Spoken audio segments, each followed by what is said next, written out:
Hi, Pip, and hi, Shota. And yeah, if you ever want to send me links over DM, you can send them to me before I've even started. So if you're gonna be here an hour early, you can always DM them to me, and I'll see 'em when I come on. I'm here a little bit late though, so I'm usually checking in much earlier than this. All right, full band. There we go. Okay, back to the music. Well, I finished setting stuff up.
Okay. Finally.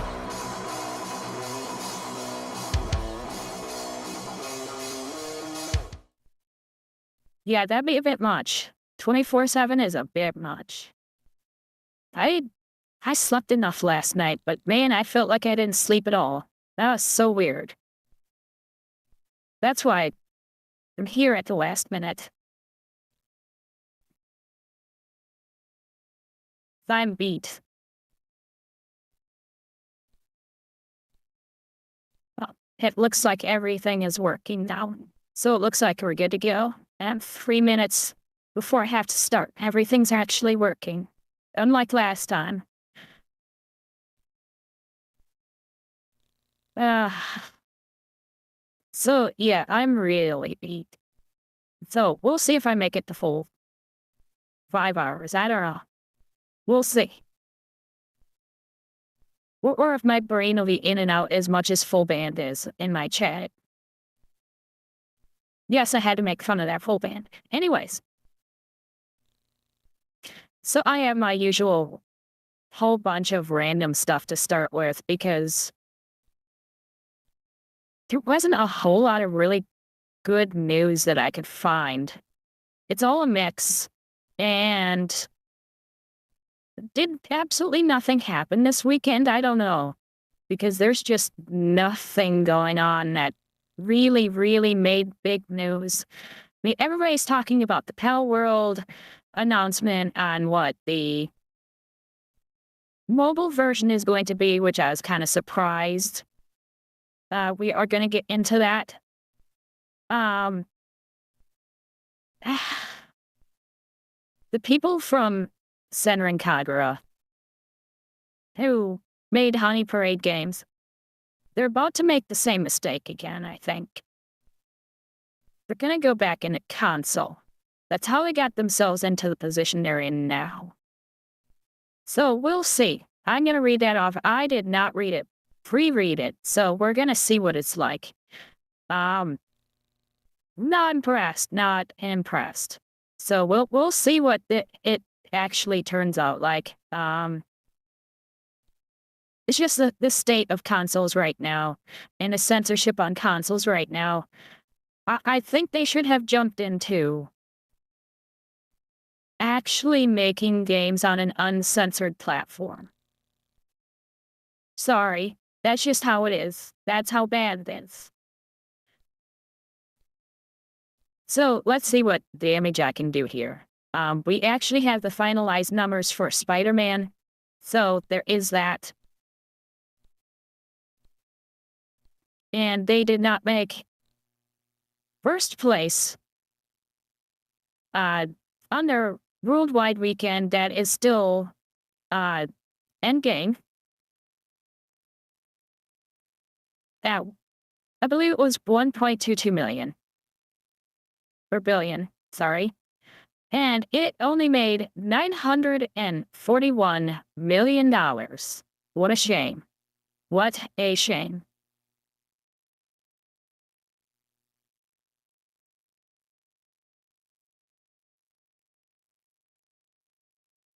Come and fail shooting.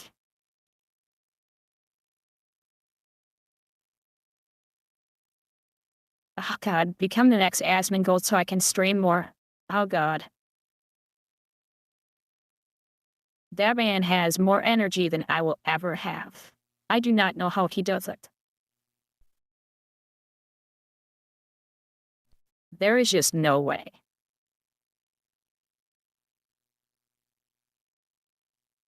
Okay, so a shooting over by Twin Falls. And Pardon Bystander. Is this the one? Yes. Okay. Yes, that's at Twin Falls one.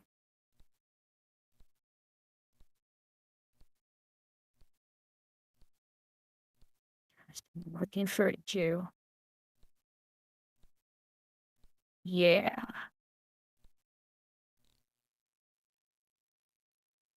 That's crazy. That was crazier than I thought it would be.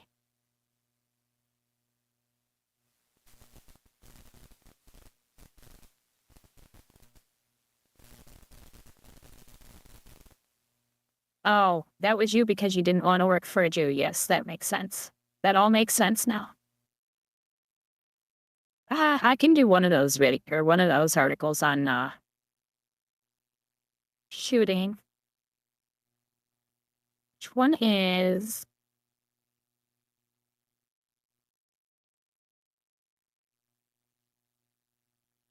I think I'd go with the KTVB because that looks like that's local news.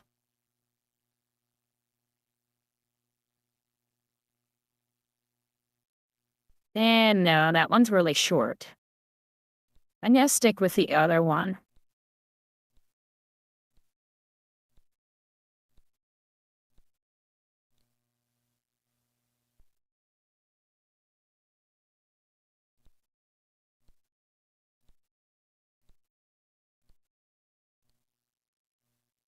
So we'll go with that. And then the other one.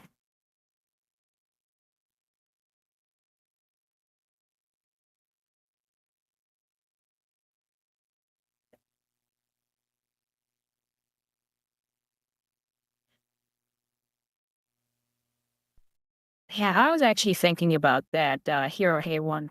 So I will add that one to the list too.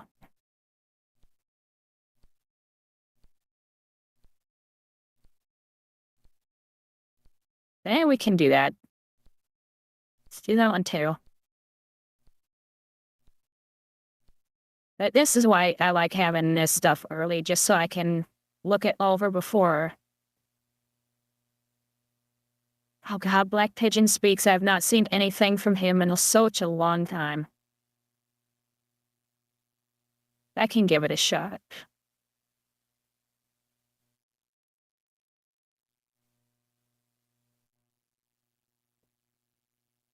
But I just want to be able to look up this stuff and make sure it's okay to talk about or doesn't have anything that can get me in trouble, stuff like that.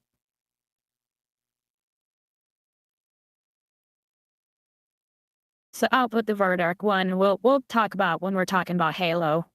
So we'll go with that.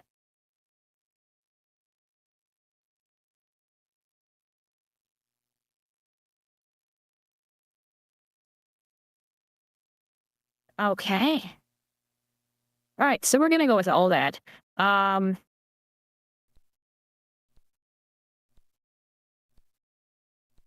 Did you have another one?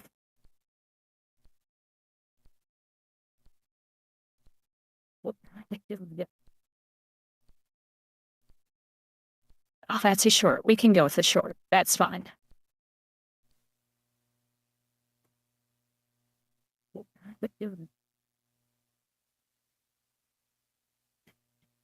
Oh, that gotcha, Akada.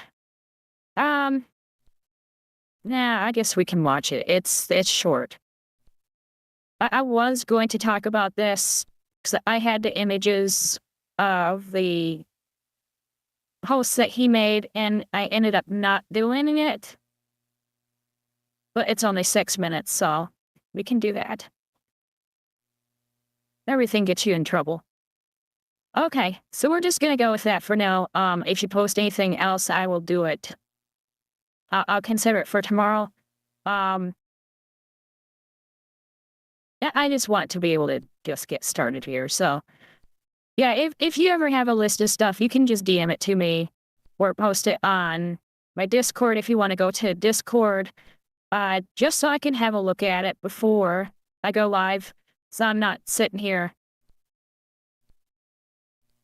on but not talking. So, okay. That said, let's get going.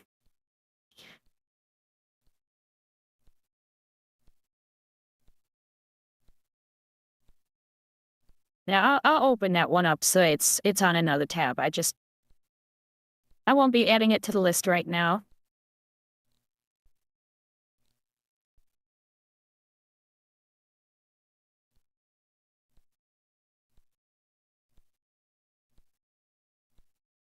This is going by a different name? No. But he can still DM me on the site, so. I might just lead with the Gachi Akata thing.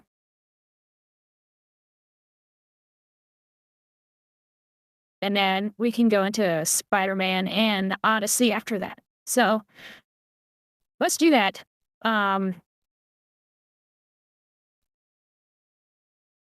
Let's do this, and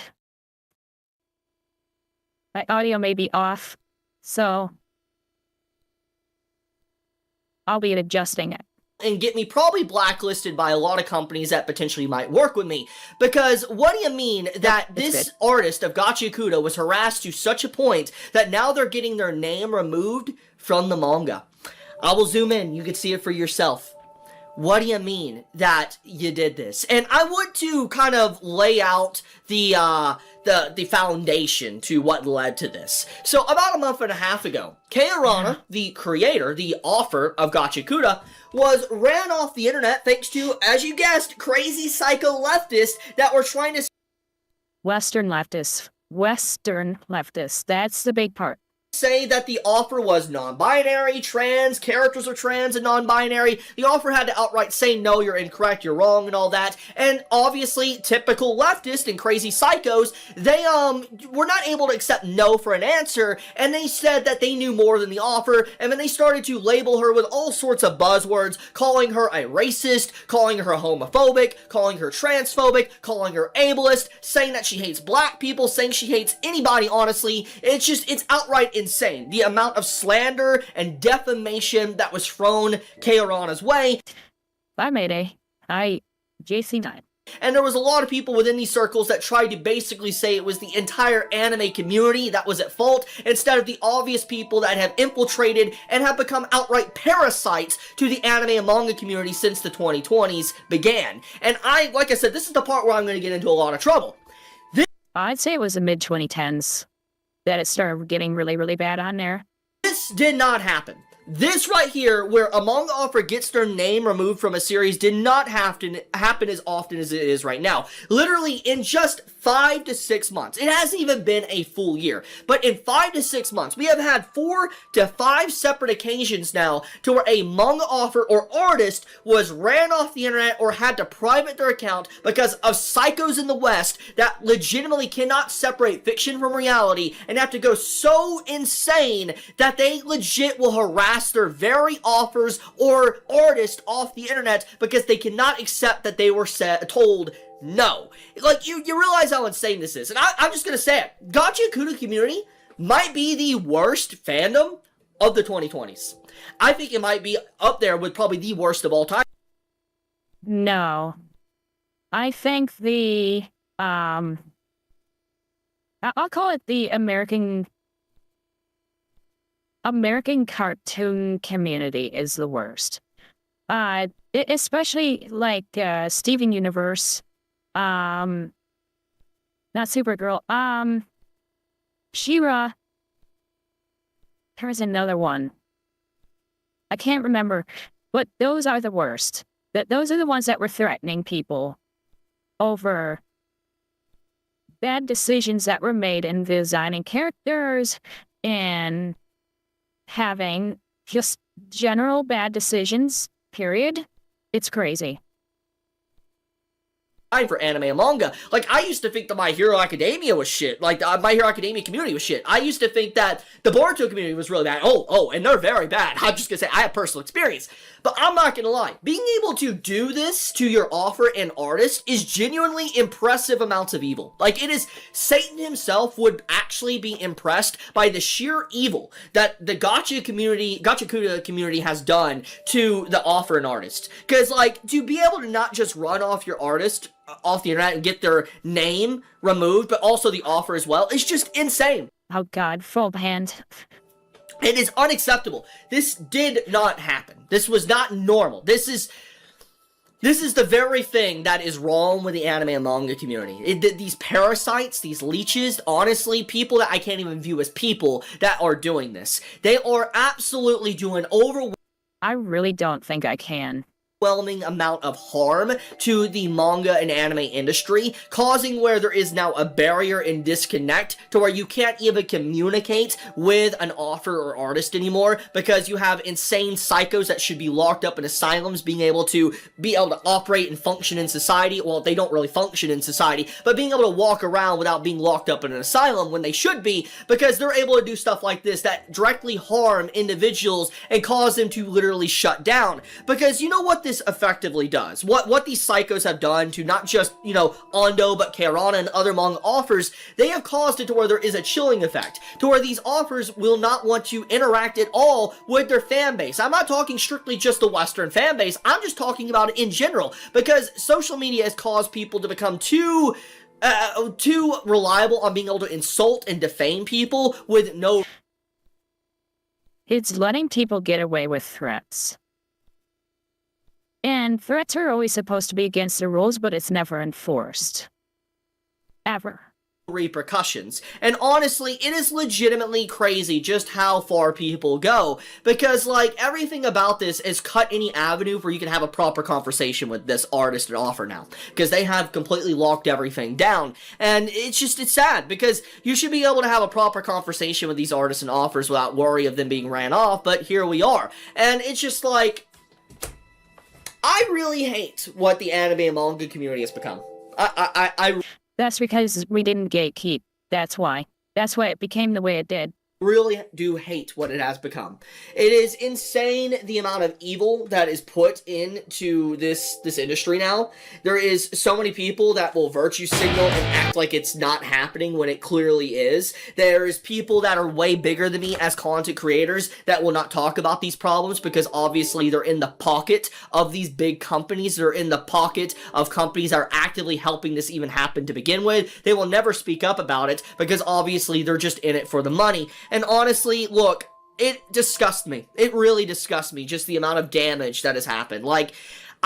Go figure, though, this would have happened to Gachi Akuda, because obviously it does have some progressive narratives to it. It does have, basically, people of color within the story and all that. Yeah, it has stuff in it those kind of people would like, but it's not enough. It's never enough, and that's why. And it makes sense why there was a lot of different people with leftist ideologies that would latch onto the series. But obviously, the virtue signaling and the morality police got so high that even a progressive author like Keirana wasn't even able to cater to the progressives, and basically they rushed her and threw her off the internet because she wasn't progressive enough. She didn't accept that she was a non-binary person. She did not accept that her character was... Yeah, telling her what she is and what her characters that she created are is so weird. You're lost on what, JC? About what's going on here? Because what's going on here makes no sense whatsoever.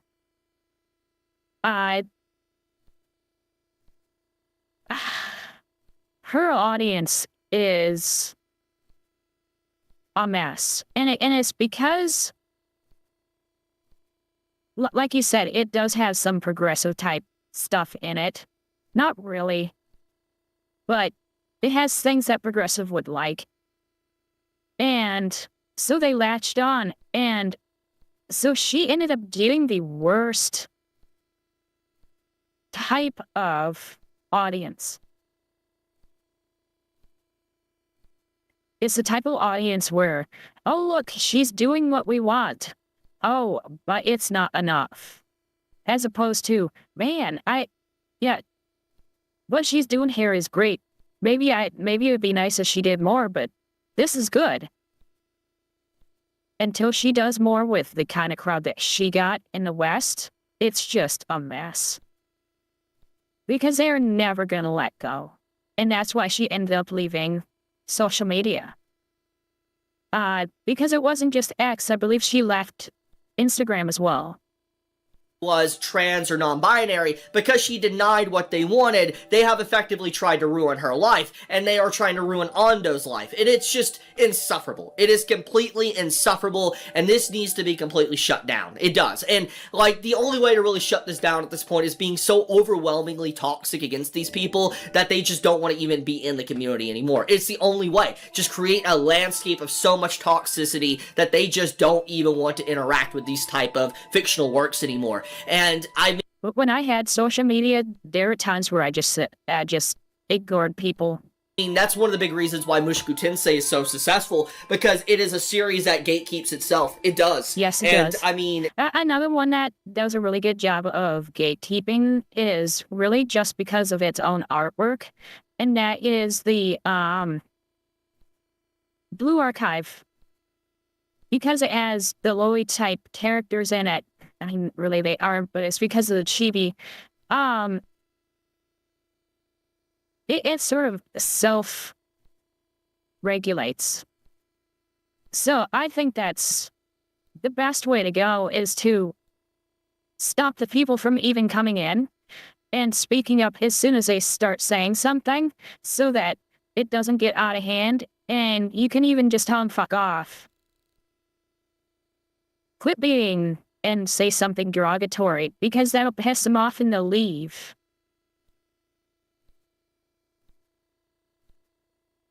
A lot of people that try to get into it, you know, they don't even watch or read it because it gatekeeps itself so well. They just slander it with absolute fake information, and you're instantly able to tell who actually reads or watches the series, but you can tell who's lying for the teeth and looked up an AI-generated narrative on the series. But I will leave it at that. I'm pissed off, so you have a good day. So I don't know who that is.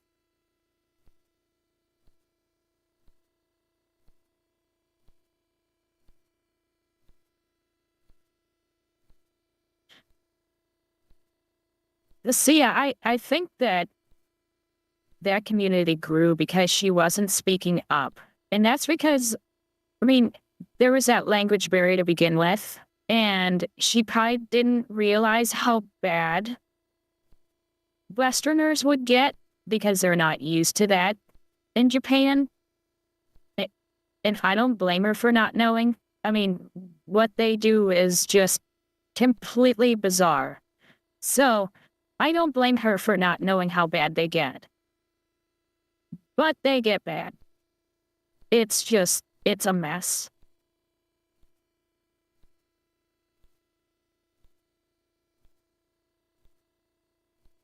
I'll go away. There we go. So.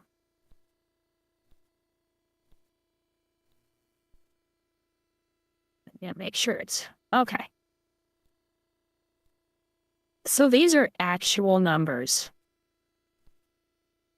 I gotta scroll down here and you can see that, again, previews in green. That just means those are estimates. Those estimates are always rolled into the Friday. So that's Thursday previews, Friday. And then Saturday is always gonna show a percent change that's kind of high.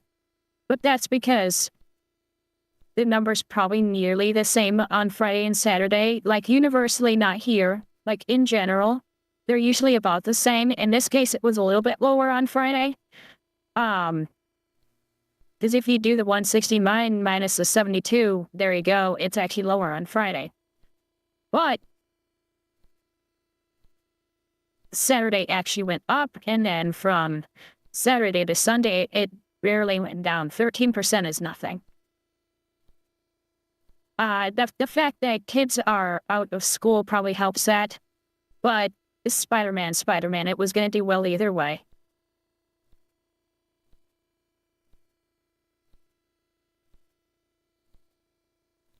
Yeah. I'd give her a hug. Mimpip, they're saying things I can't repeat. For the people who are new here, I do multi-stream, so I can't say everything that you guys say, but you're more than welcome to say it anyways. I do not care, it's fine. So, I mean, we're looking at some really good numbers, and the number that I care about is this one right here. Because I almost got it exact. I was saying that it'd probably be around 350. It's 360. That is extremely good. For domestic, that's extremely high. For worldwide, though, this is in second place, not first. What, you didn't see New before? I was always there. None of my video tab's fine. Anyways. So, yeah, I mean, the only thing that can beat this is Endgame, and it beat Endgame on previews and lost to it worldwide for first weekend. So, this movie's doing good. It beat Supergirl on Friday. It's crazy. And yeah, it beat the entire run for most movies really by Saturday. That's what would it have been? It's 580. Yeah. Yeah, definitely. By Friday, honestly, the end of day Friday, it probably beat a lot of movies. By Saturday, like the Saturday numbers, so we would have seen it Sunday. It beat probably like 99% of all movies ever. And that is accounting for ticket price inflation. I am the star of the show. That is the point. If I'm not, then I failed. So yeah, I am impressed with this. I wish I was more into the whole Marvel like humor and Marvel I don't know, like aesthetic, I guess. But Spider-Man just doesn't do anything for me. Like I said before, I'm more of a Batman person than I am a Marvel Spider-Man, Thor, and all those. That they're just not my thing. Yeah, so you never liked the MCU movies. That there are some that I like, but I always felt it was drugged down by the comedy. Not the comedy itself, but how they time it. It's almost like they're always using comedy to lighten the mood, even when something shouldn't be lightened because it's important. Yeah, Iron Man 1 was good. Iron Man was pretty good. I did like it.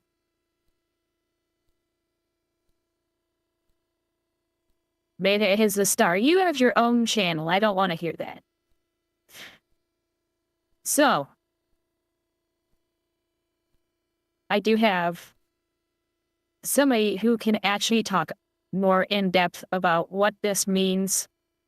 We've seen him before. It is very good. He went from this spider for her.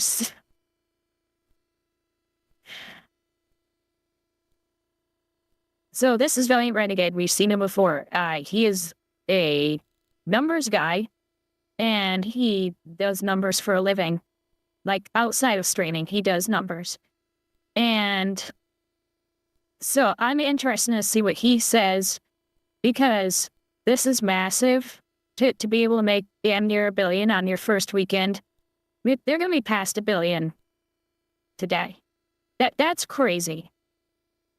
Spider-Man, brand new day from Sony Pictures in tandem with the Walt Disney Company and Marvel Studios, has broken down all the doors this weekend, not only at the domestic box office, but around the entire globe, pulling in roughly $1 billion in its opening weekend. This thing has exceeded everybody's expectations. And it actually could have broke $1 billion if the Odyssey didn't take up so many of the IMAX theaters. It would have broke $1 billion because theaters were full and IMAX tickets are more expensive.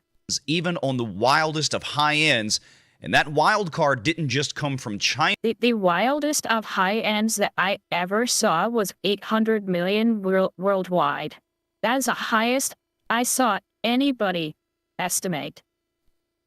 As I projected a few days ago, but from around the entire planet of Earth. Let's do this.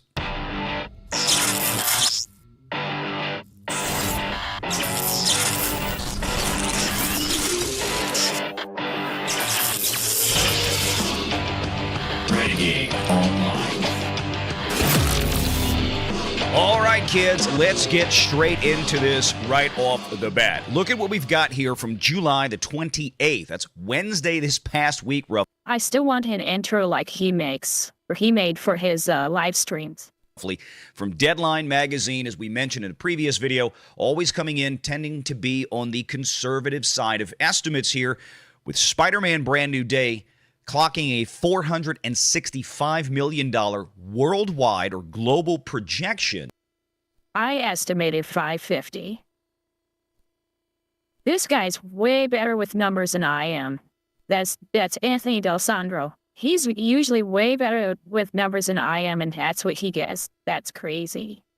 Coming into the weekend. Yeah, very conservative as it turned out. Even I said I thought Deadline was playing this way too safe. There were estimates out there at the time that suggested something as high as $800 million. I thought only one place said that much. While that was on a low probability side, it was still within the realm of possibility. Needless to say, yeah, I was wrong about that too. Not only was it within the realm of possibility, it was on the low end. Officially now, Spider-Man Brand New Day tracking at around $930 million worldwide dollars. And what do we always tell you guys when it overperforms to a scale like this?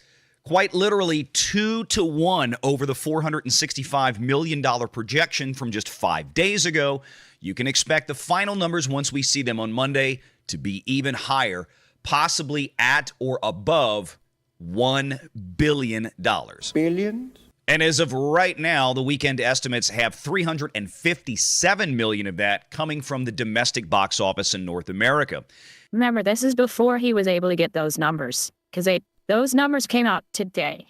$357 million is less than $10 million shy of what Avengers Endgame did back in 2019. Now, before everybody gets terribly excited, again, we got to do the Inflation Bros thing because I'm the inflation daddy out there. Who is your daddy and what does he do? We've been doing this for years on YouTube. And no, it doesn't take anything away from the performance of Spider-Man Brand New Day, but we've got to put things into perspective.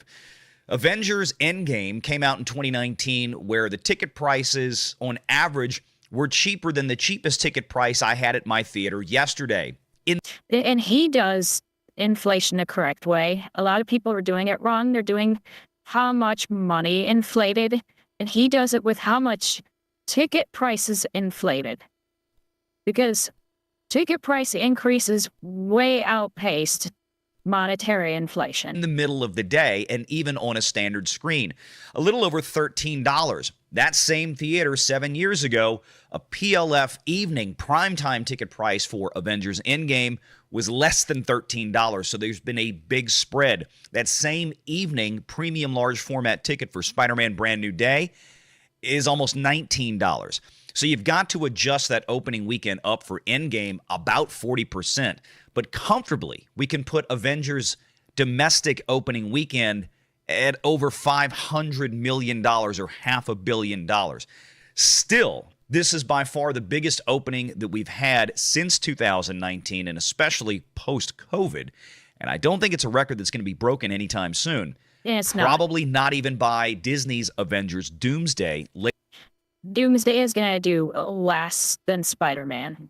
later in the year, but let's talk about the details here. It's close, oh so close, says Deadline, as Sony Marvel Studios' Brand New Day with $355 million nearly ended Avengers Endgame run for the best opening weekend in North America. That Marvel $1 billion is absolutely amazing. Studios Russo You should be excited if a movie does $1 billion over its entire run, which is usually like somewhere around 45 days. Because everything's going to streaming way too soon. If it does extend past that, great, but a lot of times they're not. Brothers pick is still holding the 3-day title with And it made that in 3 days instead of 45. 357, but for Sony, there's no problem with being second. I got news for you. They're going to be first by the time this thing is over. It's going to pass it up. I just don't see how it won't right now. This thing has been It didn't. overperforming so dramatically, again, 2-1 basically on a global scale of what they were expecting, that I don't see how it doesn't pick up another 2 to 5, But they were fucking up reporting numbers and stuff was turning up on other days. maybe even $10 million in actuals by the time we get that data later on this week. In regards to admissions this weekend, it's an all-time record for Intelligence, which launched during the COVID era in October of 2020, with Spider-Man Brand New Day counting 24.1 million moviegoers attending, eclipsing No Way Home's previous record of 20 million. Intelligence also asserts and corrects our previous pre-sales number on Brand New Day. The pick didn't have 80 million in advance ticket sales. It actually had 100 million in advance ticket sales by Tuesday. Damn. Premium large format screens updated account for 24% of Brand Nope, I don't know her. New Day's weekend, with 3D driving 17%. Little surprise here for me because I'm not a big fan of 3D. It gives me a headache, but a lot of people still like it out there. The Regal Irvine Spectrum, which rarely becomes the top grossing theater in a given tentpole weekend, can toot its horn loudly as Spider-Man's biggest venue with $604,000 at that one theater so far. Breaking down all the PLFs, Dolby Cinema has its biggest opening weekend ever stateside, with 177 sites raking in 10 million plus for Brand New Day, the highest ever per screen average for the format's history of $56,000 each screen, and record pre-sales with nearly 2/3 of available tickets sold for Brand New Day. That's absolutely crazy. Before How is this not first? God damn it. the Thursday previews begin. That is absolutely astonishing. But let's move over to the global count now and see what's going on here. Again, 927 million worldwide dollars. It's 941? Yeah, 941 now. Projected right now for the opening weekend. That is almost positively going to continue to climb as we get actuals. And you see right behind it, the Odyssey nearing $1 billion. So yes, Spider-Man Brand New Day is going to likely have outgrossed the Odyssey's entire run up to this point in its first 3-day domestic, 5-day opening weekend. Nothing to shake a stick at. Now, I'm not trying to take anything away from the Odyssey's box office performance. It has been truly spectacular. Not a movie I cared for, but remember, kids, just because I didn't care for a movie doesn't mean I'm rooting for it to fail. Some people get this idea out there that some of us... Yeah, people are thinking that I was trying to say it should fail. I think people should get all the movies they possibly can. Having it fail does not do that. Are like this in the box office world. I'm not one of them. But that being said, Spider-Man is still going to dance on the Odyssey's face when it comes to a box office run. But let's be honest, nothing terribly surprising there. This is Spider-Man after. I knew this was going to outpace, maybe not this much, but I knew it was going to outpace Odyssey and honestly everything else. All. And that's the Ethiopian Shim Sham. A 927 million global opening at 90,000 screens worldwide. Remember, none of them are IMAX. Spider-Man Brand New Day with a 927 million global opening at 90,000 screens worldwide. Remember, none of them here domestically are in IMAX. That is still locked up for Chris Nolan's The Odyssey for the next couple of weekends.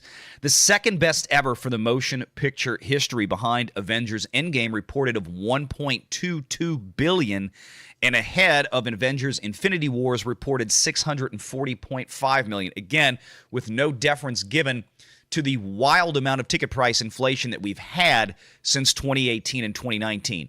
Roughly 40% by most calculations out there when you consider what the same theater's ticket prices have moved to from then till now. And we've seen that a lot in the early 2020s. It's smoothed out a good bit in the last year or two, but from 2021 on through 2024, there was a significant amount of ticket price inflation banked into those years. Of that global monster growth, Yeah, because there are so many bad movies, they had to increase the prices of the tickets to make up for all the losses. says Deadline, International rang up $572 million from That's why they went up. It was all the bad movies. 66 offshore markets and 73,500 screens. Again, I expect that number to continue to climb because the international box office projections earlier this week were about as far off the mark as the domestic ones were. Brand new. Yeah, I saw all the stuff that you posted. I have it all sitting in tabs over on the side here. I just have to go through them for tomorrow's stream.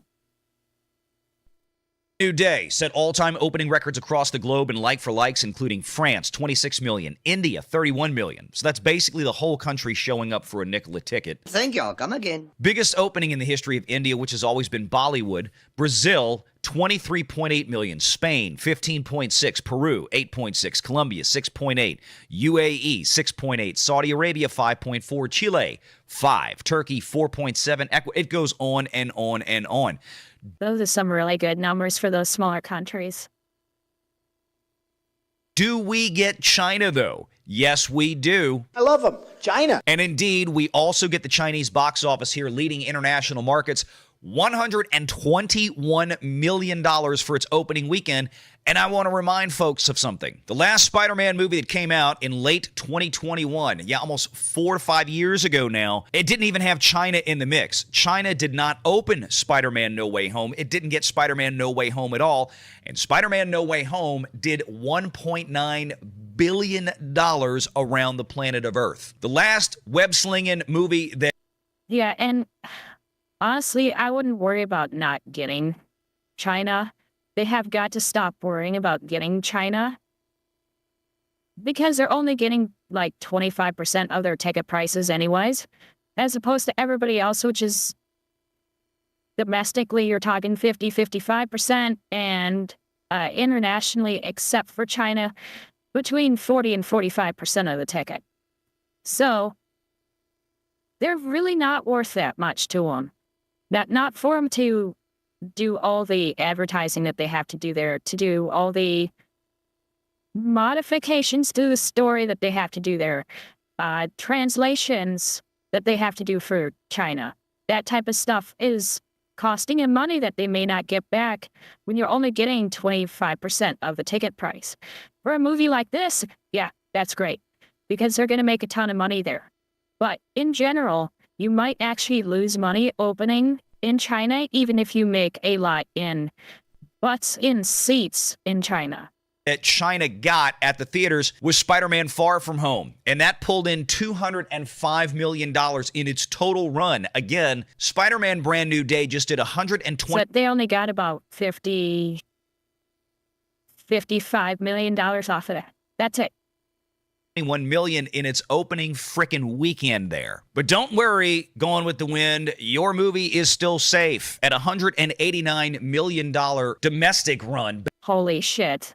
Basically back in 1939, where a movie ticket was 25 cents a piece on average. That's about 1/60th of the movie price today. This would be about a $10 billion box office run in 2026 at current ticket prices. So you're good. No matter how you slice it, it's an incredible breakdown and an amazing start for Spider-Man Brand New Day. And of course, as we always remind folks, the Sony Pictures...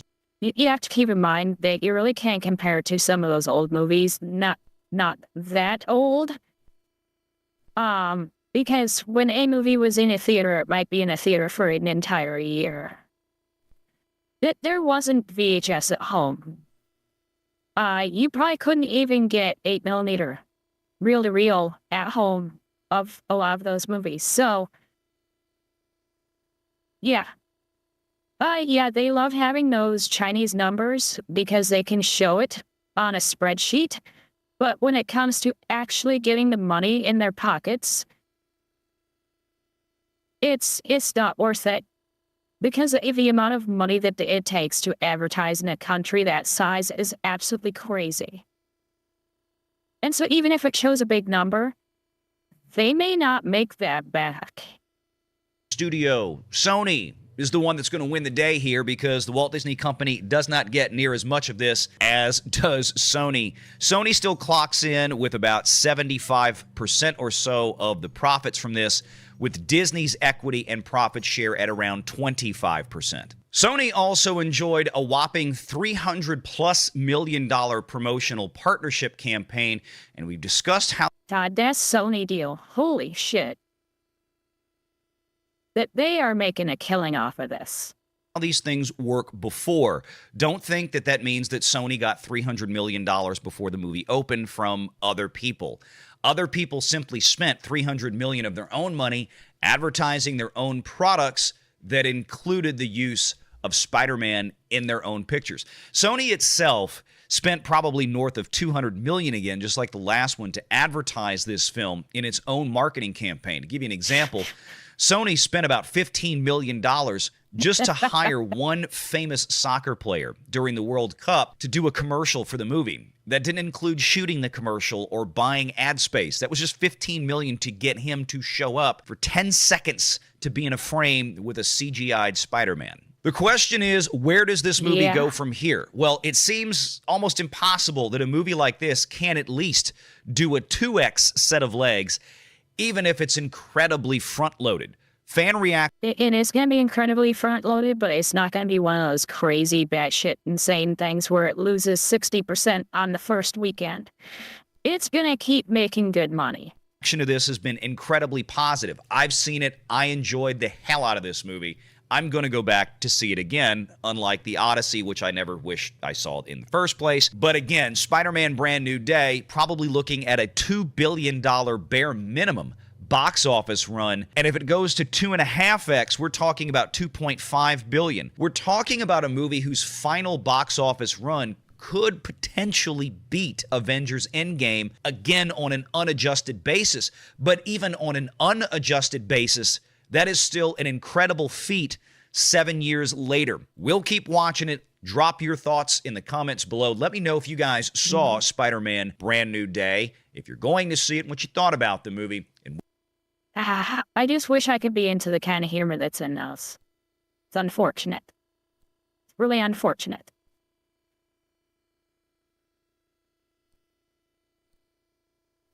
So I was just sent this because this is funny. You're telling me this guy lied and got dozens of legacy game devs fired and single-handedly ruined Warcraft.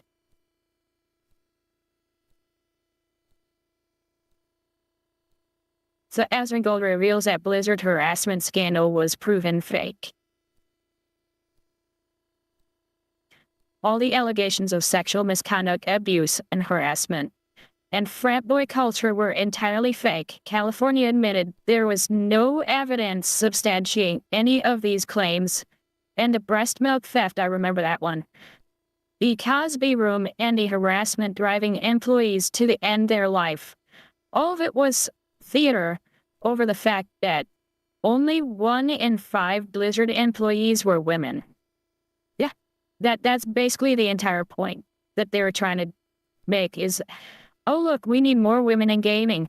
Therefore, look at all the bad stuff they do. This is why there aren't women in gaming. Blizzard paid $18 million and set up HR practices that discriminate against white men. Internal messages between California officials showed the entire thing was a ploy to send a message to the industry to literally ruin video games. You remember when I said gamers are the most oppressed group in society? It's not women, it's not gay people, it's not trans. It's gamers. We're having our spaces colonized, and they're getting mad at us for not liking it.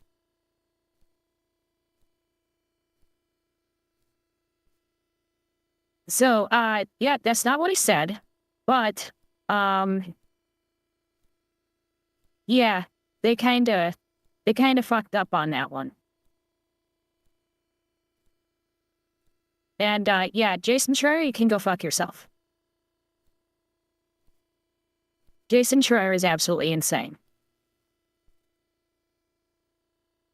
The guy knows absolutely nothing about what really went down on WoW. Whether you like Rose or not, he worked on WoW. That's just what it is. And I probably shouldn't show that on stream because of Twitch, but whatever. Okay, so. That said. Yeah, I know, sure.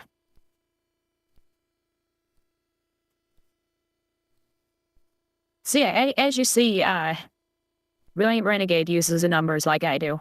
They're usually the best things that you can get. He looks like your doctor. And so I wanted to go from a Spider-Man to the Odyssey. And then we're going to go into non-movie stuff after this. So, this one's a little bit longer one, but it's about Emily Wilson talking about the Odyssey. And she's the one who made the activist translation of the Odyssey. He looks like a failed lawyer. He might be. So, a lot of people are complaining about Nolan and the stuff that he's been saying lately, and Emily Wilson has kind of had it with him. Even though she was lucky enough to get the call out, he's like, but he's not making it right. Like, okay. The Odyssey has been making all of the money, with it now surpassing $700 million globally after 12 days. Now, what did I just say about how much the Spider-Man movie is making? Yeah, exactly. But what was most interesting about this movie has been the fallout. It has been the narrative that the media was trying to spin, as they predicted this was going to be their first ever successful piece of propaganda. The thing that could prove, look, we can put our ideology into something and make money. They'd never experienced. They've always been able to put their ideology into something and make tons of money. That's never been the issue. It's when it's forced. It's when it's forced and you can tell it's fake. That is when people hate it. This before. That led to articles like this, where they were just like, oh, it's sparking a right-wing backlash. Anyone that had any sense of taste, congratulations, we're all chuds now. But the even funnier part was that they jumped to the defense of this female scholar. Everything about this is set up to immediately try and poison the well, right? Her translation of Homer's Odyssey was called a woke abomination by online reactionaries. So we've got what they're calling it, the slurs that they're using to describe the people calling it, and then we're going to use that to attach it to Christopher Nolan's work. We're not going to say it's not these things. We're just going to say they're calling it, and then the audience is supposed to project their feelings onto it. They constantly do that. They try and make sure that they poison the well. That's what it's called when you do that. You say things that are unrelated and frame it in a way to where you are going into the article expecting to like or hate something, usually hate, that they want you to hate, even if it's not true. Even putting in female scholar. Why is that important? Did you know that this book was written by someone who's got a minge? And I know that's really important to Emily Wilson, but it's not to anyone with the aforementioned taste. Now, the funniest part about Why didn't the falsely accused try to sue? Because it cost too much money. This article is it goes to great lengths to try and pitch Emily Wilson as this valiant defender, the arbiter of truth and justice who's setting history on the right path. They slur YouTube. I agree they should sue. But it's a matter of who will take it, and will they argue the case without taking any money up front? Not likely. Can I foot the bill? I can't foot my own bills. YouTubers and, well, yep, it's Metatron, obviously, say that when they mentioned the culture war in her interview, Wilson puts her hand over her yawning mouth exaggeratedly. Boring. I'm gonna refill my drink while this plays. She doesn't care about the other side. She's already fighting her war. She doesn't care if people fight back. She's worked out her path to indoctrination through the universities. She doesn't really care if anyone disagrees with her. Now, the article is just factually wrong about things like criticism of Wilson's Odyssey, the first major translation from a female Scot. It's not true. There's been other translations from women. They just weren't into English and they weren't feminist. In fact, she really doesn't like that about them. Because they wanted to do an objective translation, that's why she thought there was room for hers that was going to input her bias into it. Being female doesn't in itself guarantee that you'll have a distinctively female or feminine perspective in any noticeable way. Women can be misogynistic perfectly easily, but many women aren't feminists. Many women haven't thought about gender whatsoever. And from this point, it goes into her bias, why she did it, and Yes, because it shouldn't matter. You are translating a book that does not have feminist themes in it. Hi, Samurai. everything else. The interesting part is that this was written June, before the movie released. They'd worked out they needed to defend the movie. They were going to do it by this woman, and they invested all of their media might, their reputation, their status into Emily Wilson. And then the movie releases, she hates it. Emily Wilson slams I know, it's so funny she hated it. After getting the call out, Nolan's abysmal screenplay, I would be ashamed to have written any part of this script. Translator writes scathing review of Nolan's film adaptation. Nobody knows more about the Odyssey's most insecure fans than Emily Wilson. They mean secure fans. That's why you critique something in the first place. Insecure people wouldn't complain because they're insecure. Especially an incredibly popular thing. Because it is the sense of standing up and going, I don't care what any of you think. I think this. You always have to be careful with calling people insecure. Because, makes you look insecure. Makes it look like you're projecting your weakness onto others. And then hoping that it's true. But it says Wilson's translation is some of the best known pieces. She was the first person who had a clunge to even do this. When New York Magazine found out that one of them had put pen to paper, they fell over. That's how absolutely astronomical a shock it was to them. That's how laughable I thought. She's the first woman. Did you think they were incapable? Why is this something worthy of praise to you? probably. It's strange, as Christopher Nolan's even cited her work, but she criticizes the script as it lacks the many elements that make the poem great. I've got to ask you, New York Magazine, does that make her insecure? And so it's obvious the problem that they're in. They took this woman and held her up on a plinth of this is the one creator who's fixing history. No, they actually said that. Viewed one way, Wilson's translation may seem like some kind of woke, feminist, anti-macho twist on Homer, because it is. But in another, it's a correction of centuries of translations that come laden with their own biases. They mean history. They mean the correct way it should have been translated. Although it does have my favourite Wilson quote. Grafting contemporary values onto ancient text is often done unconsciously. It's very rare for a translator deliberately to set out to distort the original she or he is translating. It can be difficult for us to see cultural assumptions of our own time, as for a bird to see air or a fish water. And she is absolutely correct. That's why when she set out to write her interpretation, she perverted it entirely intentionally. Tendency to assume it's a kind of old-school comic book superhero story, where the unproblematically heroic male Western hero, implicitly white, who is good because he crushes the bad guys, monsters, foreigners, and witchy women. Story has a happy ending because the good guy gets back with the objectified wife and regains all his wealth, all his slaves. So it's a nice celebration of family values, consumerism, patriarchy, war, superiority of normal male white people over foreigners. And I don't think I would like the Odyssey if I felt that was all that was going on in this poem. She was fully aware of her cultural biases. But when you've invested... Yeah, but at least she put the ending in. Christopher Nolan did not because he thought that it was too misogynist. this much time and effort into an author. You've held them up as the thing that is the cause of this movie. That Hollywood has always been right. Their ideology has always been right. And Emily Wilson has proved that we need more of this. We should write all things through this horrific, twisted lens. And then she hates it. I mean, it was an entertaining That's the best part, and she hates it. way to hide from high temperatures for a few hours. She had other compliments like, my teenagers had a good time. Or, unlike some of Nolan's other films, The Odyssey isn't boring, but that's thanks to the source material, which is impossible to mess up entirely. You can mess it up mostly, just not completely. It's too good for you to ruin utterly, just mostly. What happens when you've empowered someone who wanted to... Yeah, but she goes through it and nails it on the stuff that it did screw up. And right now, Little Platoon is going through it, and he made, or is making, he's partway through making a 3-part series on all the stuff that the Odyssey fucked up. Because trust me, he's not pointing out a lot of things that it got right.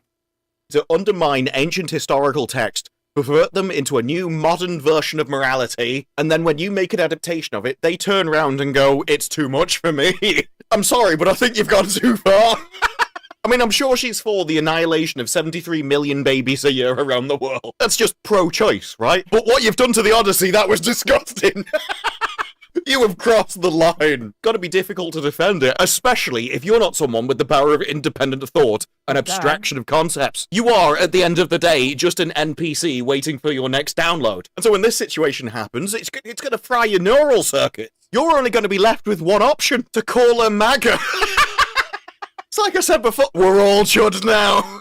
If you have just the slightest bit of taste, congratulations. Welcome to the dark side. Joyce Carol Oates defends the Odyssey against the translator's review via... Just because I'm sure the Brit guy is definitely MAGA. Yeah, the Brit guy in Britain is definitely MAGA. That makes complete sense. Good job, guys, you dumbasses. viral slap review. That's a crude language of American folk. The celebrated author. I'm surprised they didn't go, the celebrated female author. They didn't point out a minge this time, so I should probably be grateful. This is the one time they weren't surprised. No one could write a book. There's no reason why Nolan or anyone else should not reimagine and re-envision a classical hero. I point out Emily Wilson doesn't argue that. This is the ultimate straw man. Emily Wilson, by virtue of her own translation, has proven that she doesn't care about reimagining things. She's saying the movie was trash. I don't even know who Joyce Carol is. Oh, God, I got jump scared. She doesn't even look like an author. It looks like she'd be more at home around a cauldron. So I went looking for a bibliography, and instead I found out that she's called Elon Uneducated, the guy who understands literal rocket science.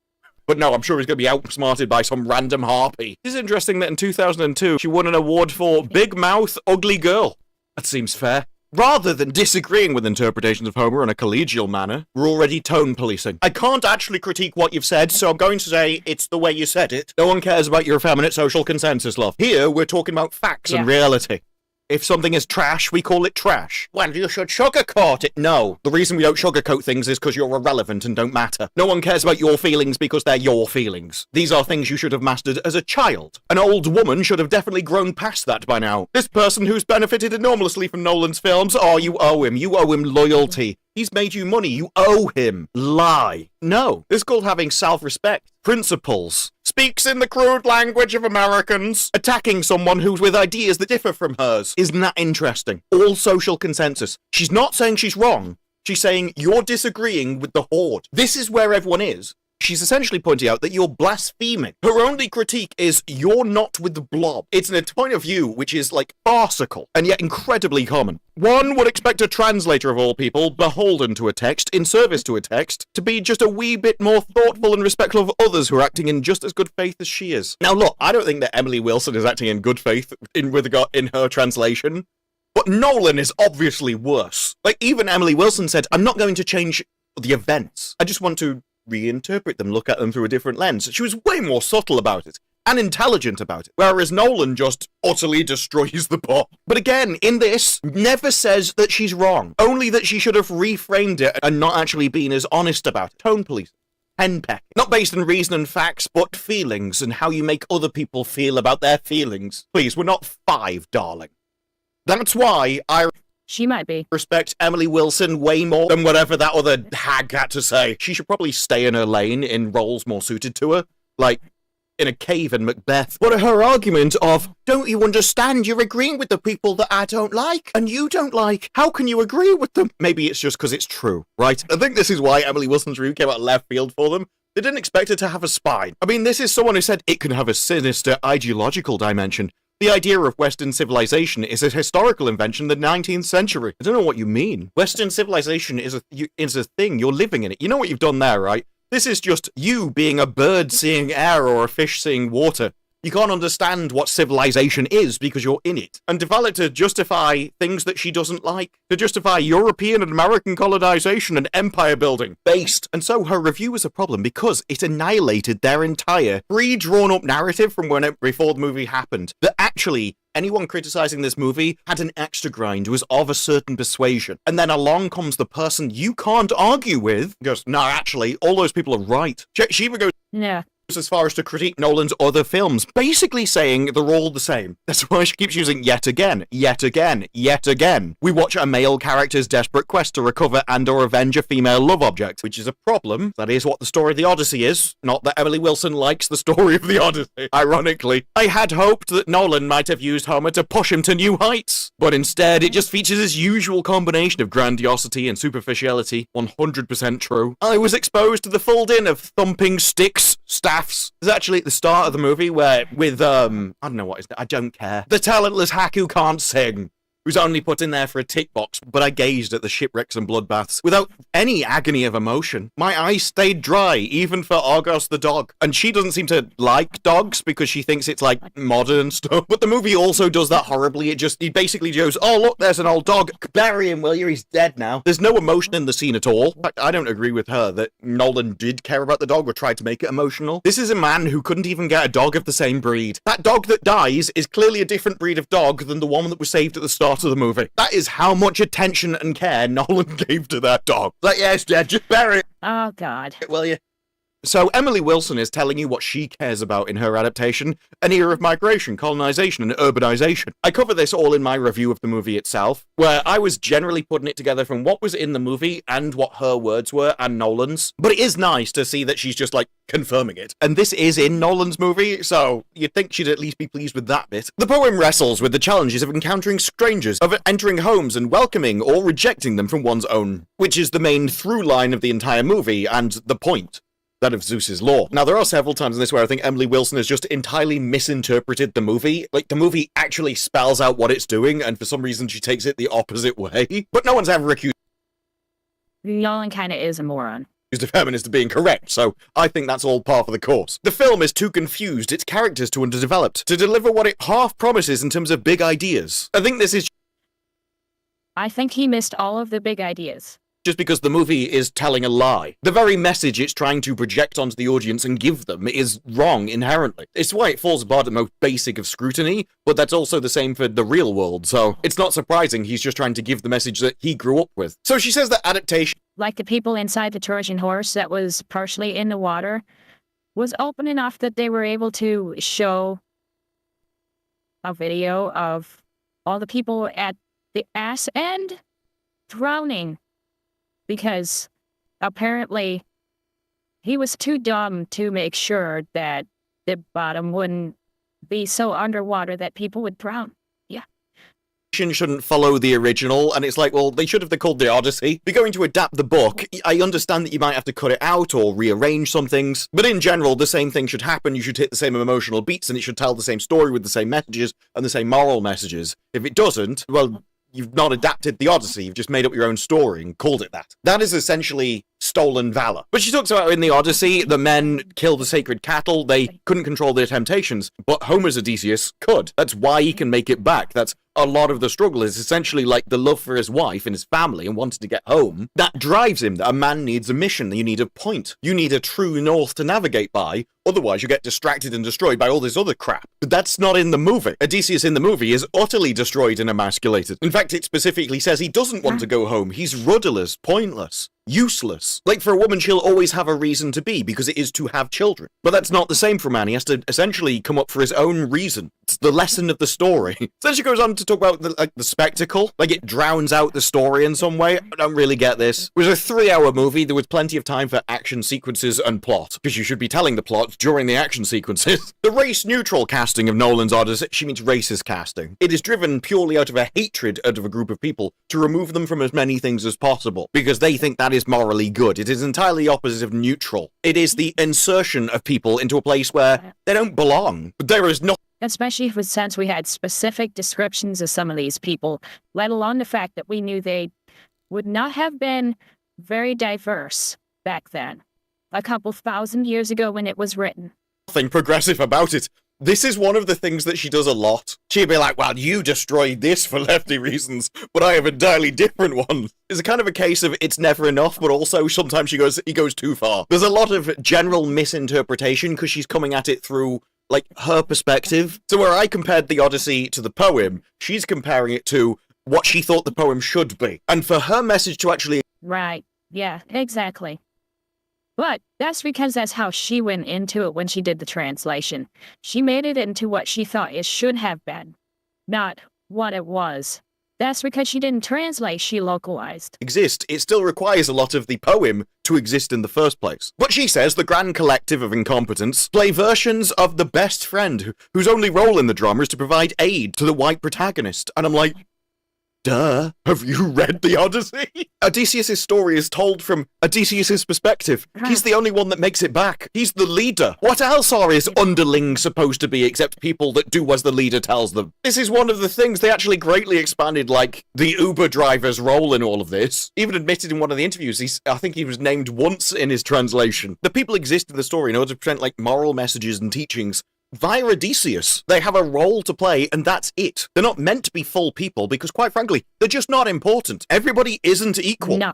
So then she complains that the bard, Travis Scott, doesn't get to sing, tell a story, play a lyre. And I'm like, of course it can't. It's Travis Scott. If the role required any talent, we would have had to have cast somebody else. We've already worked out that these are the incompetent people. Crowbarred into it through their identity rather than their talent. And then you're like, I don't know why these people can't do anything talented. Nyong'o's double part is hugely underwritten. She is given a few minutes of screen time to perform a brief tableau of female victims. This is true, but Nolan's doing it for you. This is his modern morality perverting Homer to be your ideology, and you're like, no, I don't like it. Each one of those characters was... Yeah, like the fact that she had a twin sister and she is the face that raised 1,000 ships because of her uniqueness. She has a twin. That makes this impossible. Nolan, this makes this impossible. Specifically designed to undermine, deconstruct, and destroy one of the male characters. And she's like, no, but I want them to be full people in their own right. That's not why they existed. They existed to deconstruct men. I thought you'd be on board, to be honest. She actually doesn't seem to realize that Odysseus is deconstructed in this, though. There's even a part in this where she calls him, like, the idealized hero. In this movie, he's a weak bitch. There are more female characters than in most Nolan movies, thanks to the source material, but none of them has much to say. Homer's Calypso is wonderfully outraged operatic speech about divine double standards. Oh my god. Prepare for pure gold. Whatever you think she's about to say about Calypso, bearing in mind in my review I did describe how she kept it on an island to grape him for 7 years. At this point, you're probably not describing Emily Wilson to go, that was amazing. But what can I say? She does write books, and Clitlit is an incredibly popular genre. Male gods can kidnap and attack any mortal woman they desire. But when a goddess tries it, Zeus and his cronies scupper her chances. The ladies can be abusers too. What is a goddess supposed to do when all she wants is to attack a guy for years and force him to do as her will? And those male gods, they've always got to spoil it for her. This is someone who watched Pulp Fiction and thought it was a fantasy. Oh, I love that rom-com. It's a clever and comical distortion of the mythological facts. The poem's listeners know that it's primarily Athena, a female deity, who is taking Calypso's mortal victim away from her. Yes. And Hermes is just a messenger. Yes. Essentially, that was just a warning of intersexual competition. That not only will women use men as pawns to get their will done, but also they will see you doing something and just want to take it away from you. That you probably shouldn't be listening to them for advice. And Eos, goddess of the dawn, That was just how it worked at the time. has been reminded of a few lines earlier, has not been prohibited by the divine patriarchy from holding on to Tithonus. Well, yes, but that's because the divine patriarchy isn't it's Athena. It's you can't trust the sisterhood is the message here, darling. One of the reasons why this poem has lasted so long is because thousands of years ago, they basically sorted everything out. They already knew how everybody behaved. It was understood. It was known. But now we have to put up with a load of modern people who are either ignorant or just don't want to believe the truth about themselves and so try and reinterpret it through their own lens, rather than accept the truth which has been written down. Charlize Theron Calypso looks gorgeous. Well, she looks 50. I mean, she does look good for her age. I would argue that a god that wants to look attractive would make themselves look younger. Like, if they were in the 20s, they'd be more attractive. As Charlize Theron was in her 20s. But she's never angry, funny, skilled in rhetoric, never consumed by lust for a scraggly mortal victim. Well, that's because she's not a god in this. She's just some random wench on a beach. She's an unpaid therapist, soothing the soul of the bedraggled, PTSD-ridden Odysseus with SSRIs. Yes, terrible storytelling. But this is what happens when you strip a story of its moral core and all of its reasons for being. Nolan just can't really abstract stuff. He has to drag it down to a very shallow level that he can comprehend, and then play with time to make people think it's complex when it isn't. Similarly, He always plays with time. He needs to stop doing that. Homer's Penelope gives Odysseus a wonderfully vivid account of a dream she's had with some geese. So this is another thing that she... Because he's really, really bad at explaining time skips. And he loves telling things out of order, which is why it worked out perfect for him to do the Odyssey, because it was not told in order. entirely misinterprets. The geese in her yard are killed by an eagle, the eagle explaining that the geese were her suitors soon to be slaughtered by a returning husband.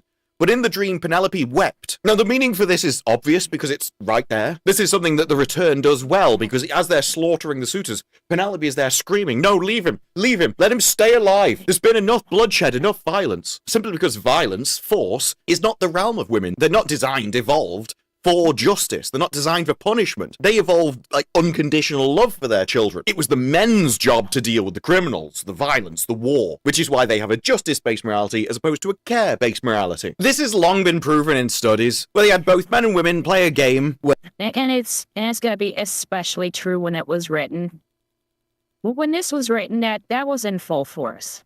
Some of the actors involved played fair, others cheated, and then they got to watch that same person have an electric shock. If the sufferer played fair, both men and women felt empathy for the innocent victim being hurt. But if the person had cheated, then the men not only didn't show empathy for the person, but there was a reward sensation. They thought it was good, that punishing criminals and bad people is good. This is entirely opposite to the women who still felt empathy even for the cheater, even for the one in the wrong. And the poem spells that out. After it talks about how it killed the geese, the Archaean women gathered to find me sobbing piteously because the eagle had killed my geese. But the bird returned, perched on the jutting roof beam, and checked my tears with mortal speech.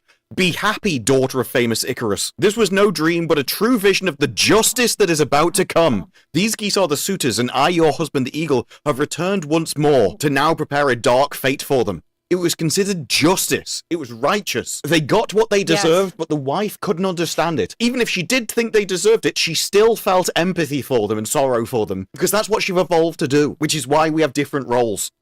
And yes, ancient civilizations didn't have this technology, they didn't have this science, but they still knew it to be true, because they could look around at the world and observe people, because they weren't obsessed with an ideology, because they didn't believe lies like equality, they just observed the world how it was, and then they wrote it into stories. Everybody knew this, and now for some reason we have to try and lie about it to people, to the point where Emily Wilson can't even comprehend that message, entirely misinterprets it. What does Emily Wilson take this as, though? Suggesting a fascinatingly ambivalent response to the return of Odysseus, and the imminent end to her long period of waiting.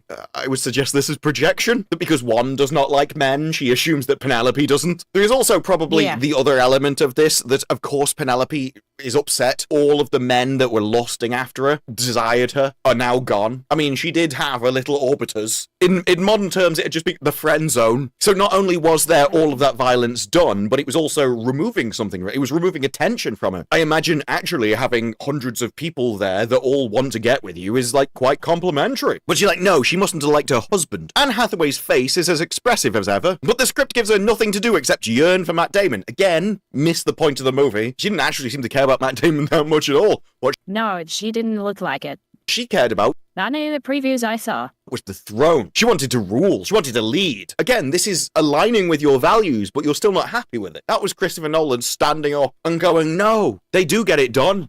Girls do get it done. So yeah, she talks about there not actually being any gods. Some people are like, this is open to interpretation. I think it's obvious there are no gods. But she is right. The film contradicts itself and wants to have it both ways. There are no gods, yet shipwrecks and deaths are inevitable consequence of blinding Poseidon and devouring the cattle's son. Zeus's law is portrayed as crucially important. Yet, unless there's a Zeus, why would it have been? Nolan's vision of the world is not big enough to include either real gods or real people who might be different from... Well, to be fair, there's lots of people in this movie who are different from us. In fact, they're from all over the place. This is like the complete mongrel Instead of all from Greece. Just saying. film. This movie is based in nowhere particular with no one in particular, and as such matters to absolutely no one because it's of nothing. No culture, no people, no place. Just a kind of a grey sludge. But she is right about his hypocritical way he treats the gods. This is why a lot of things the movie does is it reveals at the end something which, if you'd known this at the start, would ruin the movie for you. Like, you go through the entire movie thinking the gods exist, which is how you explain things like Calypso or the witch, and then when they reveal that Athena isn't real, there is no gods, the rest of the movie doesn't make sense. But because you're... Yeah, people are saying that Athena is there, and honestly, that the way that she was, quote unquote, there, she was more like a fever dream.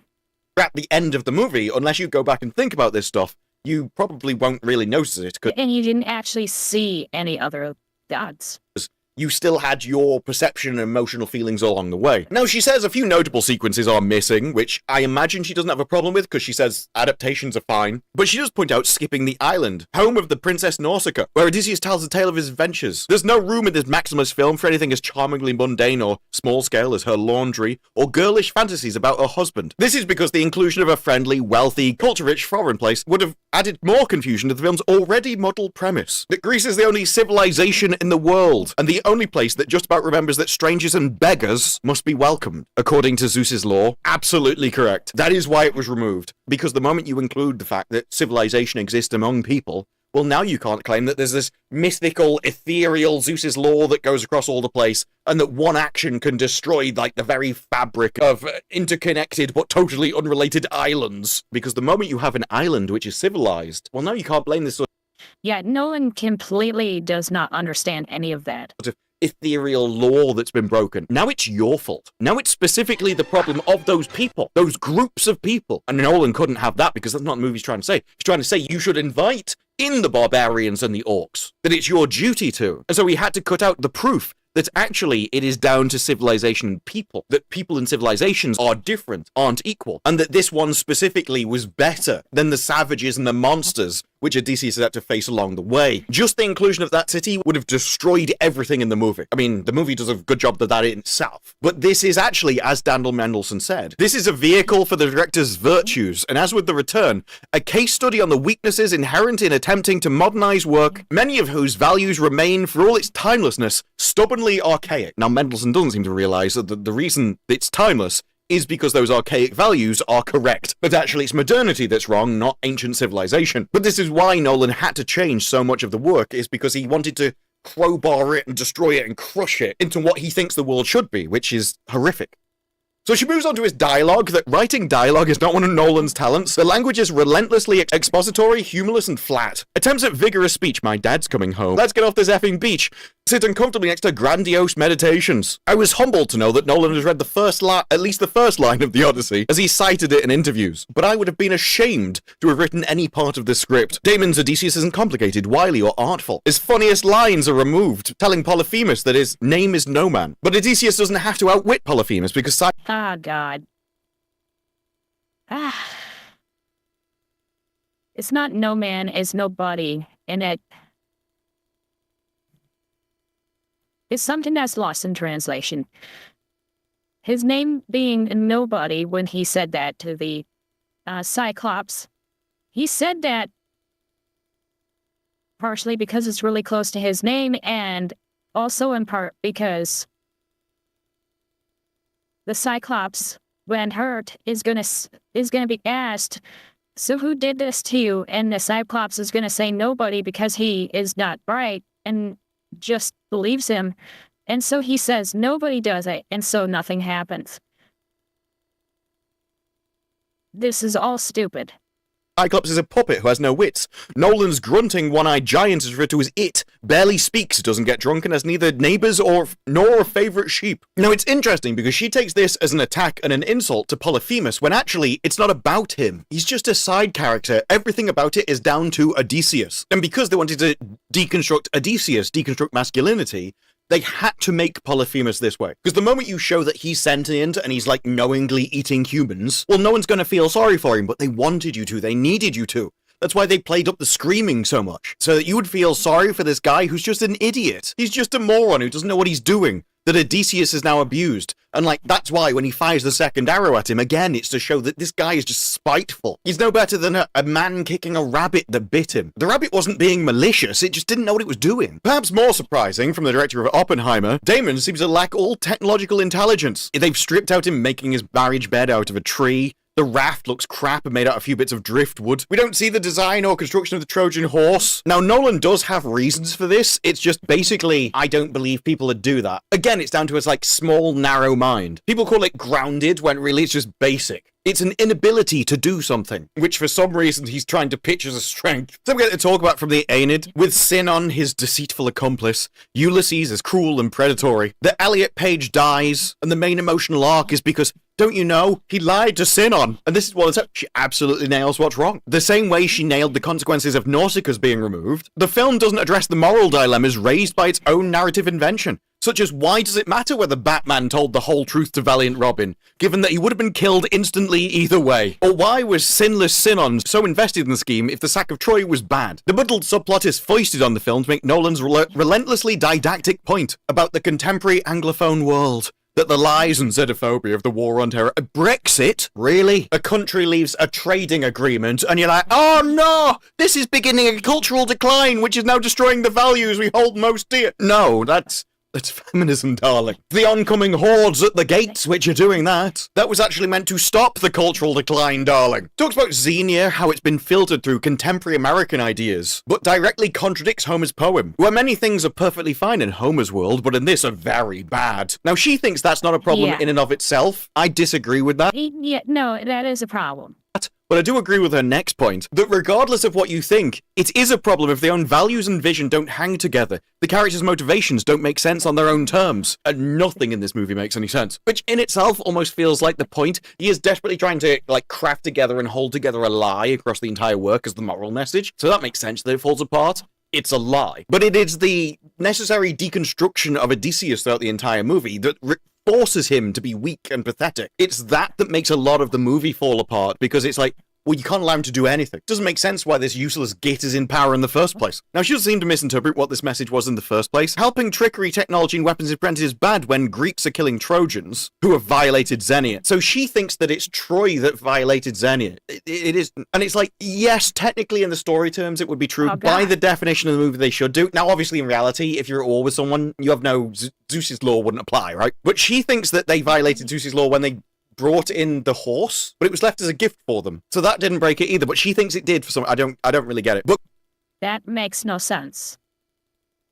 Good, when Odysseus is killing the suitors. No, so... Does she understand what it was? The suitors, the foreigners in his land, he was only allowed to dish out justice to them when he attacked him. That's why he had to provoke them first. This is, throughout all of the movie, it keeps getting repeated. They have to attack you by force before you can defend yourself. This is the same in the final fight. Every single person he kills has attacked him previously. He doesn't break Zeus's law in there. In fact, they say we need to find a way to get rid of them without...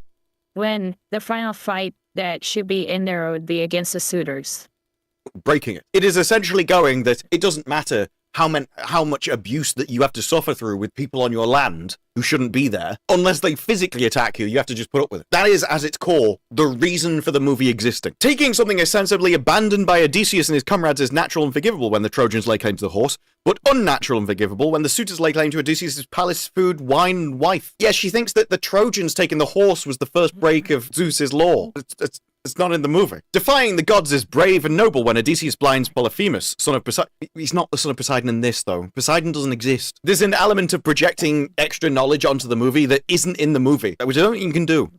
Sharing is good, because Odysseus is seen taking his place all alongside. You're writing a lot into him rowing in a storm. But one man's rule is unambiguously good. And those who challenge monarchy or autocracy, or try to eat more than an allotted portion, are evil, the suitors. No, yeah, in the movie, they Cyber. They did the suitors awfully, right? They were supposed to be going around and, killing all of the young animals, the young pigs, exactly. So that in the future, there'll be no more pigs. Because the pigs start to grow up and breed. The suitors weren't just eating food. The suitors were literally destroying the entire land. People would starve. They were going to get people killed. This is why it was done better in the return, because the suitors were shown to be doing more things to absolutely spell out, these people are evil. They got what they deserved. But I'm not surprised that Emily doesn't... But they didn't even get what they deserved at the end. That's the point. Understand the suitors get what they deserved. But she goes on to, I think with some examples that she misinterprets, but does absolutely annihilate and point out all the contradictions of this law. And it is, considering it's the main through point and only reason for the movie existing. Swiss cheese isn't the word. She gets hung up on the difference between servant and slave, even though they were servants in that time. I know technically by the modern definition they were slaves, yes, but as Emily knows, that has a moral connotation now and it didn't then, and so you shouldn't use a word which is morally loaded today when it wouldn't have been morally loaded back then. So servant and housemaid is the correct term. Also, yes, a servant wanting to make his sort of boss's life more comfortable, it was the desire to serve. It is the pride in a job well done. Like, he knew this guy from a child. Just because he works for him doesn't mean that he wouldn't care about the guy. He'd been well treated. He lived a good life. The Trojan War is an aberration. Agamemnon has failed as an American family man by killing his daughter. Gonna go out on a limb here and saying that a father killing his daughter would probably be bad at most points in history, even from a pure evolutionary perspective. Odysseus is the idealized Yeah, killing your own child was never a good thing. leader. He is exactly the opposite of that throughout the entire movie. It's so bizarre to me that you would even claim that. But again, deconstruction of masculinity, probably something she's on board with, I guess. Not something you should be looking for or probably even notice. Odysseus is motivated by mostly anxiety and guilt. How is that the idealized leader? The representation of Odysseus as a reluctant warlord makes a nonsense of the movie's imagined world. We are not shown that war or killing is bad, only that good men sometimes feel bad about it, which is a very different point. Well, that's because it's not true. There are some times where actually war and killing are deserved. They're not inherently bad. This is justice-based, care-based. So care-based comes up with these set rules for children to learn, and then justice-based comes along and goes, yeah, but when's that not true, though? Okay, so killing is bad. But what about in self-defense? What about to a murderer? It's the difference between the perspective of a child and an adult, a leader, someone who should be making decisions. Any serious... That is actually, he's not wrong, okay? But don't hate me yet. He's not wrong. But the way that he put that is actually kind of funny. Because he just basically called women children. If you think it through. This depiction of violence, ancient or modern, must show the perspective of the victims. Why? What if they deserve it? I mean, this is the kind of stupid opinion where it's like, well, actually, she watches Die Hard and goes, oh, you know what? I feel really sorry for the people taking over the building. We haven't seen it from their perspective, have we? The Trojans are dehumanized by their masks. I think we can all agree that just because you put a mask on doesn't make you any less human. Though the reason why we don't know any of them by name or face is because they're irrelevant and they don't matter. The point of the invasion is to defeat your enemies. That is it. It doesn't matter if one's Bob, the local blacksmith. Your empire is greater than his. The hands of Odysseus and Telemachus are blooded by only the most righteous computer game modes of killing, with no pity or horror at the deaths of their victims. What do you mean? He has PTSD specifically because of the horrors that he saw at Troy, because he did feel guilty about it. That's the problem with the movie, that he shouldn't have felt that. He should have felt glory. This is the difference. I think this is probably why she doesn't see it. A lot of the message in this, Americans are used to their version of essentially like white guilt, which is based around slavery. But this is Christopher Nolan. He's English. His version of it is based around empire. And so to him, the sacking of Troy would be that of, like, colonization. And the whole thing with the suitors, with Zeus's law, is that, well, to pay for empire, you've just got to have the absolute hordes of the world coming forth to destroy your nation. And you've got to put up with it. That is sort of Christopher Nolan's burden. The movie totally contradicts this. During the sack of Troy, which he supposedly organized, he gazed around in bewilderment and horror. He said he felt no horror, as if he'd never seen a massacre before. It doesn't matter whether he's seen a massacre, it matters whether they deserve it. The only thing that matters in that side of relation is which side is the better. Nolan's Odyssey lacks many of the elements that make the poem great. Nothing convincing to say about time, memory, history, That's true.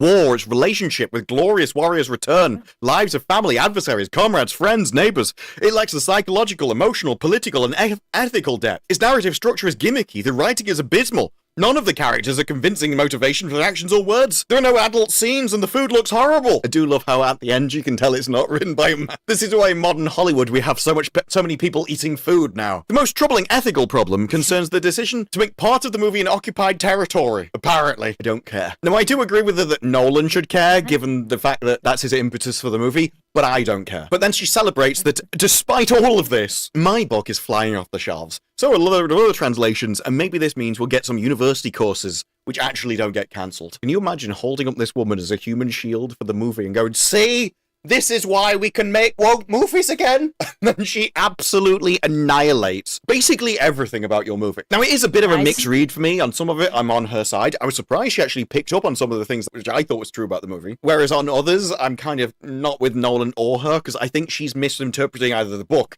or the movie. But despite that, she still gave a review which is, like, more on point than some of the others that I've read, especially professional critics. And I think it's because she can analyze the themes of the book. professional critics are gonna fuck this up. It just is what it is.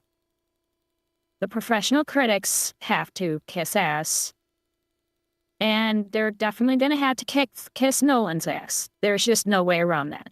Because as long as she actually correctly interprets the original meaning, she can see the knock-on effects that has later on in the story, or whether the sort of the themes that he's trying to sort of force into his movie stand together as a cohesive whole, because that's what she wanted to do in her translation. Now, yes, I don't like the themes that she was trying to put through her translation either, but it is clearly something she's practiced at, knows about, and can sense it when other people do it. It does seem to me the way that she looked at the Odyssey and twisted it into her translation to push her messages puts her in a great place to critique somebody else doing the same, as long as she correctly understands what the movie's saying. Anyway, I have to say though, going through it in all of its detail and depth, see, it makes Joyce Carol look like even more of a prick. I mean, while her text was blunt, it wasn't needlessly insulting. She came out with actual points that backed up her stuff, even if I think some of those things were wrong, and had actual issues with the movie. It wasn't just disagreeing for disagreement's sake.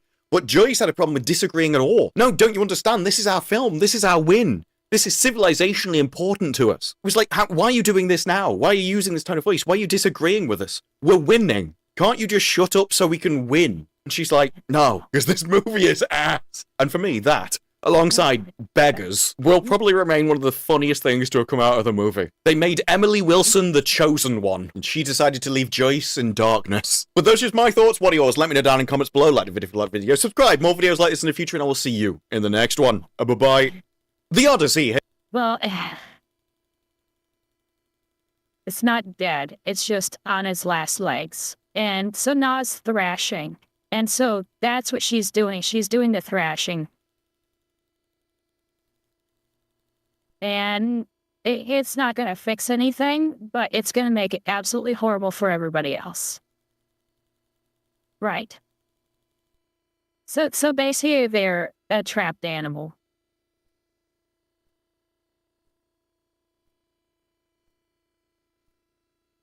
They lost the moment they made this movie, but you have to keep in mind that the movie is still successful.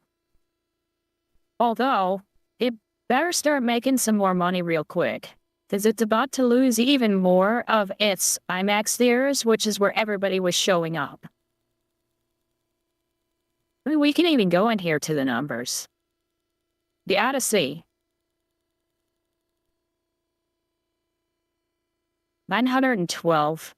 We're thinking that it would have had to make about 950 for it to turn a profit. And people are not in here to turn a profit. They're here to, or they're not here to like break even. They're here to actually turn a good profit. And they spent too much money. They spent too much money on the movie, and they spent too much in advertising. It's not good. I mean, it says it's a $250 million budget. We know that it's way more than that, possibly as high as $350. And we're looking at least a minimum of $150 million for the advertising. So that's not good.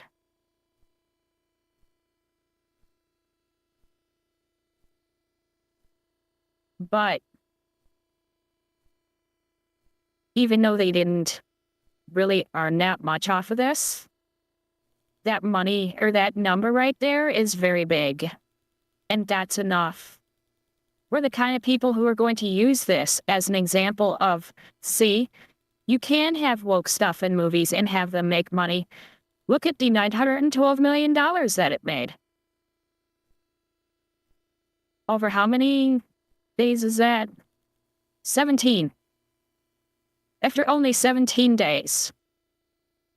It basically still has another month in theaters. It's just losing the IMAX. And it's not even done that many theaters. It really isn't. Yeah, it looks like it only had 3,919 to begin with. And it never went that far up. I mean, it went up to 3,942, but that's not much. Because it went right down below what it opened with. It's not like it's that big. I mean, it only lost 27% week over week.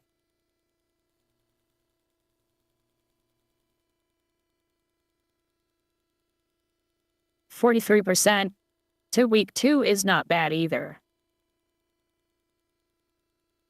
Especially considering it was opening weekend for Spider-Man. So, I mean, it could definitely have done worse.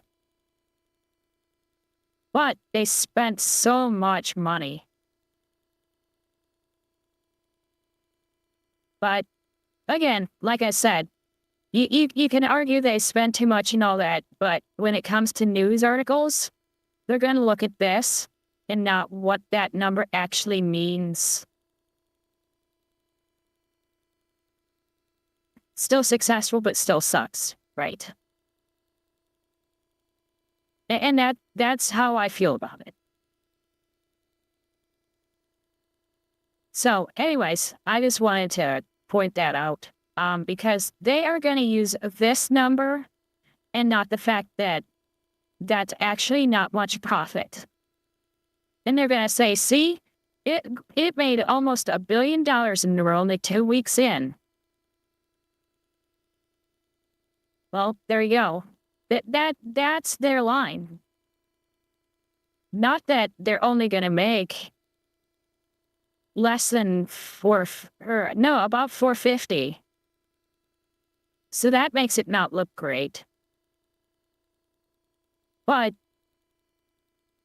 I mean, even if you don't adjust to what the actual budget was, or the actual amount spent on the movie, and it's $150 for advertising, which is an understatement, you're still talking $400 million.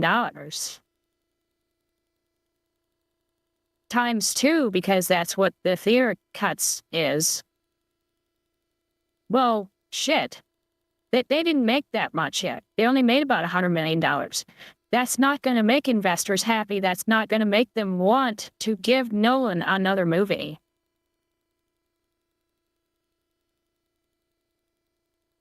It just is what it is. Anyways, let's go away from movies and talk about guns. Because I actually like talking about guns. Armed bystander distracted gunman in fatal in-and-out shooting. The shooter identified Chad Williams, 24. He fatally shot himself, the authorities said. The motive in the shootings remains under investigation. Then we can watch this. It's safe enough.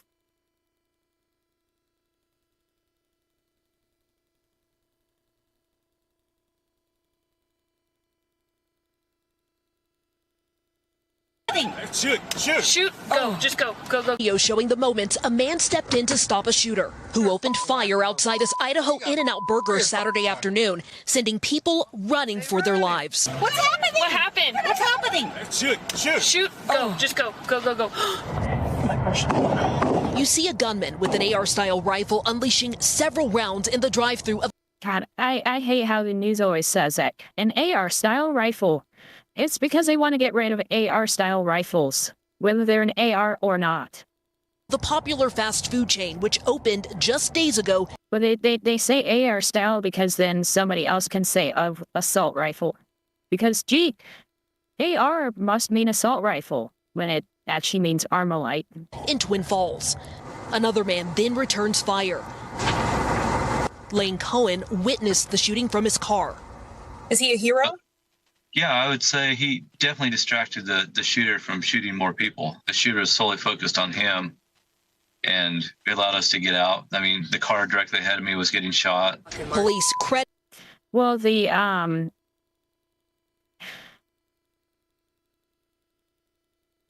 forget what they called it, but the beam weapon that was fired in.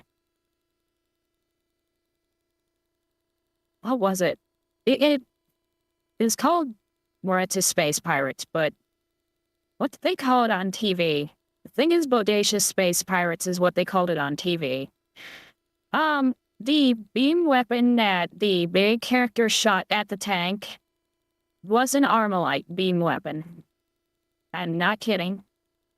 Crediting that man and an off-duty state trooper who also returned fire with helping save lives. Officials say 3 people were killed and at least 7 others injured. The president and owner of In-N-Out confirming one of her employees was killed. I could see an employee trying to carry another person out. She had a gunshot wound to the chest. He was just screaming her name. Tell her to wake up, wake up.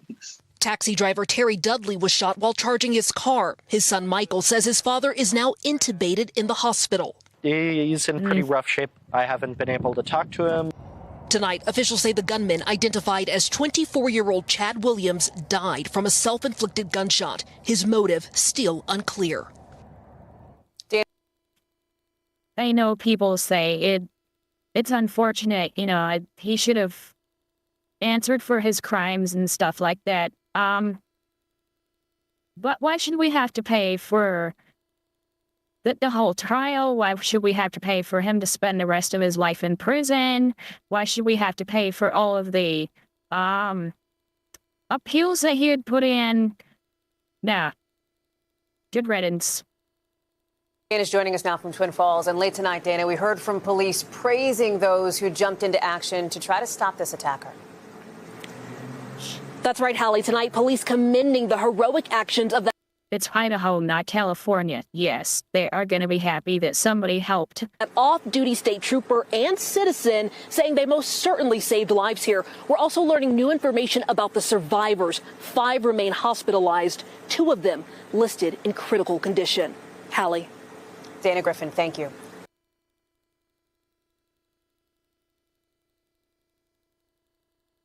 So yeah, that was a mess, but at least somebody was able to actually do something instead of just stand there. Tonight, Republican Congressman Max Miller doubling down on his real... Oh, shut up. Because I'm sick of people being anti-gun so much that when things happen and it takes so long for the police to get there that everything's over by then, or so much damage has been done by then that it's just devastating. Yeah, I know, it wouldn't surprise me if they were leftists too.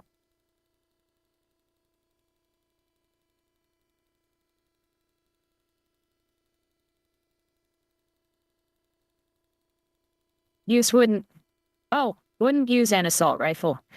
It makes it hard on law-abiding gun owners. Exactly.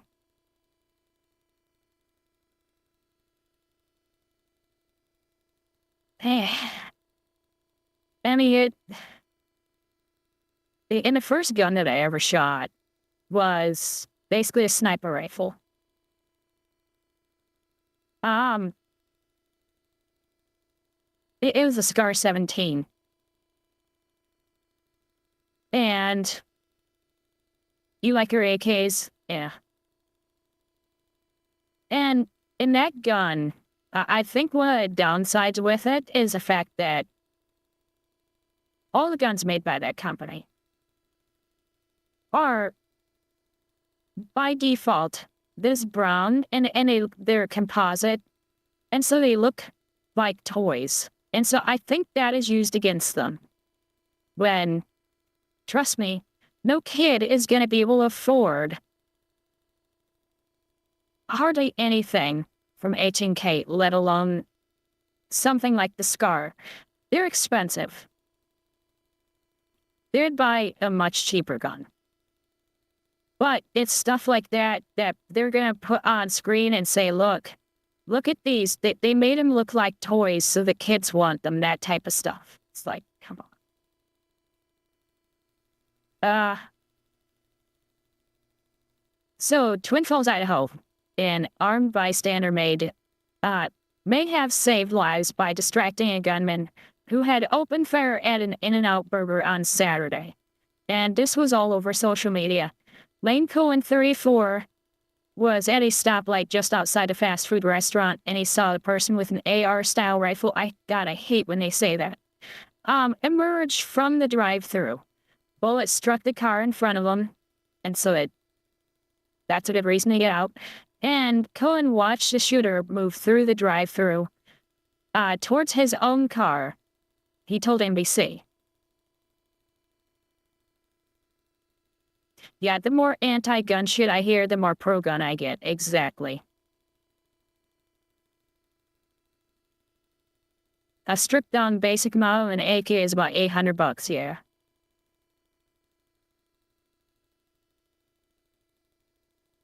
I've been shooting since you were 10. Hunting since 14. Yep.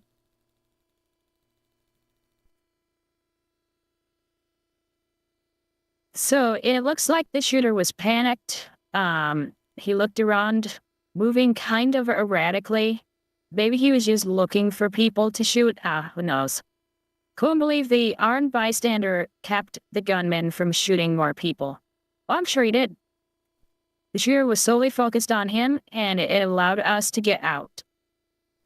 I mean, the car directly ahead of me was getting shot, and it gave them time to leave.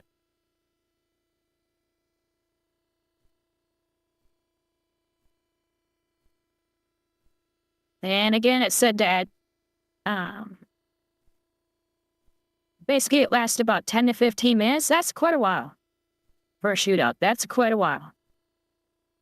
The shooter was identified as Chad Williams, 24. He fatally shot himself. Hicks said Williams' family is cooperating with the police.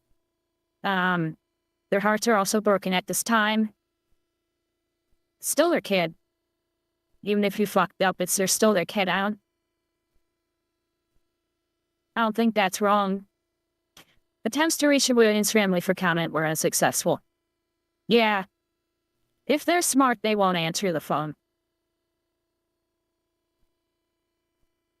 Hicks said that in addition to an armed bystander, an off-duty trooper was also there and engaged the shooter by returning fire towards him. So they definitely were distracting him from all the other people. That's good.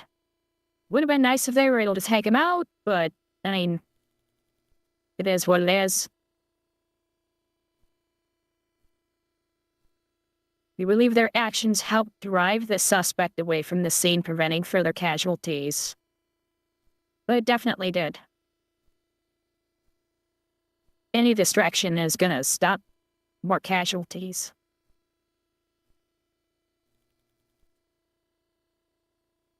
Then it goes into some of the people that were shot. Okay, so Cohen described the chaotic scene before the police arrived. He said he was about to pull into a parking lot on the other side of In-N-Out and saw the employee dragging a coworker who had gunshot wound on the chest, or to the chest. He was screaming her name, telling her, "Wake up, wake up." She was in and out of it. She'd be up and say a few words and stuff, yeah. Just probably in shock.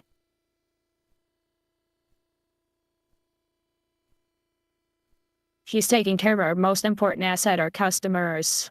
And her life was taken by a disgusting human who didn't value the lives of others or his own. Yeah, because he shot himself.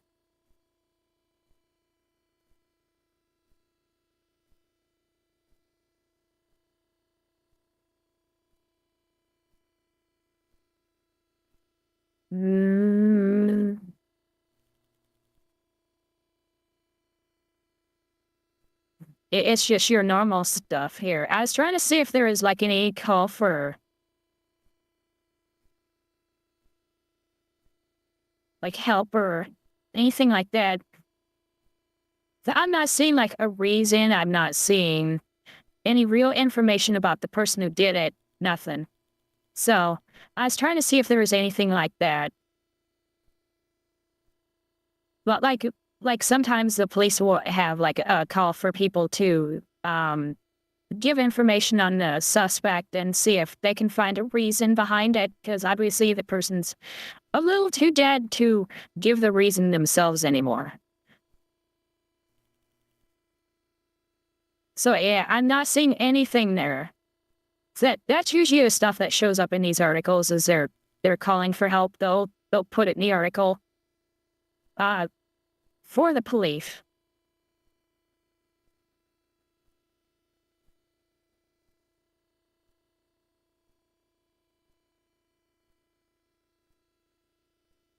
Oh, God. Yeah, I cannot repeat that, but yeah, everybody click that link. Oh, my God. That is somebody who does not get reality.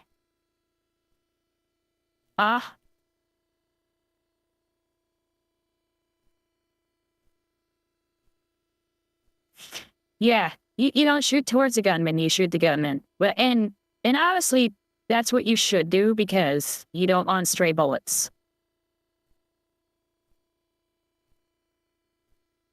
I have a shitload of knives. I wish I had a shitload of guns and ammo. Well, that is a very expensive hobby to get into. I will say that. Even if you are just doing range shooting, target shooting, stuff like that, it's not the most affordable thing. I will admit that. But man, the gun that I would like to have, you can't conceal carry. It's just, so I kind of like the heavier gun, less recoil. It just feels better than a lighter gun that shooting a heavy bullet can have a lot of recoil, and it's too much like re-aiming between shots. I'd prefer something heavier, but man, getting the ammo for that is just killer. Funny that one of the guns that I fired last time I was at the range was a 30-30, and you're talking like $250 per round. So, yeah, that's why people don't do that so much anymore. Ammo has gotten so expensive. You almost have to make it yourself anymore. I'm still trying to figure out what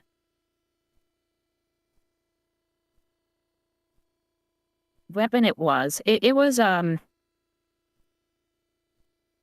had an all-wood finish to it. It was lever action, 30-30. And, man, was it a nice gun.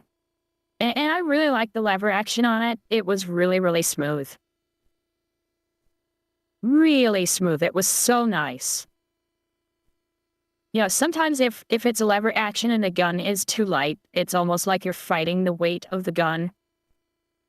Because there's more, you're putting more weight on the lever than the gun itself, and so you're like manhandling the gun to pull the lever, which is huge. And it's like, Oh yeah, I would love that Dirty Harry gun. That'd be nice.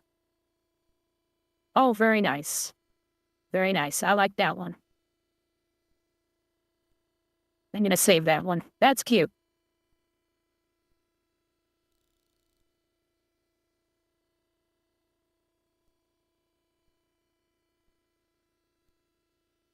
She's cute. Gotta say that.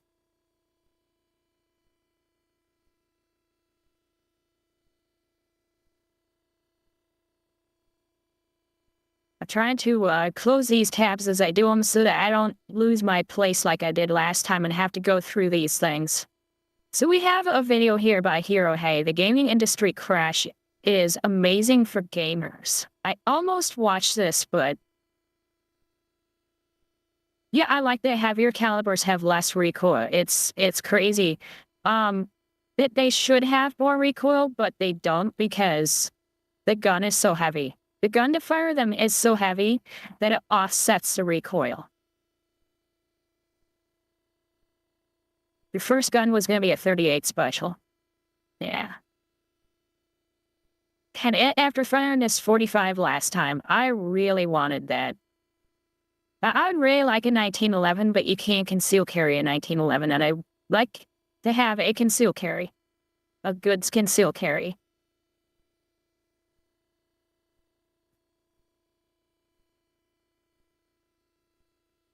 It's mostly hunting brush, so I use a 35 Remington lever action. Okay.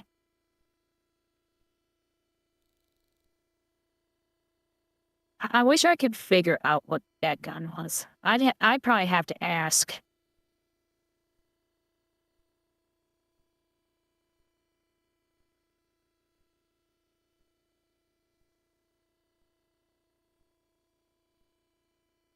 And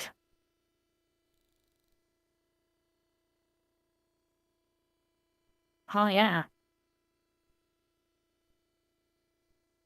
Actually, the one that I fired looked a lot like that. It was sideload and everything. It wasn't that gun, no. The lever was bigger. But it looked quite a bit like it. And I'm pretty sure it was a Remington, so, I mean, they're gonna share a lot of style.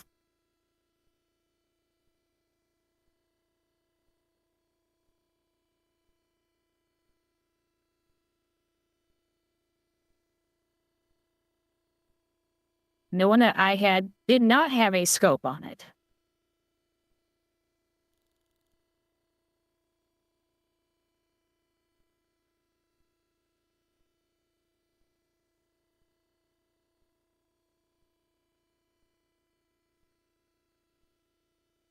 Let's see if I can find it that way.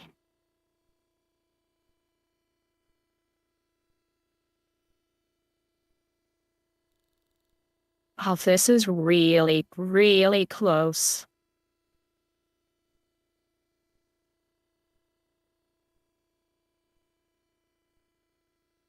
This isn't it, but it's very, very close.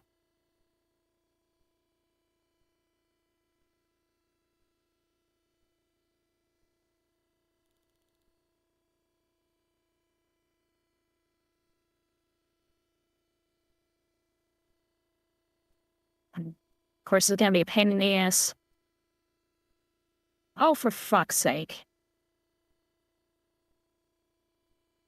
Why do they always have to have those fucking pop-ups? I hate this.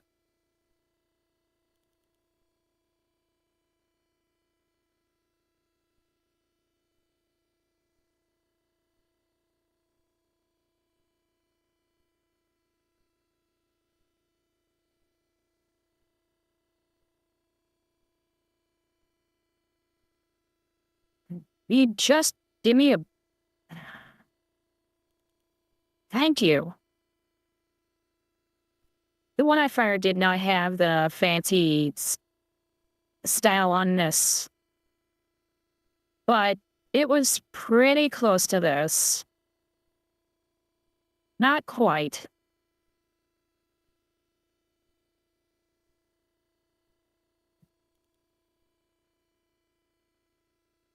But that's what close to what I fired. The lever was a little bit bigger. Yeah, pop-ups went and then came back with a vengeance. It drives me crazy. Anyways. So we can go over this one now. The gaming industry crash is amazing for gamers. This is probably gonna be true.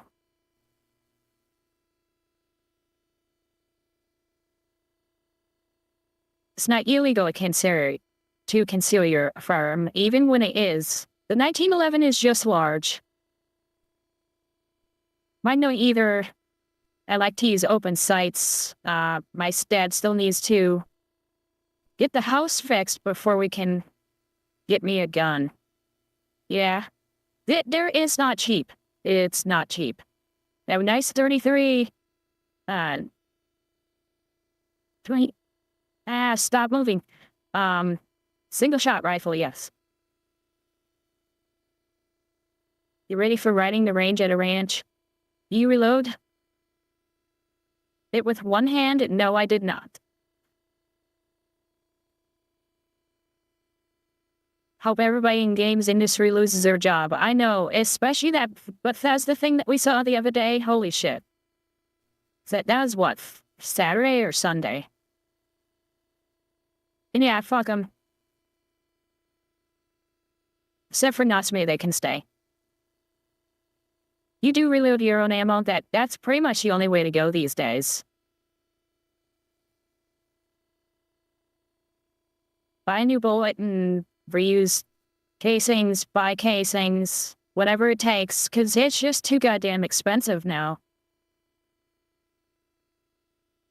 Chomp chomp.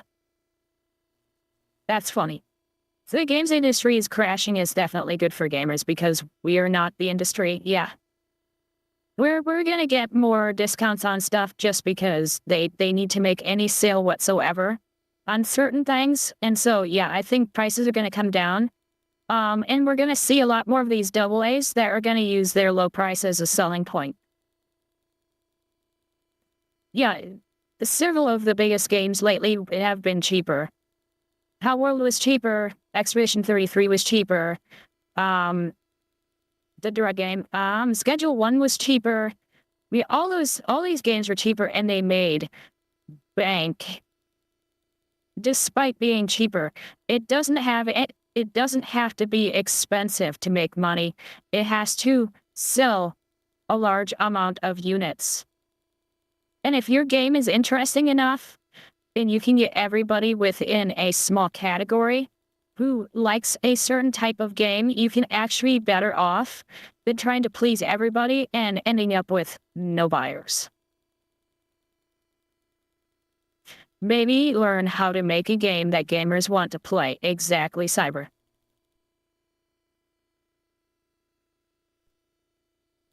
How Bethesda Game Studios union members. Yesterday I talked about how Bethesda Game Studios union members, or as they Yeah, this is what I was talking about the other day too. call themselves 1BGS, were protesting outside the ZeniMax offices. They were protesting the layoffs from ZeniMax and Microsoft, saying things like, "We are very talented people that make great games. How can you lay us off? Players love us," and stuff like that. It was like some of the most out of... Well, one of the games that I still have the most fun with, and I'll play on here because a lot of people just don't watch, is Escape from Tarkov. Wasn't the hugest game, but it sold really well. And it doesn't have any famous people in it. They're fucking duck. Literally. And that's it. Yeah, I know you watch Full Band, but hardly anybody watches. It's a really fun game. And it's so cheap, you should get it. You got scammed by a Tarkov player? Ugh.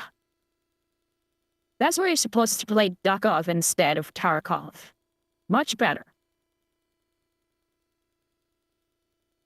touch comments you could imagine, because as I pointed out, and as everyone pointed out, Bethesda... Actually, I was so tired today, I was wondering if I was going to do some of this stuff and play Tarkov after until I fell asleep. Yeah, Daylight, how did you get scammed? Bethesda has not been making games that people love for like 10 to 15 years or so. And I've since found additional video coverage of their protest.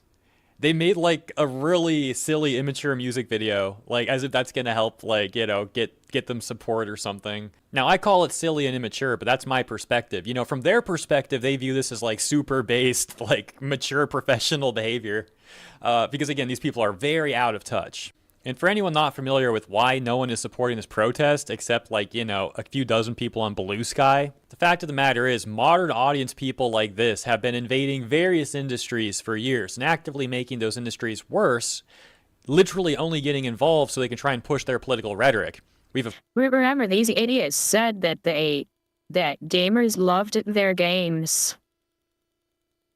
Yes, they're activists, and they probably truly believe that. They asked for a loan on a PayPal to pre-order when it was new. They never paid me back and then blocked me on Steam when I asked months later. So that's how he got scammed.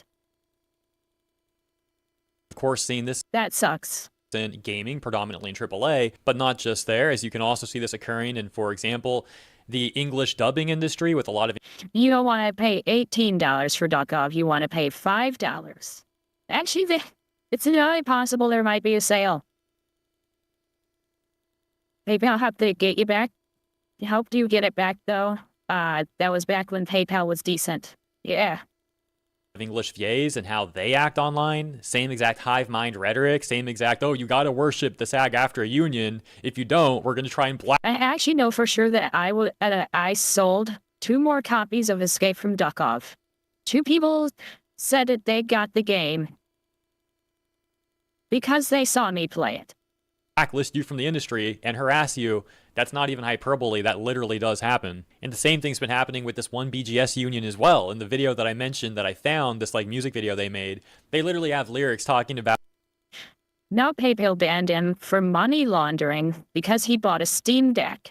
How like if you don't support their union, you're like a horrible person and a scab. And the fact of the matter is, a lot of these unions are really corrupt and they don't actually help workers. There's a lot of good reasons to not want to be a part of. Yeah, see, exactly. I sold 2 copies, so they should give me the amount that I spent back.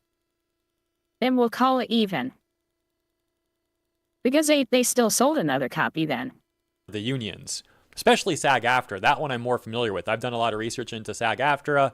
One BGS is a newer union I'm less familiar with, but nevertheless, not everyone wants to join a union, and there's a lot of reasons not to. These people, like I said, they'll blacklist you, harass you, smear your name, do whatever they can to ruin your life if you don't join them. But right before I made those examples with the unions, I did mention that there were various industries where these sort of people have been invading and then ruining with their corruption. I'll give you a few more examples really quick with less detail, but you've also seen this in comics, you've seen this in tabletop gaming, you've seen this, like I mentioned, in dubbing and English localization as well, and the list goes on. But as for 1BGS... Yeah, please keep unionizing.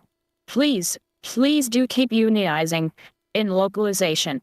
I beg you, please do it, because that will make them fire you faster. They will stop licensing out to these companies and start releasing it themselves because they're tired of your shit. Yes, like I said yesterday, it's really funny that these people in this union are now they're coming out doing a whole protest saying that they're against corporate corruption only once they've been laid off. All these years that they were happily working at one of the most notoriously corrupt AAA corporations out there, they said nothing about it. They were all fine with it. But hey, once they get laid off, guys, we're for the players. We support the players. We're against the corruption. Yeah, no, you just want... You are not for the players. Fuck right off. Want your job back. And it's very important to understand the strategy that unions in this sector use. For example, 1BGS, or going back to SAG-AFTRA, they openly talk about how they need public support. So these people will gladly gaslight you and lie to your face if they think they can win your support for whatever their goal is. But here's the good news. It's now pretty well established by 2026 how corrupt these people are. And so most people, they don't fall for these schemes, thankfully. They can see right through it. All right, serious talk done. Wow. So now we go. This is what I saw the other day, is when he posted this. And this is where I almost talked about this. And so he ended up making a video based on it. And now we can have some fun here. So I made this tweet yesterday after my video. This thing's been popping off. Oh my gosh. Thank you all for the likes and retweets and everything. So it was basically a recap of yesterday's video, which, you know... So Full Band knows someone who works in Construction Outlaws Working Union. These unions will die out eventually, yeah.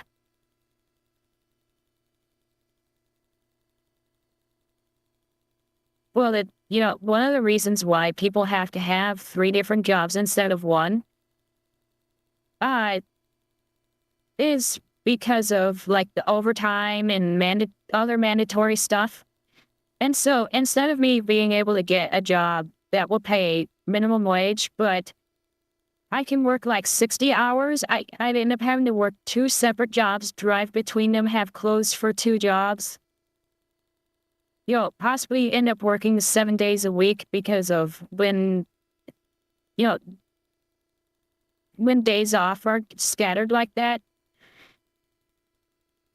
It's bullshit. And unions screwed that up. Unions lost their purpose,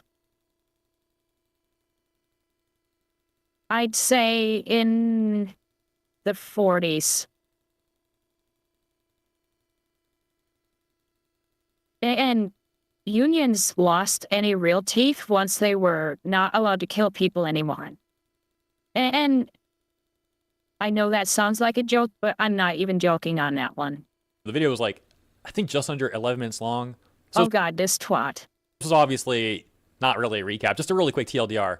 Little compilation of the strike from yesterday. Let me also point out this ratio really quick, though. This is crazy good. Like 19K likes, 1,900 comments. So a ratio of 10% replies to likes.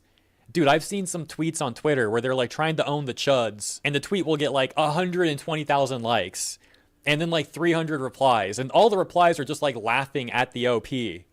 So my point is, there's definitely a discussion to be had about bots on Twitter and like botting the tweets that are trying to own the chuds and all that. But that's a discussion for another day. Just real life example of what? Unions? Something interesting I happen to notice. But the reason that I'm taking a look at my tweet here is because I want to give people credit where credit's due. I saw some people in my YouTube comment section and also the Twitter comment section here pointing out how there was this one guy in the background of the protest. Yeah. Who's literally got a tattoo on his neck of the hammer and sickle. And then this guy aside, there's I saw that too. Some other funny comments I want to take a look at too. But let's talk about this first. We're starting here. So this comment says, these are the exact kind of people they needed to fire. Things are looking hopeful, but depends on if they just hire new activists. A union and homicide? Oh yeah, that's your very, very old unions. Those are the like the Teamsters. The old Teamsters, not what they're like now. The old Teamsters. Is to replace these. And this response from Kaguya's Top Gal says, this is why your Fallout games are now poorly made communist gay propaganda. This is something I've never understood either. Like, if you're a communist and or if you're LGBT, why would you ever support, like, this is your representation? Like, oh yeah, dude, the trashiest looking guy with the tackiest tattoo. That's great. That's a great look for us. What a Chad. And again, let me point out the irony of people like this working at one of the largest, most corrupt AAA corporations out there. Hey, I'm a communist. I even got a neck tattoo of the... Because the Teamsters are doing a lot for, like, bus drivers and shit like that. But if you are... I'll use the example of, like, Disney. If you're, like, a bus driver at Disney, they don't do jack shit for them. And it's because they can't kill people anymore. The Sunflower? I have no idea. Hammer and sickle. By the way... That's a good question. Thanks, Bethesda, for the paycheck. I appreciate it. Wait, I got laid off? No, give me my job back. I want to work at that corporation. It's just such a LARP. It really is. And it's like, this is a grown man. Sad. Sad, truly. Although, it's still also pretty... And officially, I would never get a tattoo on my neck like that. Holy crap. That had to hurt like hell. Funny. Speaking of funny, you guys got to see this exchange. So I got this response that says, this is what is making your Fallout game. And then this response says, well, not anymore, lol. The OP's like, very true. Let's see if we can find him. When you could get away with it in the 1920s, yeah, you could kill people. You weren't allowed to. But if the cops are too scared of you, yeah, you could pretty much get away with it. Really quick. So there's the communist guy with the neck tattoo. That player. And again, I totally missed this guy yesterday, so I'm really glad people pointed that out, because I would have not noticed that, and that added another layer of comedy. Now, where's the lady from that other picture? Oh, there she is. You can see right there. But now, as a generous reward for your patience, I will show you a new clip that I mentioned at the beginning, that I found more of their strike. So, take a look at this lady. Choices fucking matters and tell us every single day. We make games for our players. Every single choice in our game fucking matters. So it's kind of hard to understand what she's saying, and especially hard to understand her point. But I think... Especially if it doesn't heal right. Keep that in mind, Rayo Zero. If it doesn't heal right, you might end up with pain all the time. She was saying something like this. Your choices matter. You tell us every single day. And then she's pointing to the ZeniMax offices that are presumably off screen. So that seems like a management thing that they tell the the devs, right? Like, your choices matter, presumably. That's what she's getting at. But then she says, we make games for our players, and every choice in our games matters. So this could be interpreted a few different ways based off the prior context. Like, every design choice in the game matters? Or is it that, like, the players' choices in the games matter? Either way, I find it funny, because it's like, okay, they're either taking credit for their choices, like their design choices on games like Starfield, Bethesda's latest release, which was really not good. I'm biting my tongue on that. Personally, I think it's a horrible game. But some people, they're like, it wasn't bad, it was just boring. Yeah, see, I don't think it was bleeding red either. I think he had issues. I think it's awful. I really do. I even gave it a really fair shot. I'm embarrassed to admit I played like 100 hours of Starfield. I liked it for like the first 15 hours. And then I really didn't like it at all. But I still spent, to be fair to me, really quick, I know I'm kind of running on with this story, but to be fair to me, a good 40 hours or so of that 100 is probably from just like messing around with the ship creator. Because the ship creator is like the one thing in Starfield I think they actually did pretty good. But then actually using the ship itself is the most boring, pointless thing ever. So it's like you make a good creator for the shipbuilding, but then if you're a communist. See, it is taken from such a distance, it's hard to tell. But, yeah. Because video compression can cause this. The color bleed. But yeah, it looks red and raw there. But it could be it's screwing up the compression. Be fair to me, a good 40 hours or so of that 100 is probably from just like messing around with the ship creator. Because the ship creator is like the one thing in Starfield I think they actually did pretty good. But then actually using the ship itself is the most boring, pointless thing ever. So it's like you make a good creator for the shipbuilding, but then it literally doesn't matter. It's so disappointing. I could go on and on about Starfield. I'm gonna stop there to save us a 30-minute rambling about Starfield here. My point is, it's funny that they want to take credit for that. Like, our choices matter. Okay, great. You made Starfield wonderful. Am I supposed to clap? Like, that's not... Hold on a second. Yeah, I'm not sure that's exactly a win.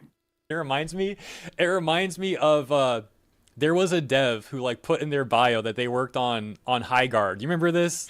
That's true. It could be a recent one, in which case, yeah, it's going to be red. Like a few months ago, they had like Highguard.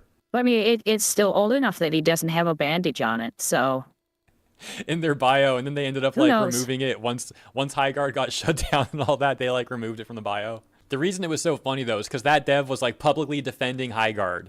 They were like saying how glad they were to work on Highguard and how people are wrong and not giving it a fair shot and blah, blah, blah, blah, blah. And then even they ended up removing from their bio the Highguard thing. That was funny. We've seen a couple examples of that. Anyways, the last thing I'll say too is there's like some irony here to this with the fact that so many AAA games have tried to sell players over the years this concept of your choices really matter, guys. In this game, your choices are going to matter. And then we find out they really don't. They just don't matter at all. Like, you might get a slightly different dialogue option. Oh, is that even a Bethesda employee or is that a tag-along? Who knows? And I can't play Marvel Rivals and Overwatch anymore because they're too fast-paced. I've never been able to play them. I did play Overwatch for a while, but I really can't.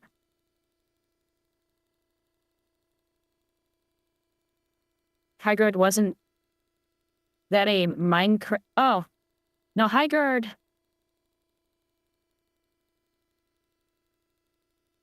What's it? Was it Hytale? I think that was the one that was a Minecraft game. But that's massively different from how... Where are people falling back into communist right now? Honestly, I think it's because Hytale. I think a lot of it is because it is so difficult to get a job. And the pay is all so low. And everything is part-time. And so they're losing their jobs in industries like this, and there's nothing to go to that pays the same. And so they freak out. I mean, I'm even fighting that right now. Everything is part-time. How much they overstate, how much the choices will actually... And it's so that they don't have to pay any benefits. ...matter. Now, I'm not saying that the lady in the clip where she's like yelling into the mic was talking about... So, again, the union screwed that up. That part... Maybe she was, maybe she wasn't. I really don't know. I think she was probably just talking about more of like their end of things, not the player's experience. But like, it's still funny to me. There's still that, like, bit of irony there. And routinely, like I've said, we keep seeing these people try to act like they're standing up for the players now, which is actually getting annoying. Yeah, because you're absolutely anti-gamer. I said yesterday and in this video as well, these people have not been standing these people have not been standing up for us at all. But when they get laid off, they're acting like they have, like they're our champion, just so they can try and get our support on their protest. I mean, it's so scummy. And so going back to this clip, after the lady is yelling in the mic, they continue the music video thing that I mentioned before.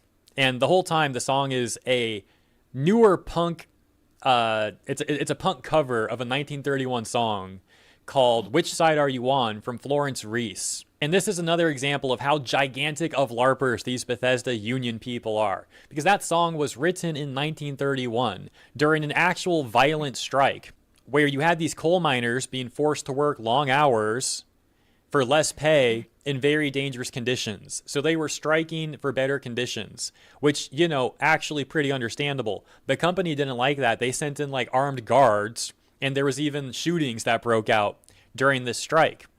And so this song was made during all that. The song, Which Side Are You On? But nowadays, we're not talking about the 1930s during the Great Depression. We're not talking about these coal miners who are working in very unsafe, dangerous conditions and literally got shot at by their employers. No, now... Well, I still have to worry about deleting some things that show up on screen. So I really need more people on these other sites that can be moderators to catch stuff when I can't. We're talking about these... That way I want to do that. I would like to do that.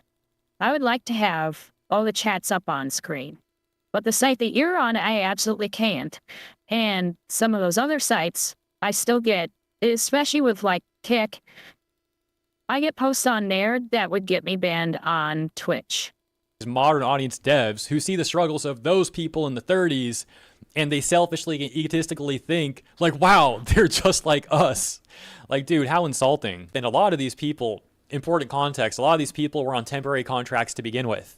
There's even some of them that have been on video saying that they were on a temporary contract and they've had multiple contracts and they've... I need a third monitor. I have two, and then I have another computer that's doing like the voice and all this other stuff. And I have the list of everybody who's watching and some of the chat over there. Build the contract, they get paid, and then maybe they get another contract or maybe they don't. But sometimes they don't, and then they act like they've been laid off. And that's not actually a layoff. That's just normal business. Like I said yesterday too. To be frank, they're anti-everything but the modern audience. Exactly, Rayo. Actually, excuse me, this was not yesterday. I think it was 2 days ago in a different video. I mentioned how a lot of these people... I know, I'd rage bait them too, Pip. They're on temporary contracts, like any contracted person would be. And then when the job's done, they're not always brought back. And that's normal. You can't expect to have a temporary position and always be brought back. That's not how it works. But these people then act like they've been, you know, greatly wronged and that they're owed a perpetual job. Actually, 5. I have 5 platforms. One I can't say because it's not safe for work. But I stream safe for work there and people watch me there, so I still do it. When they've already completed the contract and been paid for it, they go to some union like BGS, like one BGS, and then try to gaslight the public to support their protest or whatever it is that their current goal is. And they're being very dishonest this entire time. And then in games journalism, you'll have some corrupt Kotaku journalist or PC Gamer journalist or The Gamer, whoever it is. I'm kind of just, you know, naming some outlets right now that often support this sort of thing. They'll then falsely conflate together employees that are on temporary contracts and employees that are actually laid off who are on salary. And all of it is just really disgusting manipulation and lies. And like I said, they do this with the goal of trying to get the public to support them. Now, why do they need to lie so much? Why do they need to misrepresent things so much? Why do they need to be so manipulative? I just take that as them not actually having a very good point. If that's how desperate they are, that they can't be honest about this stuff. And we've seen this from so many examples too. Look at the Hoyoverse situation that I cite very often. Those VAs, those English VAs. Well, all VAs. All of the VAs are like that. That were trying to get the public to support their strike against Hoyoverse got exposed as being a bunch of liars who are all essentially trying to monopolize the industry and strong-arm any VA that wasn't a part of their union into losing their jobs. Then they'll turn around and say that they care about the... Yes, Viper. workers when it's like, dude, you people were trying to get them fired. But yeah, I think that's all the main stuff, so I'll leave it there. Thanks for tuning in. Hope you enjoyed the video. But you know, it's funny if I had that chat on my screen, and even if it was that site, I bet there are enough people who are on that site who would moderate the shit out of it for me so that it could be shown on screen. So,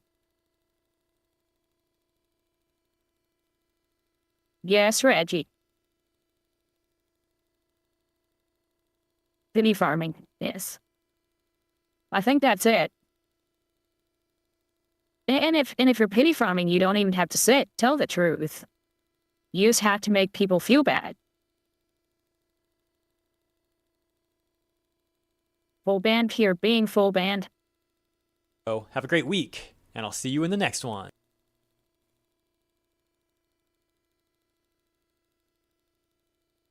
ChatGPT.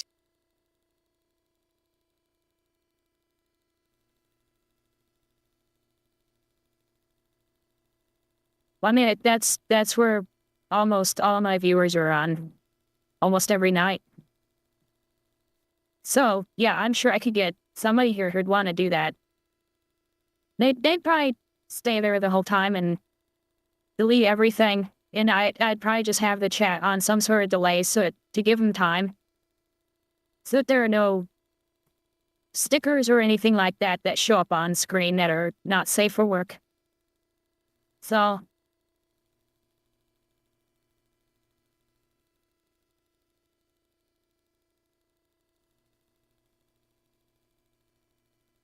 I was trying to figure out what this... Yeah. I might want to look at this before I show it. Because this is one of the ones that was recommended. So I didn't take a look at it first. You can still only talk with highlighted messages. That is so weird. Full band, not full band. So I'm going to put this off for tomorrow. We'll just have to see. Because I used to watch Black Pigeon Speaks quite a bit. And then he sort of went off the rails for a while, and I stopped. So I'm going to look, see if it's something that I think enough people are going to watch, and then we'll watch it tomorrow. And then I just want to show this. So Legendary Drops asked, when buying a game on Steam and noticing it has mixed or lower rating, how often do you read the reviews to find out why? His name is just Reggie Abbott on that site, so I'm not sure.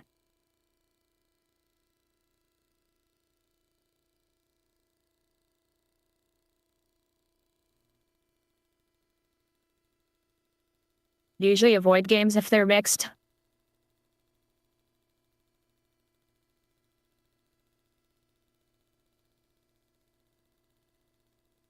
Oh, I guess that could possibly be it, because you don't give them your phone number.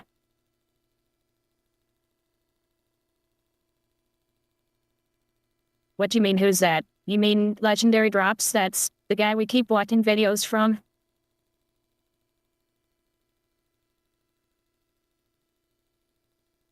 I mean, some of the games that I would like are probably more going to show up as mixed.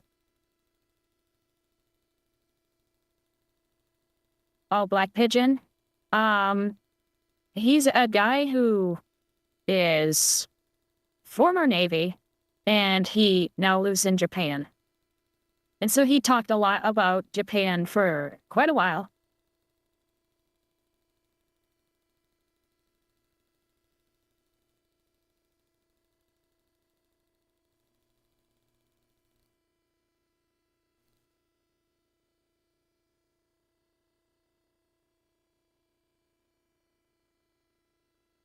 You find it faster at Ask AI now. That there are politics involved in games now. I know. It's unfortunate.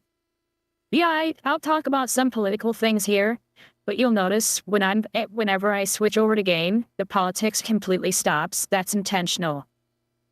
Unless it has something to do specifically with a game.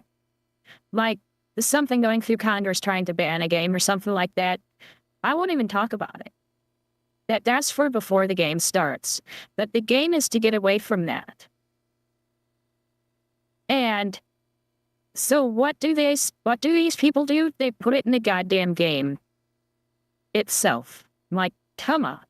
And that's why people are so pissed off about it. It's like, we want an escape from this. Why are you putting your politics in my escape from politics?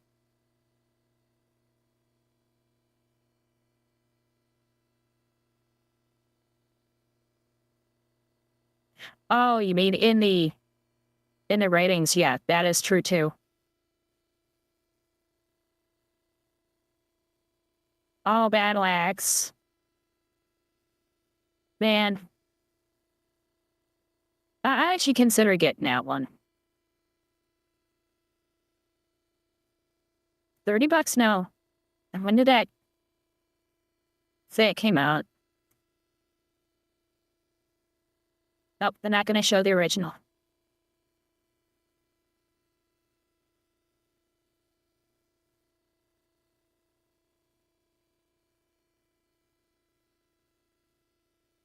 But I mean, sometimes, I will care about the politics that's in some of the games because I don't want to pay people who hate me.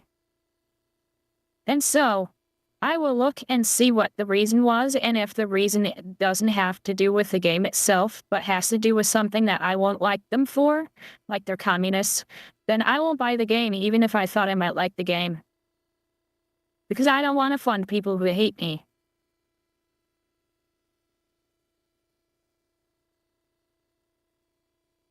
Looks like you have to take on the Golden Axe.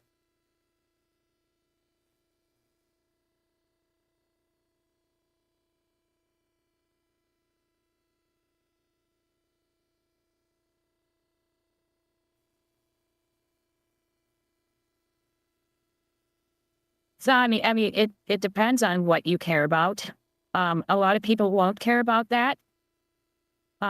If it is, not like directly in the game, then people won't have an issue with it. But I think if it's egregious enough, I don't want to fund them. If it's just like one person who's working there and they're like a voice actor for one character in a game, I'm not going to freak out over it. But if it's like the developer and they've been shitting on people online for days before the release of their game for having something political in it, then no, I'm not going to fund them. And the sooner they're unemployed, the better. When they have to put the fries in the bag, then I'm satisfied.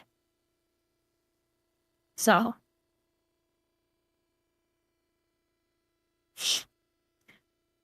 I was just going to go into this real quick. We're not actually going to go into the game itself. But I was kind of surprised that when I was looking at this, that the Palworld Online was announced.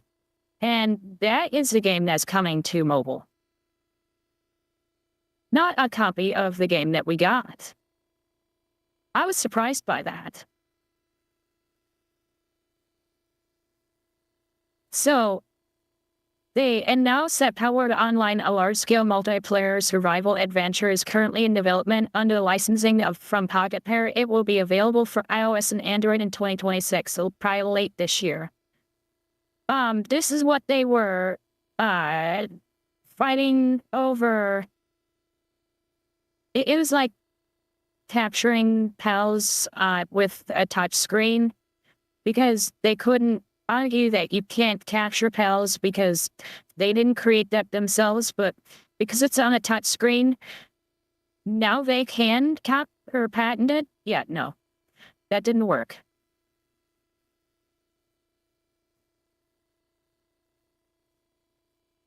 The developer for Golden Axe, Battle Axe?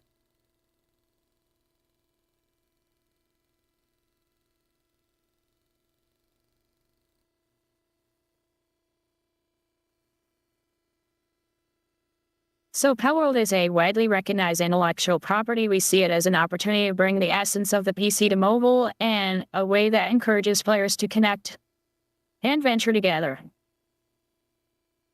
Working closely with Pocket Pair, we have focused on preserving the depth, immersion, and freedom that define Palworld, while thoughtfully optimizing the experience for mobile play. And where's this quote start?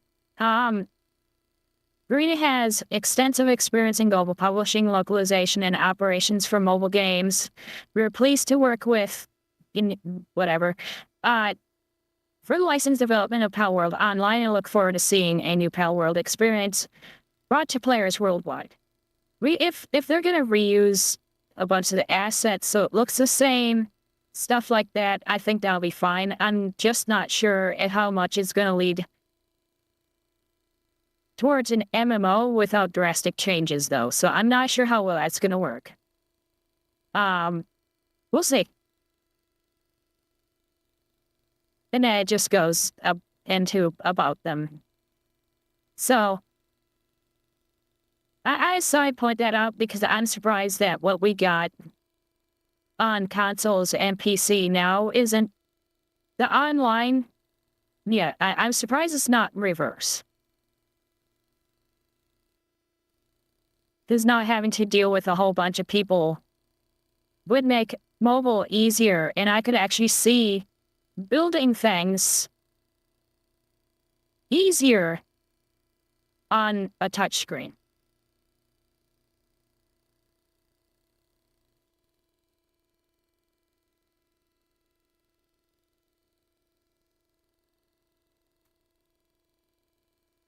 Yeah. Oh god, a bullet hell.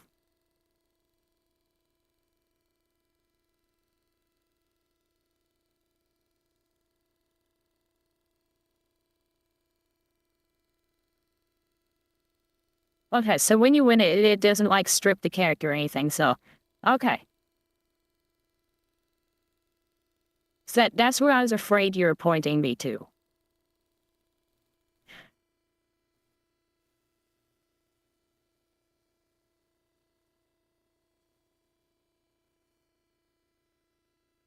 So I saw this, which is basically a suicidal empathy.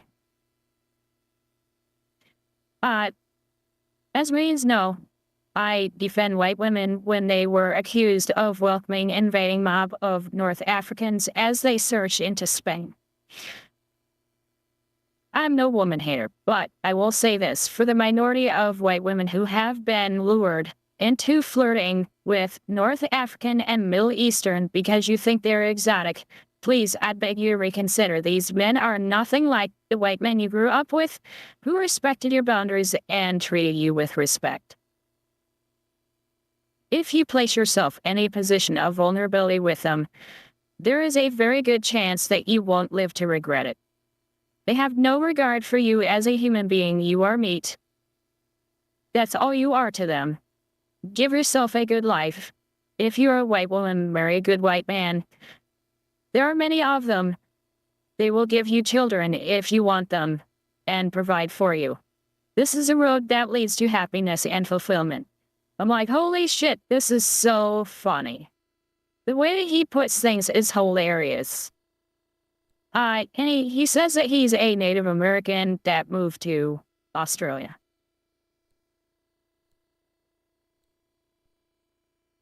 So an American mother who moved to Ireland had a newly inherited $1 million and was bludgeoned to death by her asylum seeker fiancé. He was vocal in her new community about the left-wing views and her freeing Palestine. Her body was found by her 13-year-old daughter. He was being held in Jordan, but Ireland has no extradition treaty with Jordan. And you have seen that Grata, you sent Grata here to make an agreement but with no luck so far. Is this a case of fuck around and find out? Yes. Yes, it is.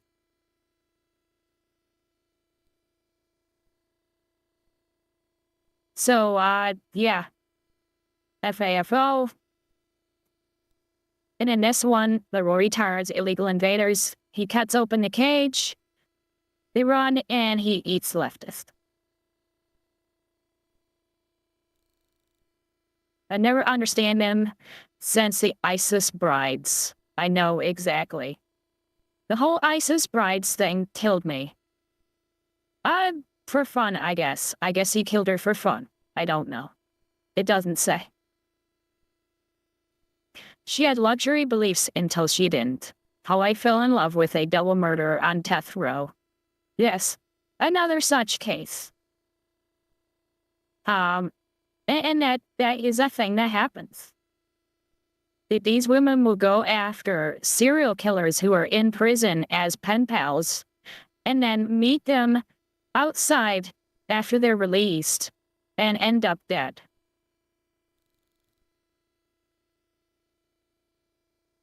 It's happened a few times. Most of the time they're just ghosted because they don't need their entertainment anymore because they're not in prison anymore. They can see a real woman instead of some fat slob who is writing love letters to prisoners all day. Yep, that case too.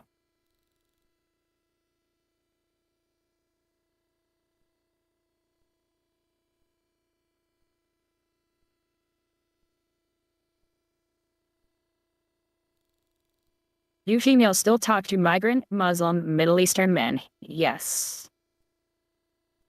Just because they're good looking and their accent. Women fall for accents a lot. And so, they will go after those guys in prison who have nice accents on TV before they go in there. And so that's why you'll find some of those people who are not even that good looking, but they have a thick Russian accent or German accent or something like that, and they like it. It's crazy. It's really crazy.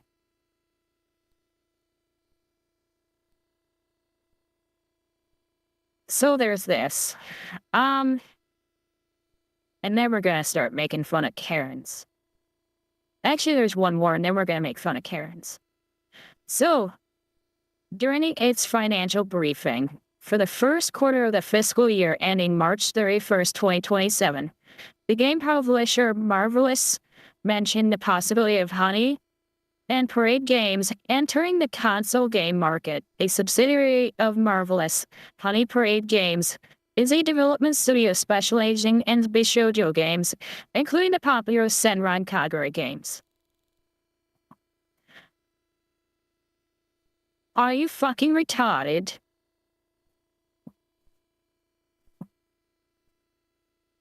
I'll get it. That's honestly all of this that I really wanted to read. Because, are you retarded? Is all I can think when I see this, because it's Sony. Sony is the reason that Senran Kagura isn't what it was before. They wanted to censor their clothes. So Senran Kagura isn't Senran Kagura anymore. Ta-da! Yeah, that the producer left because of it. It's a mess. Why are they going to go back into it? When they know what Senran Kagura went through with Sony, why are you saying you're going to go into the most censored market? It makes no sense.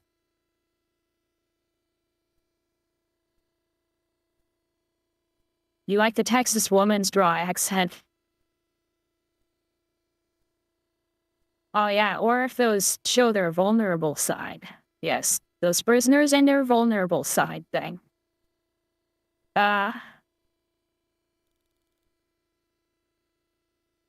Because honestly, they really don't bring up the important part, which is why. Why are you going to go into the console games? You make no sense.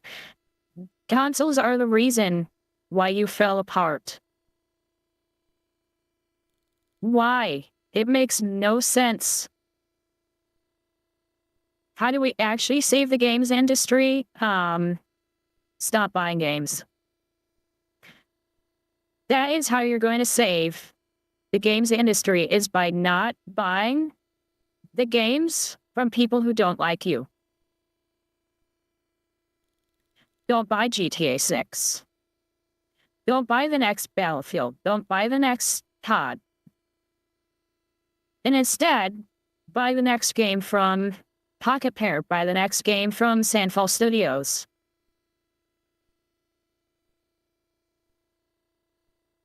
Make piracy great again. Yeah. I mean, I can't think of any other way other than to make it so that they understand in the only way they can possibly understand, and that's in their pocket. If they don't get money from you, they change or they go out of business. And you know what? A lot of these companies are publicly traded, and their investors are going to say, fix it or stop.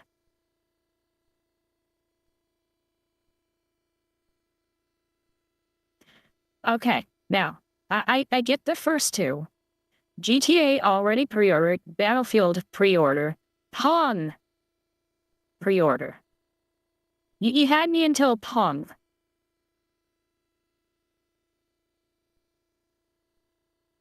And has something like Patreon Tobacco Studio. I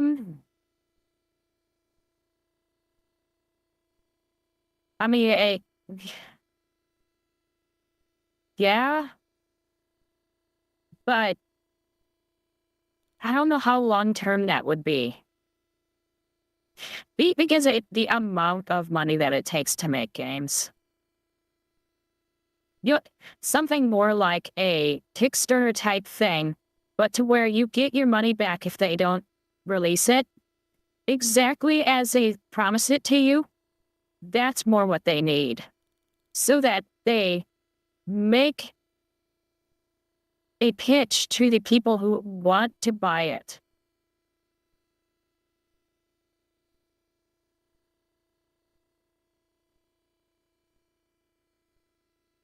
Yeah, the Reddit mega thread.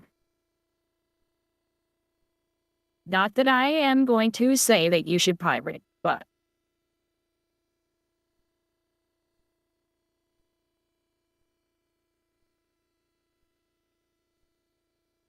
so, yeah, I'm not sure what they're thinking. And so I just wanted to bring up that first part there and say, this makes no sense.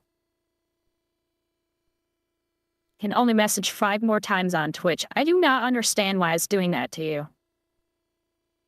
There's some sort of restriction because I am not having any problems from anybody else. So it must be some sort of restriction on your account. Maybe it is the phone number thing.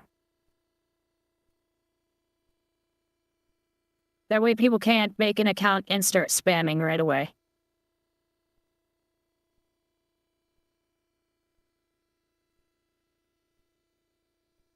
And then the one that I keep putting off. GTA Online in-game gambling reportedly blocked in Australia, leaving folks down under locked out of Diamond Casino games.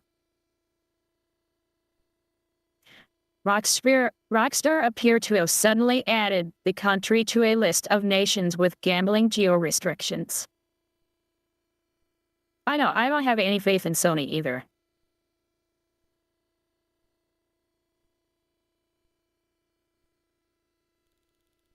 Oh geez, they have a huge list here. That's a lot of GTA games. I knew there were a lot, but I didn't think it was that many.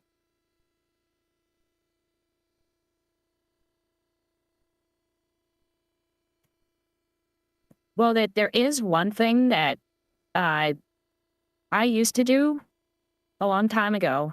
And that was, I would play some mobile games. And early on, when it was easier to jailbreak your phone, I would jailbreak the phone and download copies of games. And then if I liked it, then I go buy it. I bought more games. When I couldn't do that, I stopped buying mobile games.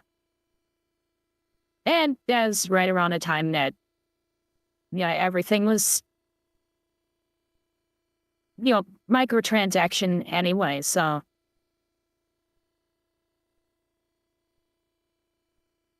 So GTA players in Australia have reportedly found themselves suddenly barred from the litany of in-game gambling minigames found in Los Santos Diamond Casino, with the change seemingly the result of developers Rockstar adding the country to their list of games where access to such minigames is restricted. Aussie's access to poker, blackjack, roulette slots, and inside track horse racing minigame, and the Lucky Wheel players can spin for a prize once every 24 hours of real time has been restricted, according to some code unearthed by GTA forums and shared by Rockstar Examiner Text 2. Any Australian players approaching these games are being served with notification which reads this feature is not available for you. Yeah, I basically wanted demos. And the demos were essentially taken away, so I stopped playing. We used to have demos a long time ago. Lots and lots of demos. And they all went away. Why? Why did demos go away?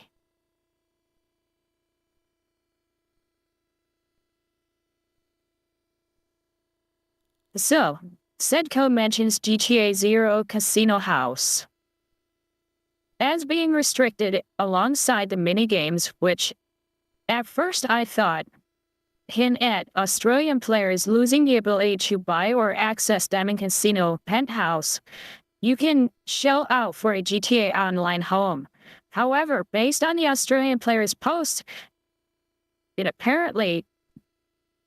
appears that this only refers to the gambling minigames found within the penthouse itself, having been locked off in addition to those in the main casino floor.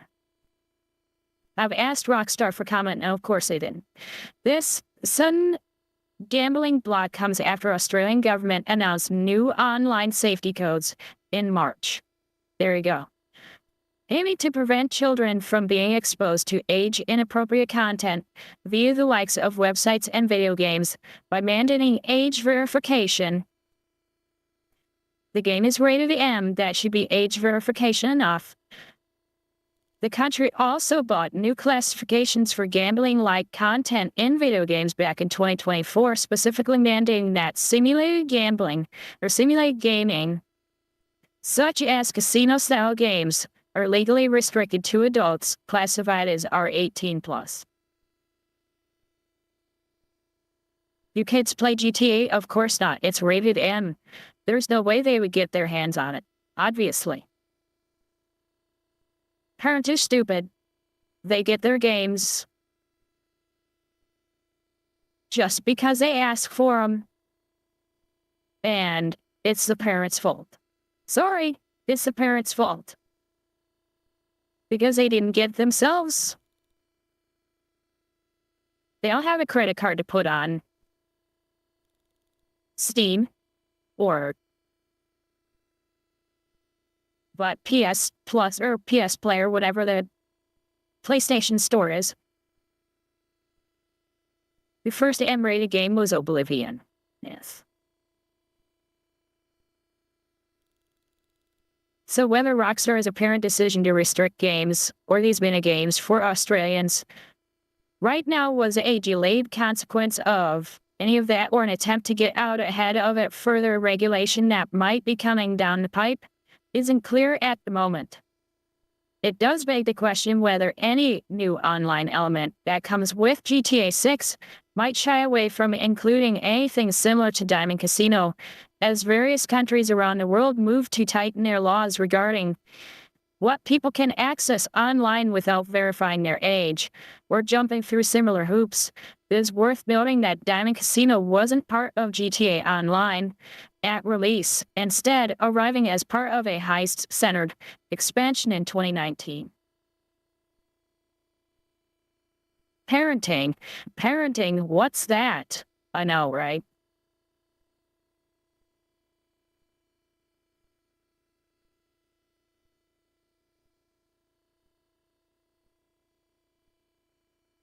And so I will bring up this thing as it is related.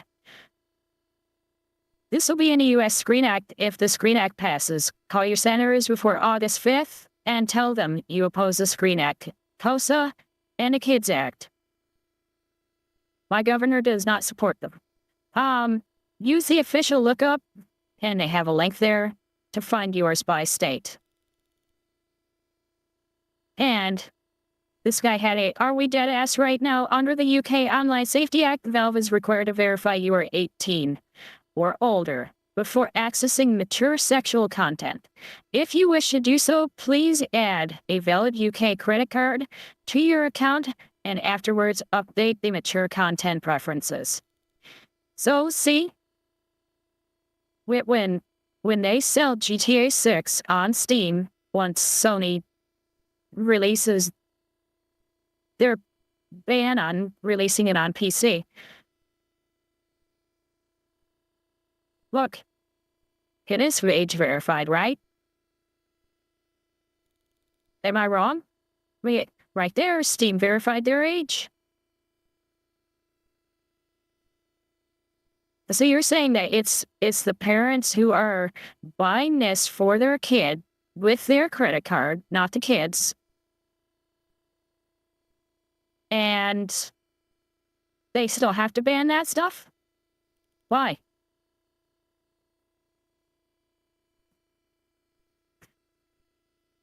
This guy, good thing I don't have that problem. But I agree, it's not about child safety, it's about control. Exactly. It's kind of crazy how it's getting to the point where piracy being better for the consumer in almost every way compared to legally purchasing something. Spoiler alert, it's not about the kids, exactly. Yep, they forced YouTube to do their bidding.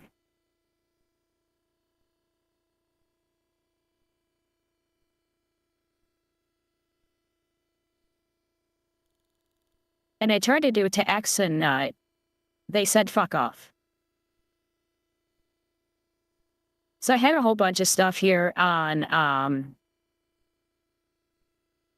Halo and stuff. We're gonna do that tomorrow instead. Now I guess we can watch this. Never too old to charge for feet pics. Donna Mills, who is 85, has joined OnlyFans. You remember Donna Mills from the 1980s? She was pretty popular, Knots Landing, and she is joining a long list of celebrities who are going to OnlyFans. She is, however, to the best of my knowledge, the oldest celebrity that's joining OnlyFans. And if Betty White had survived, would if she were still with us, would she be on OnlyFans, and would people pay for that? No, Betty White was more classy than that. I don't know. Anyway, this has come from Variety. Knots Landing star Donna Mills joins OnlyFans at 85 years old. One of the best-known television stars of the 80s, thanks to her role as... Yeah, Betty White died. Recently, too. It is just a couple years, I think. I can look it up.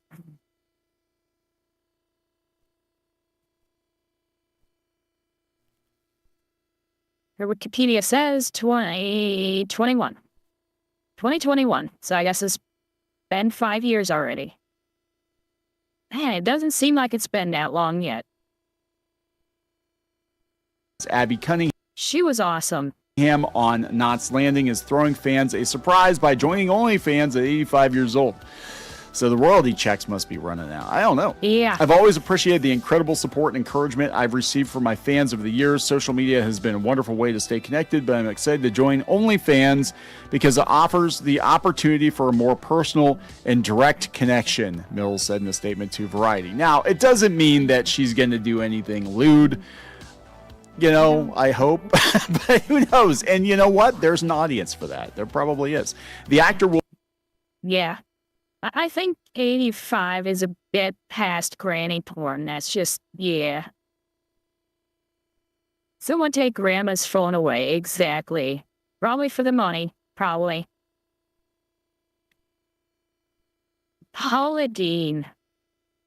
We'll be sharing moments from my daily life, behind-the-scenes glimpses, and engaging with fans in a more meaningful way on her new OnlyFans account, adding it's simply another platform to spend quality time with the people who've supported me throughout my career while staying true to who I am. This is not about changing who she is. It's about giving her longtime fans more access to the personality, style, and behind-the-scenes moments they already love. Added Andy Bachman, CEO of Creators Inc. Donna has always been fearless and ahead of her time. She told me, YOLO, let's do it. And that perfectly captures her attitude. She's approaching OnlyFans on her own terms and creating a space that feels authentic, God damn it. Leon, stop it. personal, and completely true to her. Now, she's hardly the only celebrity that has an OnlyFans. It's apparently the thing to do now, especially if you're a woman. Elle Fanning has one. Amanda Bynes, man, that's a sad story. Shannon Elizabeth, Jesse Cave from Harry Potter, Denise Richards, of course. Oh, there's a dude. Tyler Posey, Black China. Who else? But that's what OnlyFans is actually for. I mean, it was, well, not for movie stars. It was for musicians, but still. It wasn't meant for lewd stuff. We got Jamie Presley, we got Amber Rose, we got Bella Thorne, of course, Trisha Paytas. What? Really? She's making bank on the road. Oh, well. Jordan Woods, Cardi B. I'm actually surprised by some of these. Dorinda Medley. Let's see. Sonia Morgan. We got Tanya Monjo. I don't even know who she is. She's a YouTuber. Okay, that's why I don't know who she is. So what do you think, guys? What do you think about this? You guys subscribe? So apparently you're... Well, that was less entertaining than I expected.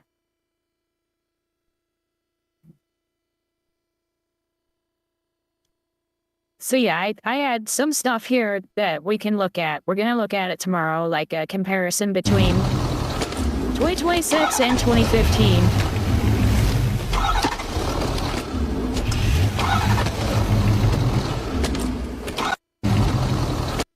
So they were okay to actually move the character from one seat to the other.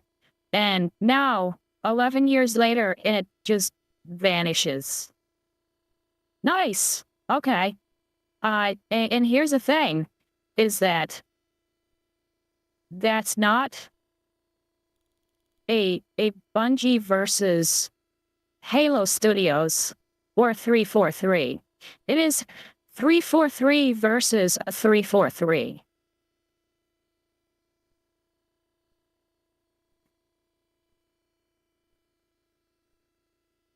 Ellie Fanning's lures are going after people who are making porno for. Is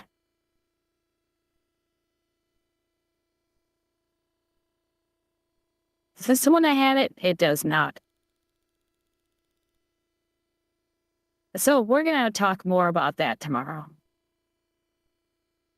Instead, we're going to go into this because it's funnier, but I need another drink and to go to the bathroom.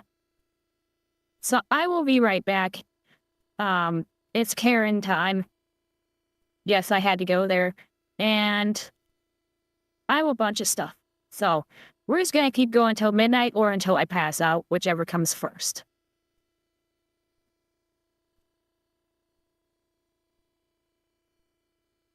Then actually, we'll give you some music.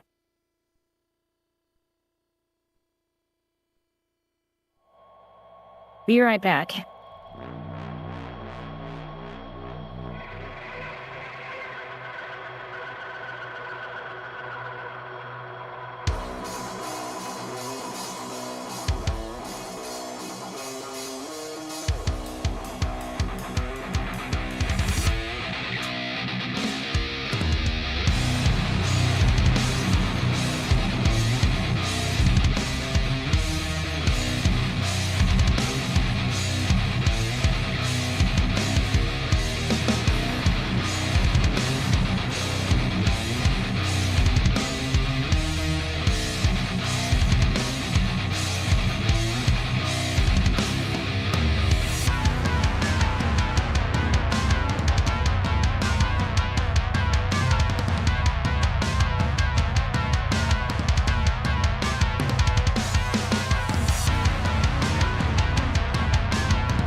Okay.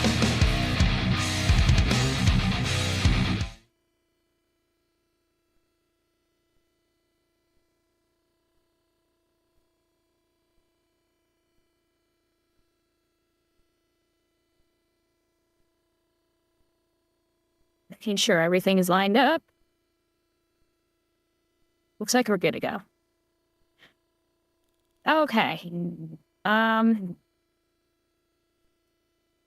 A New Yorker learning how it works in Florida. This is by Police Ride-Alongs. I have not seen anything by him before, so we're gonna give this one a shot. Say, 5-hour resort standoff. On this ride-along, an All told in 11 minutes. officer gives an ultimatum. You can either give me your ID or go to jail. A woman has a question, And what's the jurisdiction here? and a door gets shut. His jurisdiction? Why do people think they understand these things? I do not think this word means what you think it means. On Monday, June 9th, an Orange County Sheriff's deputy responded to a disturbance call at a resort near Walt Disney World. Couple, or they're trying to buy something. Okay. But they're already owners here. Okay. But they've been causing a scene, I guess, since 11 a.m. this morning. Oh, jeez. Hollering, screaming. After getting the general details, the officer made his way to the sales floor to say hello. It's Disney, so honestly, it's probably them being drunk. Hello. Hi. How are you guys today? All of our efforts here today. It doesn't seem anything we've provided as resolution is working for this family. Okay. They've been very disruptive for about 5.5 hours. We have tried to solve and handle every question they've had and give them different options, access. They just don't. She's recording, which is against the law. She cannot record our presentations or people or anything without consent. Nobody's given the body cam. I'm not doing anything. numerous times to lower the volume, lower the tension. That hasn't happened. I told them that the next step would be that we're moving from the sales floor. Okay. And there's nothing more we're going to do. How long are you guys here for? We're leaving tomorrow. You're leaving tomorrow? Okay, so they don't want you guys on the sales floor anymore today? So, We're not getting anywhere because we're leaving tomorrow, so we can't do this. okay. Unfortunately, regardless, they don't want you here, so here's the two options. You can either exit the sales floor now, and everything will be fine, or you'll be getting restricted trespass warnings. If you come back, you get arrested. So, Issue me a trespassing? if you choose to not walk out right now when they're politely asking you to, yes. If you walk out right now, there'll be no paper. Okay, here's the thing. I'm not going to tell you twice. This is okay, then let's go right now. Explain to me why I'm trespassing. I bought If I have to walk to my truck. Okay, you got your ID? Do you have your ID? No, you're not taking my ID. I You can either give me your ID or go to jail. and gave them Let's go. $3,000. Go. Honey. Let's go. We're walking out right now. If you're not IDing yourself, you're He's trying to get her to leave. refusing to leave. You have one option that can leave. I'm going to put you in handcuffs. We're going to leave. Let's go. I do not appreciate how you're I don't appreciate you talking. Let's go. What's your name? My name is Deputy Radiger with the Sheriff's Office. 10170. Let's go. You're not welcome here anymore. 70. Yes, ma'am. You can take a picture if you'd like. Deputy Radiger. 10170. Radiger. Yes, ma'am. Let's go. Now. Okay. So, And what He means now, lady. what's your jurisdiction here?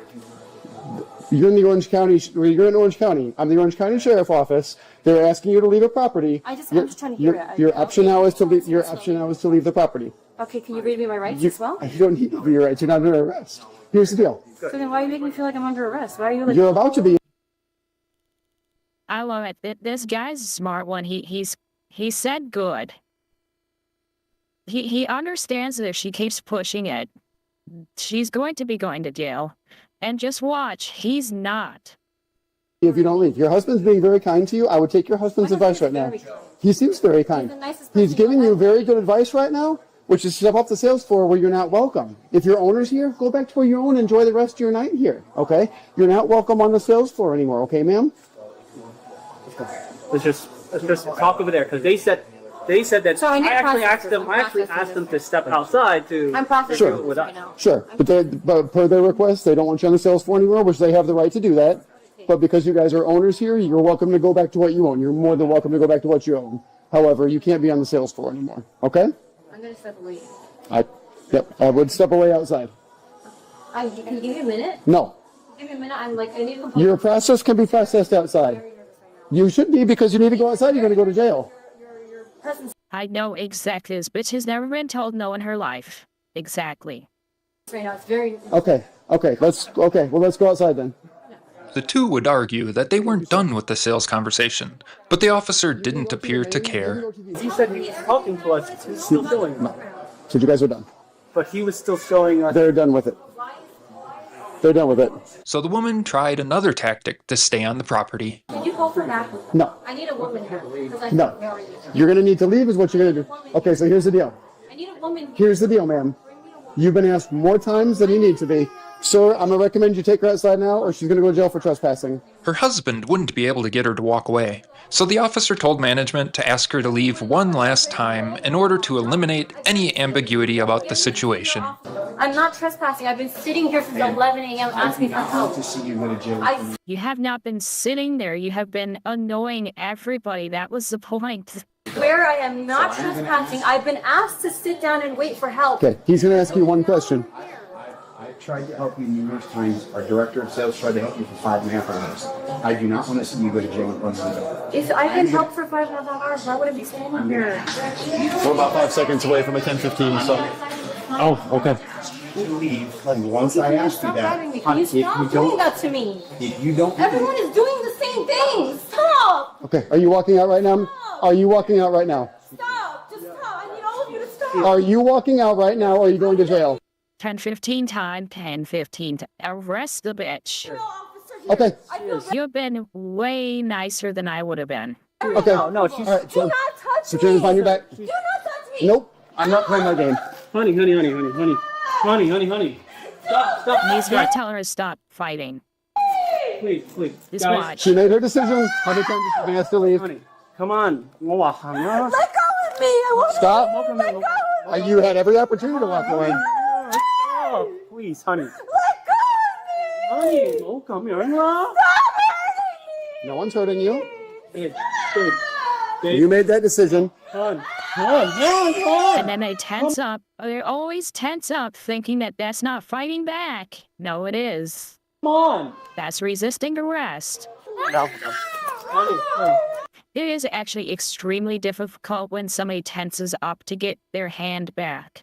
And so that's sometimes when you see them hitting them in their shoulder, like punching them in the shoulder, that's what they're doing. It makes them loosen up and get their hand behind their back. They're not beating them. I know it looks bad, but it's actually not. And it gets them to get their hand behind their back, handcuffed, and out. 50% drunk, 50% mental. Yes. We just asked you guys. You guys just told you were going to show it to us over there. You were going to show it over there. doing this to me! Okay, let's walk outside. Actually, it happens more often than not. As a way to fight back, it happens more often than not. It's not... When you hear them resisting, it's usually not punching or something like that. If they are resisting, most of the time they're tensing up and pulling away. Oh, get off me! You've made this decision. Website. This behavior would continue down the room, around the corner, and out the door before she changed to a new demand. I want my lawyers! Get off me! Get off me! What are you doing? This is called trespass after warning. Okay, get off me then! Okay. Let me get into my car! You'll be getting into You're not getting in your car, lady. my car, ma'am. Your husband is gonna get in your car. Get off me! Get off me! Who's your mother? Get off me! Do not touch me anymore! Get off me! Get off me! Get off me! I need you to step back at that curb right now. Is there a female out there available? It's not for just recording them, it's for standing too close. There's usually... I know one state calls it a halo. It's 25 feet away, and the people who are recording, they'll say they're just recording, but they're like 5 feet away, and it's interfering with them. And so they'll say, oh, I was just recording. I'm just observing. And they're not. They're actually interfering because they're not staying far enough away. And sometimes they're agitating the person that they're actually trying to arrest while doing that. You could do this. Get off me now! Let go of my arm. Let go! That's not how that works, lady. My arm! Let go! I'm not doing anything! You already have me handcuffed! Get off! That one. Who are you? 25 feet away is what is usually considered an okay distance. That's enough for them. If they were to do something, the police have time to react. That's why it's that far away. You! Why do you do this to people? What are you doing right now? We're challenged. That's because they have a problem with the people who bring their cameras in there like that. A lot of times they tend to become aggressive. I know cops. I know how they have to deal with that stuff. A lot of times when they start recording, they start inching up and they keep insisting that it's their right. And that's when it starts getting out of control and it gets to the point where they have to arrest them so that it doesn't interfere with the arrest that they're trying to make or the investigation they're trying to have. What is wrong with Yeah, I'm 10-4. She's secure. We obviously have videos of the opposite, but it's extremely rare. That is the problem that they're having. And, then we have one of these. It's sort of like everybody's saying that they can't breathe now. Everybody just says it. It's the magic get out of jail free card. They'll say, I can't breathe, I can't breathe, I can't breathe, even as they're screaming at the top of their lungs. There's 3 of us here. Are we clear to do a pet down with you now? I didn't do anything here. Investigate the channel until you get things under control. What do you think I could do to you? I'm 5'2". Like, what are you so angry at me for? I didn't do anything here. You argued it with them, you wouldn't leave the property, and now you are still arguing with them. Yeah. You get put in prison for this. Hello. I didn't do anything. Is your BWC on? As long as you're on, we can do a pat down then. I want a female officer. Please let go of me. Can you hold her aside so I can just put... No, it's not. Interference is more than physical contact. Interference is being even too close to a conversation that they're having with somebody because it will change how they speak. They feel intimidated. The person that they're questioning feels intimidated because they're on somebody's camera. It's actually an extremely big problem when the person they're arresting is on camera, not them themselves. And then the other big problem is, like I said, that they keep encroaching on them. That happens a lot. That's what you usually see in the videos, is they keep getting closer and closer and closer. And then they tell them to stand back, and they refuse. And then they have to be arrested because they can't be that close.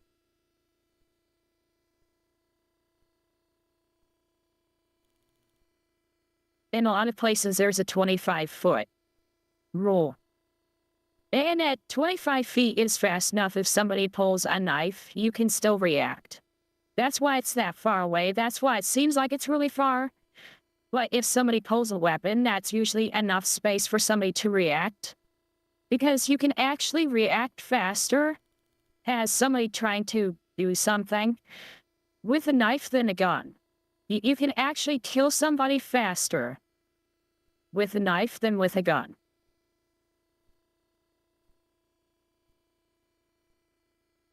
How far away was he? Because maybe that cop was in the wrong. Was he 25 feet away? I know it sounds like a lot, but when something happens and you have especially if you have a crowd, if something happens, you can't control anything.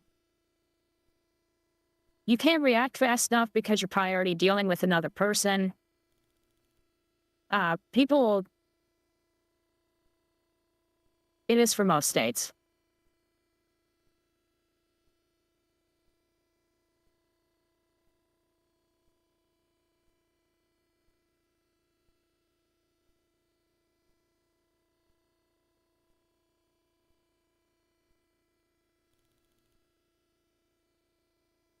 And people are supposed to comply. But when a cop says you have to stand back, you actually do have to stand back. He can't make you stop recording, but he can make you stand back. And if you have an activist judge, they're not going to enforce it.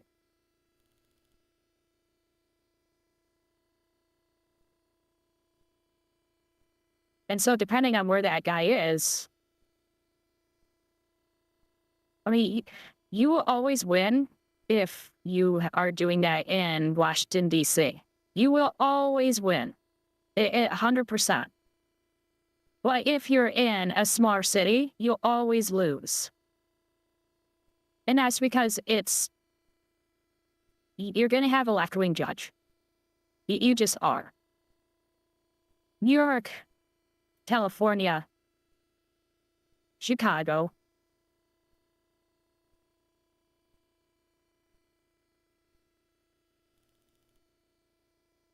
Well, it's because they want to be left alone with the person that they're dealing with. And there's good reason for that.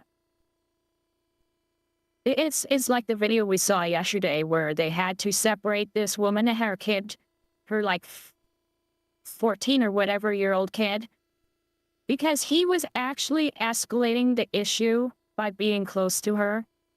And so they had to separate them. And they eventually had to put the kid in handcuffs because it was causing a problem. And she was using it as a reason to make it worse. And the fact that she was pregnant and everything else. So.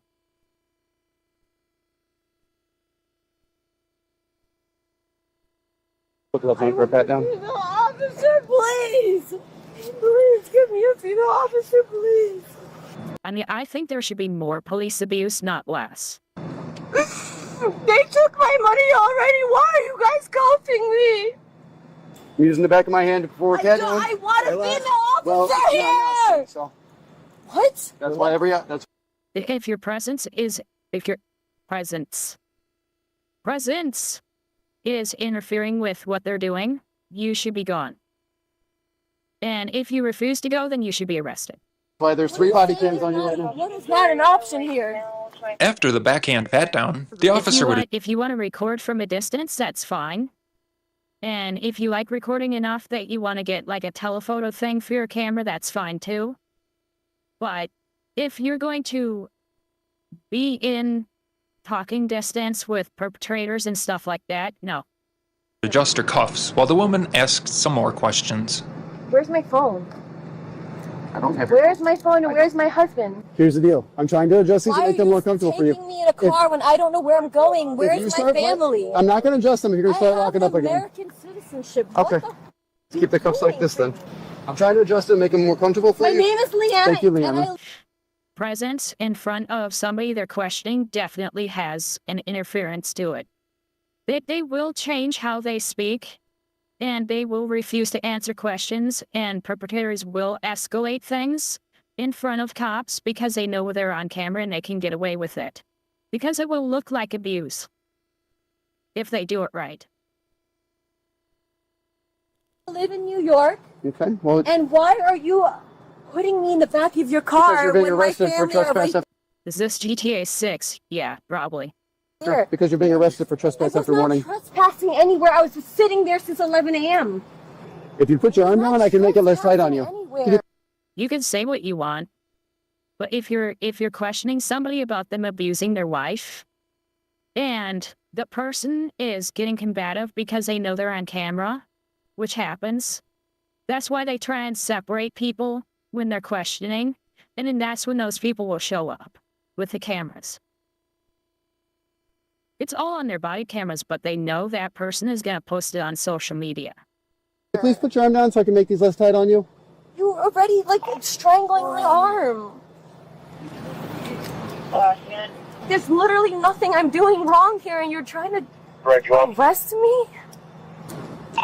Like the channel? Subscribing helps keep this narrator fully caffeinated. Got some fancy cuts here, Bolt. You go one direction with them, Man. other way, and go all the way, all the way. There you go. I'm saying they're becoming combative because the camera's there, and they know that if they make a big enough scene, they can use that in court. Even though what's on camera is deceptive, they know they can use it in court because a jury's going to fall for it. And that's why things change when you have somebody there that's being questioned or arrested.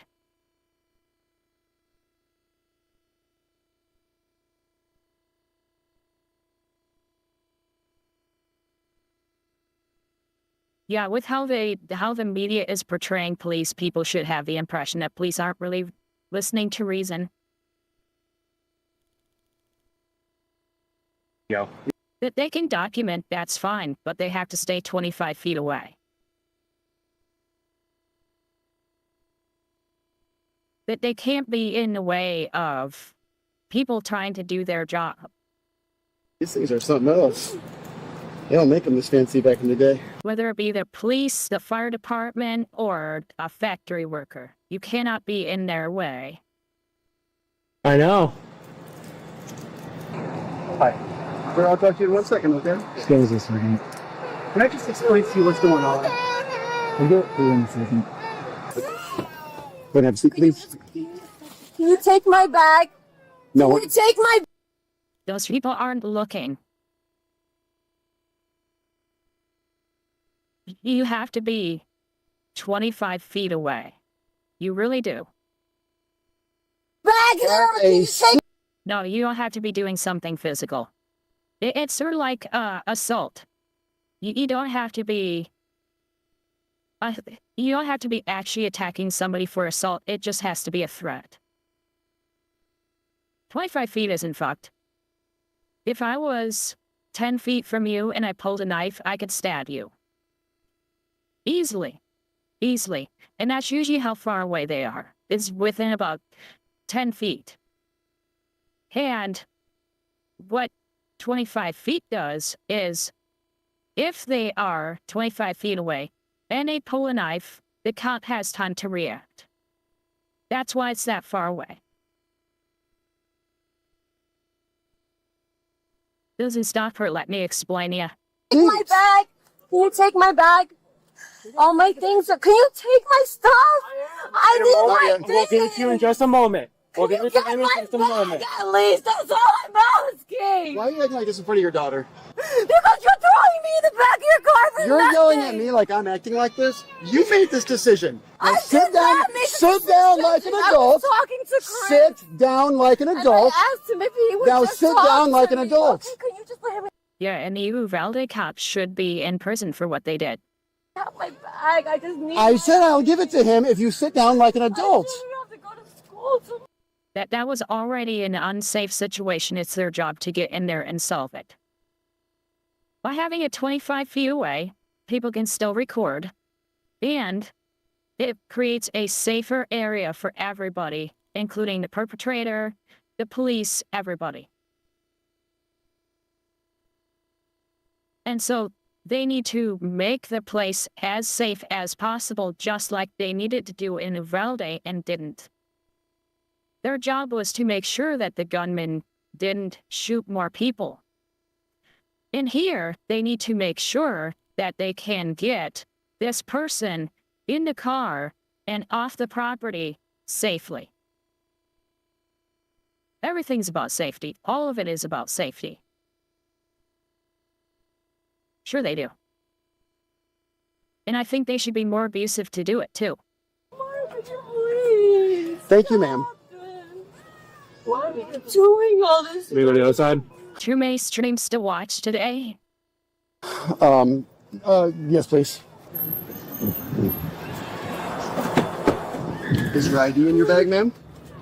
I can't believe you guys have traumatized people with this. With that settled, the officer wrote up the trespass notice and explained the situation to the woman. So I understand you guys are owners here, so you can go to what you own, okay? The sales center you're trespassed from. I just want to make sure you understand that specifically. Do you have a question about that, ma'am? I do stream when it's busy. Do you even know what's happening here? Okay, I do. You didn't leave when you were supposed to, and now you're getting arrested for trespassing. She was charged with trespassing. The officer considered also charging her with disorderly conduct and resisting without violence, but didn't, so she'd be able to bond out that night. Had he given her the additional charges, she would have had to stay overnight to see a judge in the morning. According to court documents, she eventually entered a plea of no contest and was assigned court costs and fees of $223. That's cheap. Thanks for watching. See you on the next Ride Along. And his videos are okay. Now I saw this one. It's a 13-year-old.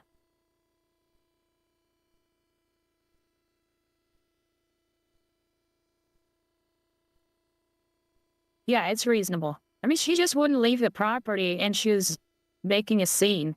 So they just had to get her off the property and she wouldn't do it. So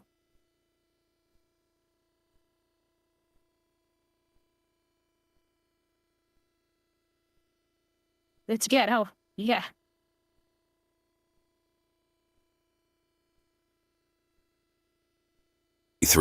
An officer was called by on March 7th, 2023. An officer was called by school staff in reference. Do I have a name for an Asian Karen? I do not. I do not. We need one.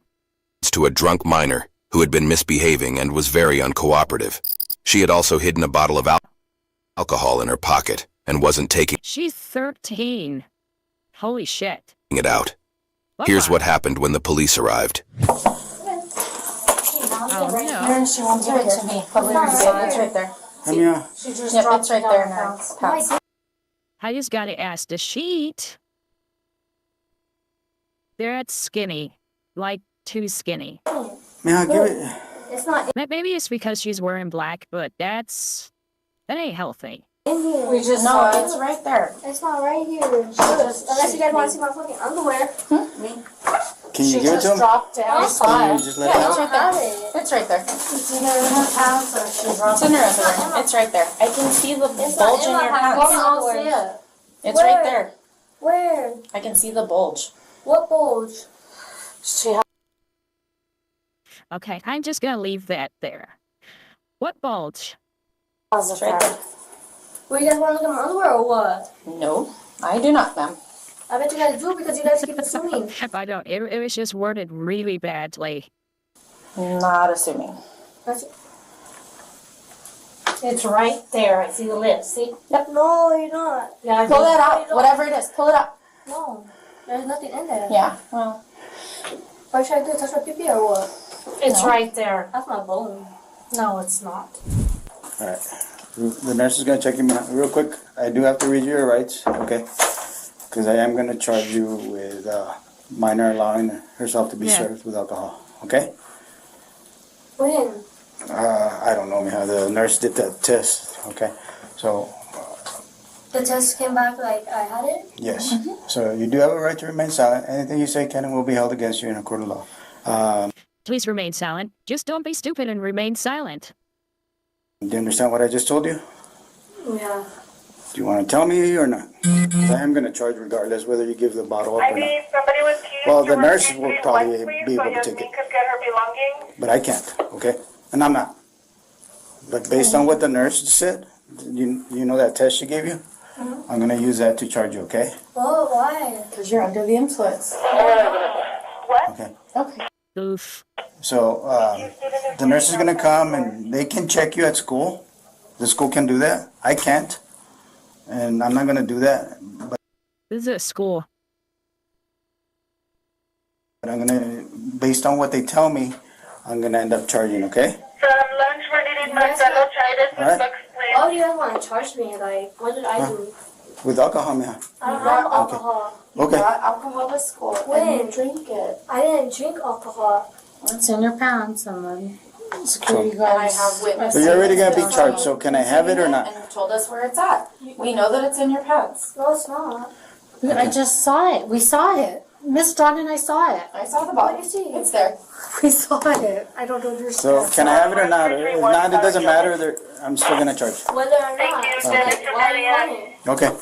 No, please. Go ahead.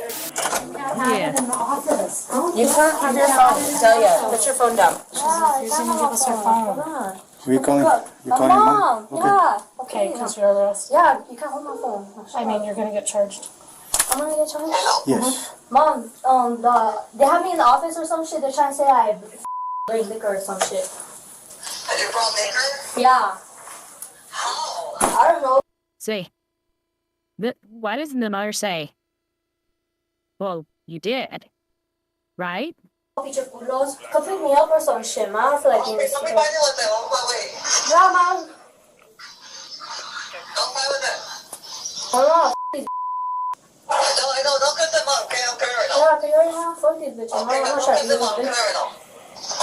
Why you keep staring at me? Okay, don't tell nothing. I'll be right there, please. I know, okay, man.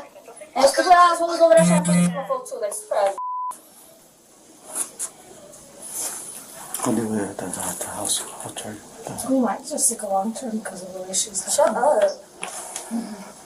Can you? Yeah. Okay. Nothing. These stupid assholes are trying to take my bullshit. Hey, knock it out with the language behind. You! Okay. If you know what, I can put you in cuffs and put you under arrest. Okay.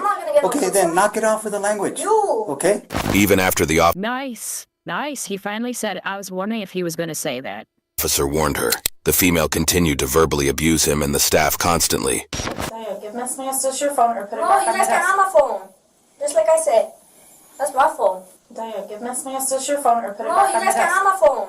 Just like I said. That's my phone. Guys over there trying to take it and shit. And then when he walks in, you guys stop. Like, what? We'll wait for No, your I mom. didn't stop because he didn't. It's because you pulled it away. I'm not going to fight you for it. Well, I you're was trying trying to. to I take can it. sure tell you were trying to. No, wait, listen, I just have my No, I hand. wasn't. Yeah, yeah. Who cares? I don't. Okay, well, hush it up. Yeah, knock it off. Yeah, Okay. you too. Oh, hell no. Good. Finally doing something about it. Move. Take my head, punk. I didn't pump it. Yes, you did. Oh, stop fighting. You were warned. Sorry, You it's stop. You need to stop fighting. You know what he's doing. Move, punk. I want to know detain. Move your head, punk. Hold on. Let me cuff it first. Wow, bro. Come to the door. You're under arrest. Wow. Nice. What garage does she think she can fight back for adults? I know. Bitch, get manhandled. Exactly. You're not gonna get away with stuff just because you're young. If an adult does that, they're going to get in trouble too. They do that so things don't escalate. There's a reason why these things happen. Okay, I'm like, oh my Wait, god. let me cuff the other They one. don't get Come on, that? take the other one. You have to. Don't answer that question. I know they don't get that. That was rhetorical. Fuck that shit. Because you're detained now. Okay, move now. No, not yet. Oh, my. Oh, Hold on. Let me have the other one. no. Move, punk. Oh, that shit hurts, punk. Move. Hold on. Stop fighting. Nah, you better stop fighting. You stop fighting easily. Let me have your other arm. Then. Move. That's it. Yeah, she's never been told no, so she's going to just keep escalating things like this. So they need to stop her from being like this. Otherwise, it's just going to get worse and worse. They had to give her a boundary line years ago, and she never got it. And so now she's getting it, and she's pissed.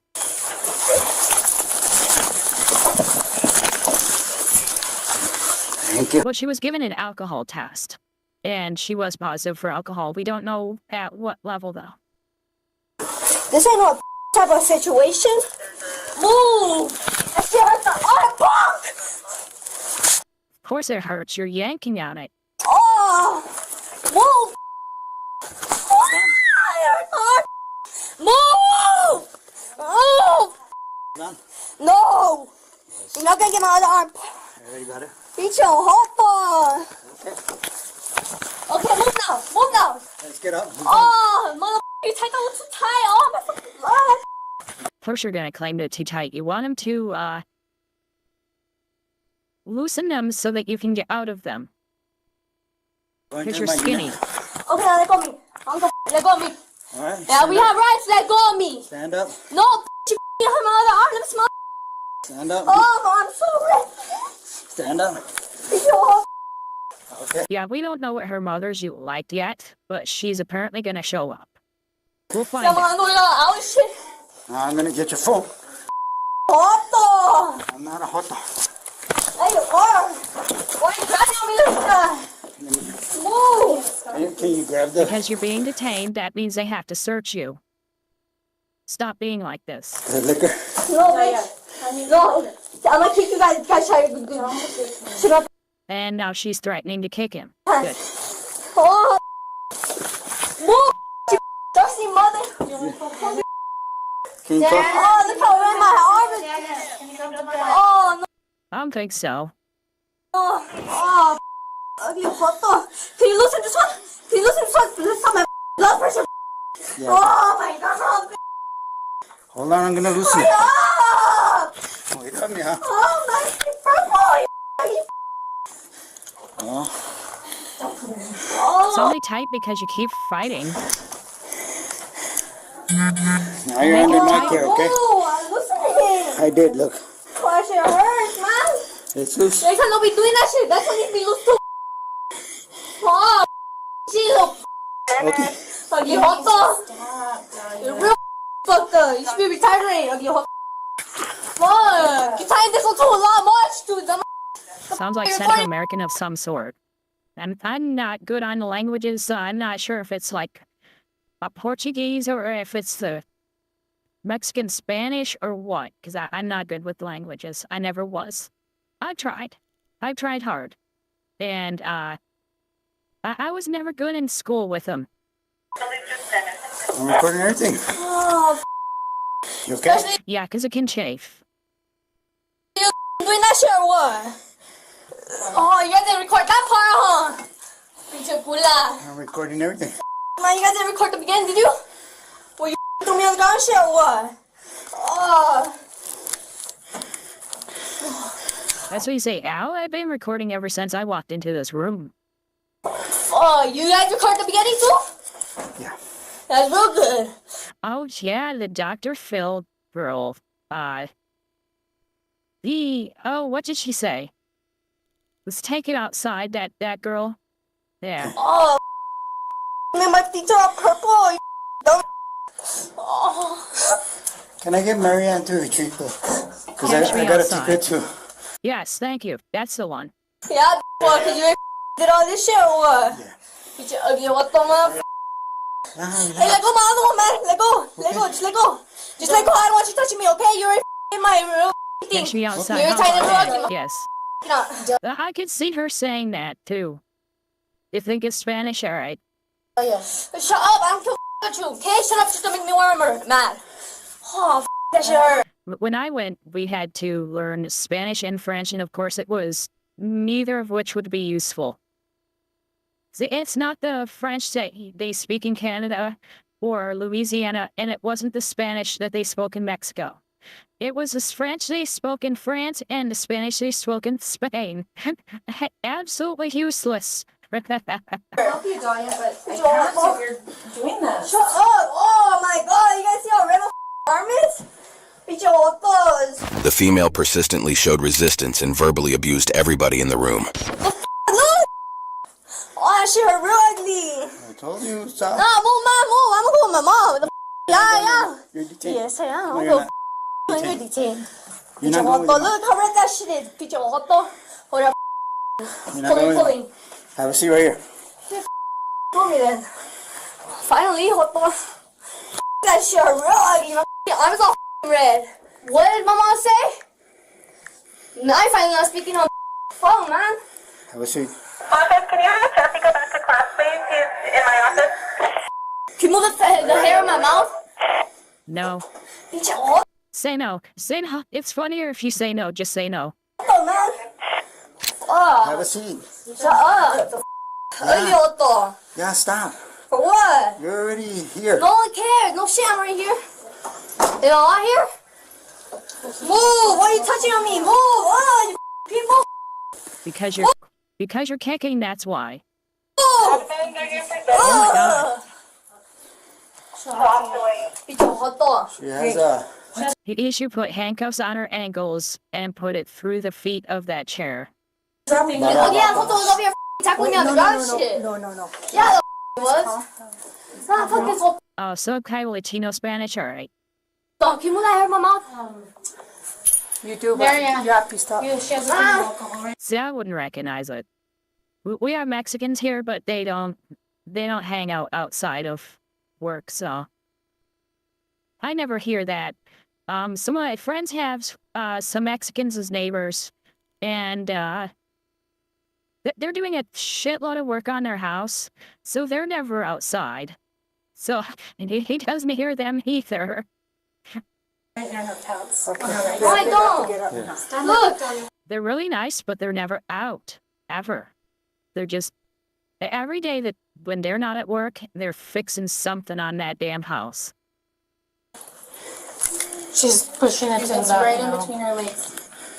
It's not between her fucking legs. She needs to move her hand. Oh, man. Yeah, you got it, girl. Marianne, hold her. Oh yeah, stop fighting her. Now you guys gotta stop filling on me. Move. Come on here. Come on here. Who is that? Come on here. Move. Come on here. Oh my gosh, yes, please. We already know you have... God, even another person. Who is this? Younger. We already know you have it. Okay, I'm no. You know. No. No what? I should hurt. Okay, just come on me. Move. So I'm pretty sure that's not the mother. Hey, stop fighting with her. I'm not fighting shit. Huh? Yeah, get that one. I'm thinking the woman at the door is the mother. Come on, Daria, please. Yeah. She's cuffed, Marianne. She's got shit. Or she Just a second. Okay. Sorry, why don't you sit down on this chair? No, I'm not gonna sit down on no chair. You guys think you are. Yeah, see, she has a radio, so she must be some sort of security or something. Yeah, this teacher thinks you can bust everyone around home. I don't know. Yeah, I think that's her mom at the door, kind of covered up by that.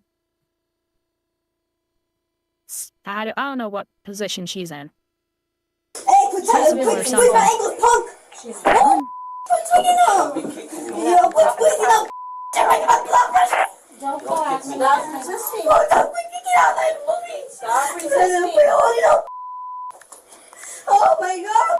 Quit squeezing up! God, they can't get her under control at all. Quit squeezing on! I'm not kicking you, punk! Wow. Okay, I'm gonna kick you for shit. Let me put you ugly ass face in the morning. Move. Oh no, the lady at the door has it as a microphone too.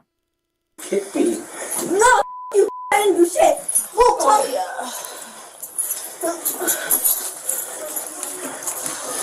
Oh, I don't know where it is.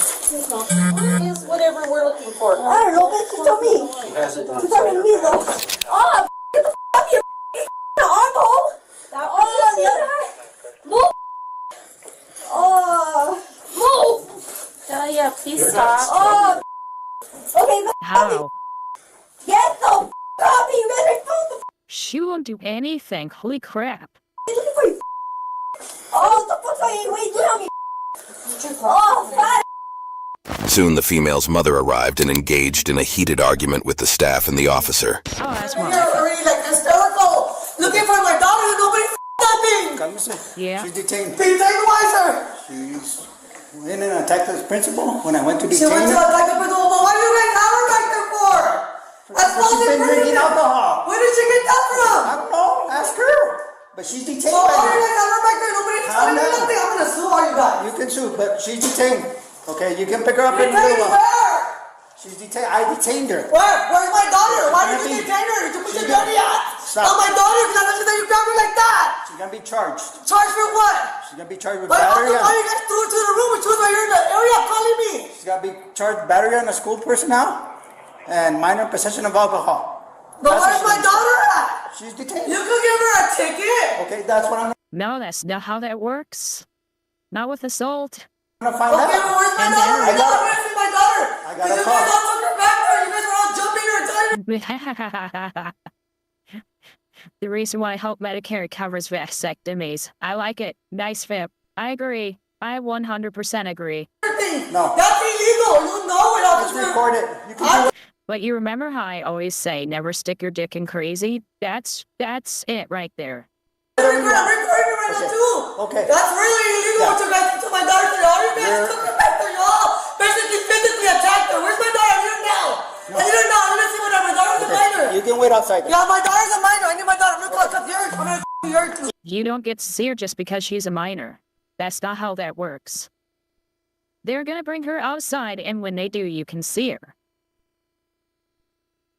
They're not gonna have you interfere with them getting her out, which is the problem. He's coming. My supervisor's coming. What if you want to? That's a personal problem. She's nuts. That's on you. Right now, okay? Hey, untie this shit. Oh, this shit's tight in the game, motherfucker. Oh.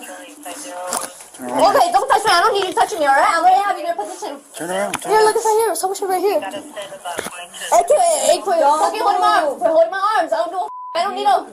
You don't know with this shit. Knowing you. This is what happens when you let your kids be whores, exactly. Because I was thinking about saying it before, but she's a good-looking kid, and so I bet she's used to getting her way. I'm sorry, that's just how it works. It really is, and it works on the parents too. The parents are willing to give their kids more stuff if they are not ugly. No, I'm not gonna hit him, you stupid. You think I'm retarded or what? Finally, you guys are retarded. All I need was a pen, that's retarded. It's like the easiest shit. Oh, that shit very stupid. You did it yourself. You think I give a fuck? Nobody told that chick no for anything ever. Holy crap, she just keeps running her mouth. And apparently she got it straight from her mother because she talks exactly the same way as her mother just did. No, I didn't. God. Hey, Mama, here, check my phone. Yeah, I needed to see if I Hey, can drop my retain the phone. student. My phone's not here. Bro, you just fucking react to my phone. Check my phone right there. Right there, look. Alright, sit down. I'm waiting on JP to come. Okay. Give me my laptop. Can you grab my laptop? Alright, so you in the water. I get to the water. Huh. Too bad this. And then you come out with the portals like you're retarded. Fuck is that mean?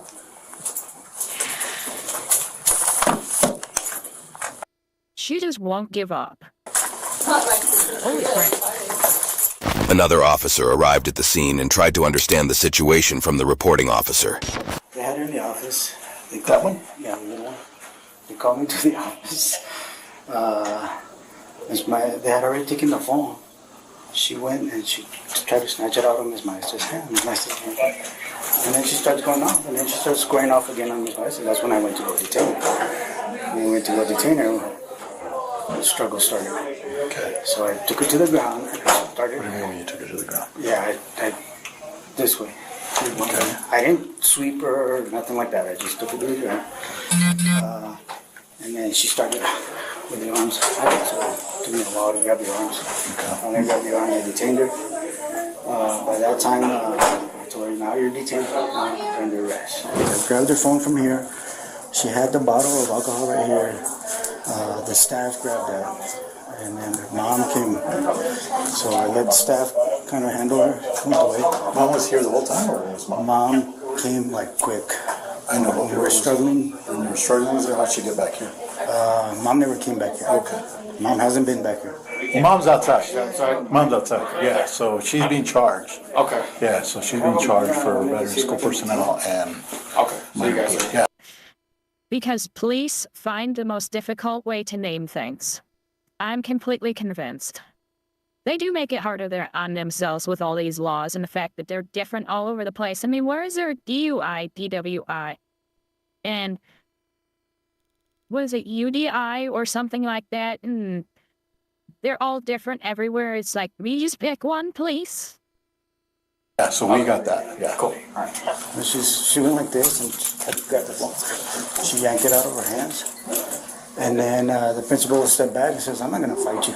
She goes, So he hit her hand. He goes, that's right. He goes, it's my phone. You don't take my phone. And then she started squaring up on her, and that's when I went. I said, nah. Wasn't there articulate the reason why, you know, because we felt the need for the psychiatric issues and that she was going to strike her again or lunge at her or cause immediate battery to the principal again, so you had to restrain her. Okay. And she was So then I tried to talk to Mom, and Mom's just she's not listening.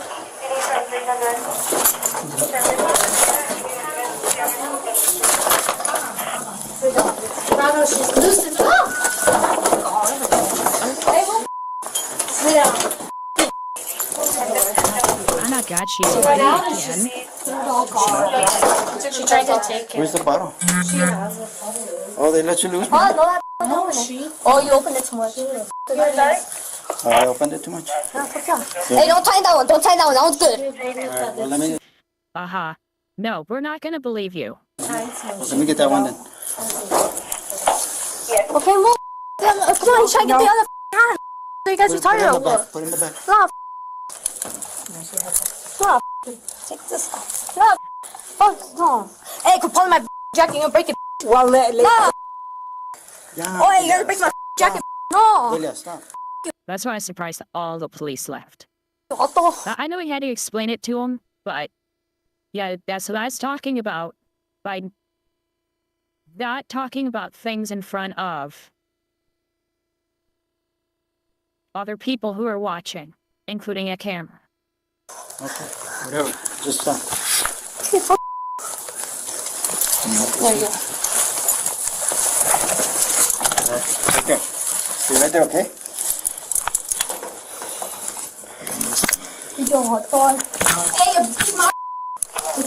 Okay, here. I love how that woman has a grin on her face. I love it. It's good. You good now? It's like finally got the bitch. Stop resisting. You'll be fine. You're not gonna win. Stop fighting.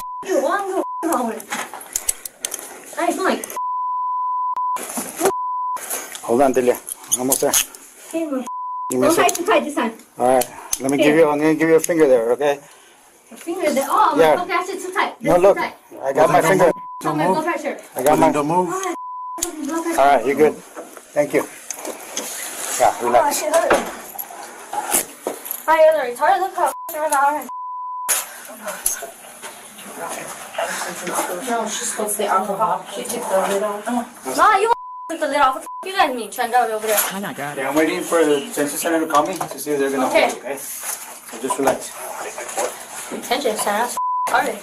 Since the female was a minor, the officer gave her the option to be released on citation if she behaved. I think she thought about it. No, she flat out told me she was gonna kick me. Yeah. Oh, that's not If good. you're gonna start putting more hats on me. Yeah, you can't just let her go if she's threatening to kick you. She'll be talking about blood pressure. Huh? If it wasn't a school you trespassed them, she needs to go to overnight jail or something. I don't know. Oh. This is what they did last time. Desk. Look at me. What? Look at me. We got so much left. I think that's why kids were more scared of being punished in the 80s. They were actually threatened to actually go to jail. And they might have to spend overnight. And because they're a kid, they're going to be, like, in a jail cell all on their own, but still. Hey, where's my phone at? You have my phone? Where? It's not right there. What's that ticket? Ahorita I'll get it to your mom. If they tell me to release you, I'll do the class 3 citation and I'll release you to your mom. So, Class citation, that's retarded. so just chill out. We're almost Fuck you, done. that's retarded. I'm waiting on a phone call. I don't give a on no phone call now. Okay, well, just wait a little bit. I like the alcohol, but I hardly ever drink it, so. It's over. Shit. Why do you act like a prisoner? Hello? Retarded. Yes, sir. But I'm gonna ask. Can you take a picture of your arms real quick? Mr. Morales, They did it worse than that earlier. What do you mean they just do this? They tightened it real tight and they want to tighten it. Let me see the other one real quick. Thank you, sir. This one's good. They're trying to see if they fucked it up. Put that one down. Okay, where else did you say the... Just their arms, the back of your arms. There's one. Arms. Let me see. And their shoulders. Hold on, watch her. And then he threw me on the knee. On your Can I knee? move your hair, okay? Okay. Okay, try not to move, because this camera is really slow. No, he threw me on the ground. But why do you do that one? Huh? You threw you on the ground because... Yeah. I don't know, he's like, stand up, and he's like, you know what, you're under a f***ing arrest, and he threw me on the fucking thing. Okay, were you being cooperative? No, that whole time. The fuck? You weren't. Gee, maybe that's why. You weren't crop. Okay, what the? Hey, can you put that on? Which one? That one? Were you running your mouth like you are now? Yes. Oh, that's why he dropped you to the ground. Pull it down. Try and say another story. Excuse me? She was standing, threatening me. Okay. Where she hit your arms or your She hands? didn't touch me. Officer got probably got her. No, I wasn't even trying to touch your bitch. No one was touch your bitch. Maybe sometime in the Boys or Girls Town? Yeah. She hit your hands when she grabbed it? She hit my finger when I had her phone. And Well, see, back in the 80s, we'd be threatened with that. Now you're not allowed to. It's stupid. She kept it. It made things worse. She kept trying to bend my phone. She touched your skin at least? Keep it on my hand. Like yeah, when she hit my finger. she hit your finger? Let me see that. I just want to take. Not even. What? Lying at you heard me. I'm not lying. Yes, you were. The You phone were wasn't trying. in You were your trying to take my possession. phone. You were trying to You tried to take take it my back. phone. No, you were trying to grab on my phone, and I moved my phone like this, and I started going on You you. pulled it away from me. Yeah. Yeah. So that's Did he what call you you see back? your finger, because you want to have such a grip Yeah. on it. Okay. No, you want to. No, you said that I bent Let me go it, talk to Mom. but you wanted to grab on the phone We're and gonna bend issue a like that. custody for resisting possession, minor possession. Yeah. Resisting a retarded motherfucker. I'm not gonna. Yeah, that's fine. Go shit with your little. Yeah, no shit. That's what I just said. I said I will tell you guys. I told you guys something each. Now you said it right. Because No, I don't do because you did. I would and I did, and I don't do a So you gotta go to school, man, so you learn how to talk. school, man. I'd rather be at home. Okay, then you'll be. Yeah, so I'll get online. Because it's retarded. The other officer explained to the female's mother what had happened. Oh, yeah, scared straight. Yeah, I remember that. Daddy's mom? Oh, yes. Yes, how's it we can try to help you? I don't know what happened. Okay. Well, your daughter was here on the school grounds. She's in possession of alcohol. Okay, yep. She had a little bottle of vodka, 99% proof, whatever it is she was drinking. She seemed intoxicated. She started getting combative with the staff because they were trying to take the bottle away. And they were trying, so she had it tucked in her pants, and they wanted to retrieve it, the bottle that she had. She was drinking out of it, so she can't be in possession, obviously, of alcohol. When she was here, when she called me in this area, she goes, Mom, come pick me up. Yeah. And then what happened? They drug her over there and they jumped They didn't her. drag her over there. She got escorted over there, and then she had her phone. The principal says, "Give me the phone. I don't need you to be texting." I would die if that turned me in. If we did that drinking game. Friends, time everything here. It's a school again. A little less. Okay. That's all? It'd only be safe, a little bit safer, if you drank every time I said retarded. Citation. What's that? You're being charged. Not by much. What's up? Minor allowing herself to be served. Resisting, obstructing, That's stupid. Obstructing, what's that? battery and a school personnel. Wait, battery from all that shit? With you guys? Yes. Now, Well, with that Jean, and this other little bitch who came from. You didn't answer the questions. You didn't give up the bottle of alcohol. You're constantly yelling. Yeah, you're obstructing. Yeah. Better all give me some shit. all right. That's why no one's going to school. Just That's why know no that one. you're just know that you're being recorded. That's Okay, right. mija? Too much. Record as much as you guys want. Hey, but could I have some water for the? I don't know how much times I asked. Sure, I'll get you Thank you. a bottle of water. Can we get a bottle of water? Finally. So while the principal had the phone, she lunged at the principal to snatch the phone and hit the principal's hand. And the principal goes, "I'm not gonna fight with you. I'm not gonna fight over a phone." But she gave her the phone back. At that point, she got up. She'd be really disorderly, she's really argumentative, cussing at everybody. And she squared off to the principals. She stood up and was coming at the principal again. So that she didn't get hit or anything because of what she was doing. The officer grabbed her by her side. I want footage. Okay, you're more than Up welcome. and now, like, cause I gotta go already. Like I said, like, I know, I mean, my daughter has never given me any problems. And like I said, she was here as a parent, it was your kid. And they say, "Dad, come pick me up. I'm waiting for you here." And says, "Why I want my daughter to be?" And I got here and nobody would tell me. It might be the alcohol. I don't know. Is that okay for me though? Is that okay for the parent to be hysterical and nobody says nothing about their daughter? But your daughter hasn't calmed down till now. Bitch, I can still drink it. You think if I'm thirsty, I'll drink it. I can open it. I wonder if the mother will see what she was doing in here. That'd be so funny. Open it on I got her. She got it. It's on you. Because a Latina mom? Uh-oh. It's on you, buddy. Buddy. Latina moms can be kind of rough on punishment. I'll tell you. Buddy? You. Why am I calling you a buddy? You ain't my buddy either. Oh, you know? You got your card. Open it. Look at that shit. I'm nice. You got it, I mija? also dare not have it because my kids come over and want to go swimming. I'll drop on you guys. Oh, yes, there. Where the hell flips off? She's outside. That's another charge, mija. Oh? That's another charge if you throw a punch. Be another charge. I'm going to grow up on you. Let me through that.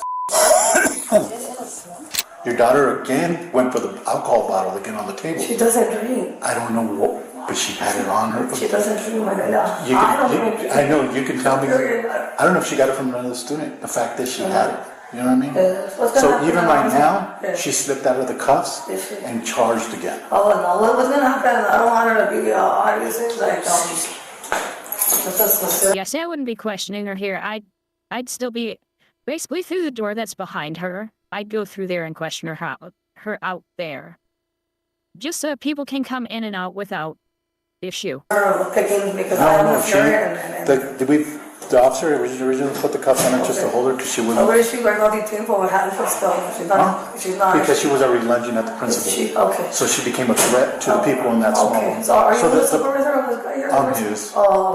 So the office in which the principal is smaller than this. I know that, but can my daughter come out here with me right now? Excuse me? Can my daughter come out here with me right now? Right now, we're filling out the paperwork. She is being charged No, she cannot come with you right now. She is going nuts.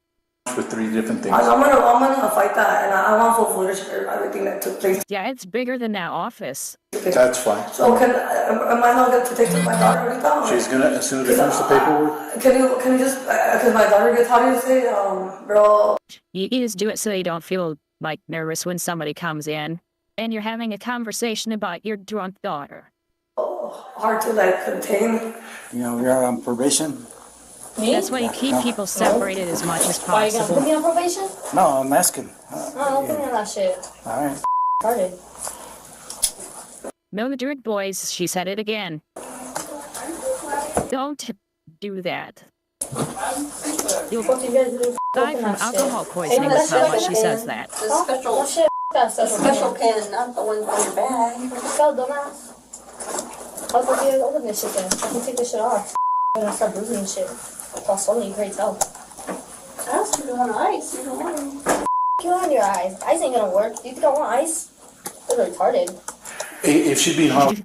It's just having again, boys. It's She's sick. been even worse with us. Yeah, but I know, but then- I'm here to pick her up. Like, I'm her. I mean, I told him, not, like I said, can we do finish the paperwork? Okay, once we're done with our. Now, I'd get out of that room just because of that damn echo. That'd drive me crazy. paperwork, we're going to turn it over to you. But why should I have to be in there while everybody's in there staggering her? Because we will contact the juvenile probation officer, seeing if they were willing to detain her and take her to the jail. Detain her? Why? She's Because never been battering in on school. school personnel is a felony. It's a felony? Yes. Yes, it As is. soon as you make contact with a rude, incident, or angry manner to another individual of the school staff, even if I just slapped your hand, it's a felony. Really? Yes. Okay. It might, but it would echo in there. The only thing that would stop that echo is those chairs, and they don't look like they're that big. Not enough. So that's a felony for a child, even for a child. I understand Then that. and then she resisted. Okay. I wish we would use more zip ties. Because they do have a lock on those too. So you can have them a certain tightness and then stop it from getting tighter. Because she was kicking and pulling. Was she? She slipped out of the cuffs. So right now as we speak, where's my daughter? She's sitting on the chair now. Okay, and you have her handcuffed. Yes. But handcuffed for why? I mean, is she Because not- she's already expressed She's intent expressing intent. to Okay. do something more. Okay, so than I'm what- willing to remove my daughter. So how long more paper gonna take place? Give I know. give us another at least 20 minutes, 20 So then minutes. why are you gonna have my daughter handcuffed for 20 minutes? Yeah, because he little tied too tight and he loosened it too much, you know? So, like, he's been a police officer for, like, how long and he still doesn't know how to put on a handcuff or what? 794. That's the... You guys are real retarded. The mother became She said it again. defensive and attempted to justify her daughter's actions. They're not even tight. Yes. Can you You understand? Listen to me. They were so loose that she got out of them. Your definition of the safety is not the same as ours. So we unhandcuff her and she lunges and hits the principal or So stabs keep her. her handcuffed out of the building. I'll wait for Once her. we release her to you, she's unhandcuffed and you take her. Okay. Okay? But as long as she's in our custody, she's Can I go back to him while you do not yet. There's not enough room. There's so many people in there. Why is everybody in there though? Because she's acting out the way she I know, is. like, you just have to be. Basically, they have to hold her down, woman. No. Because you didn't raise her right.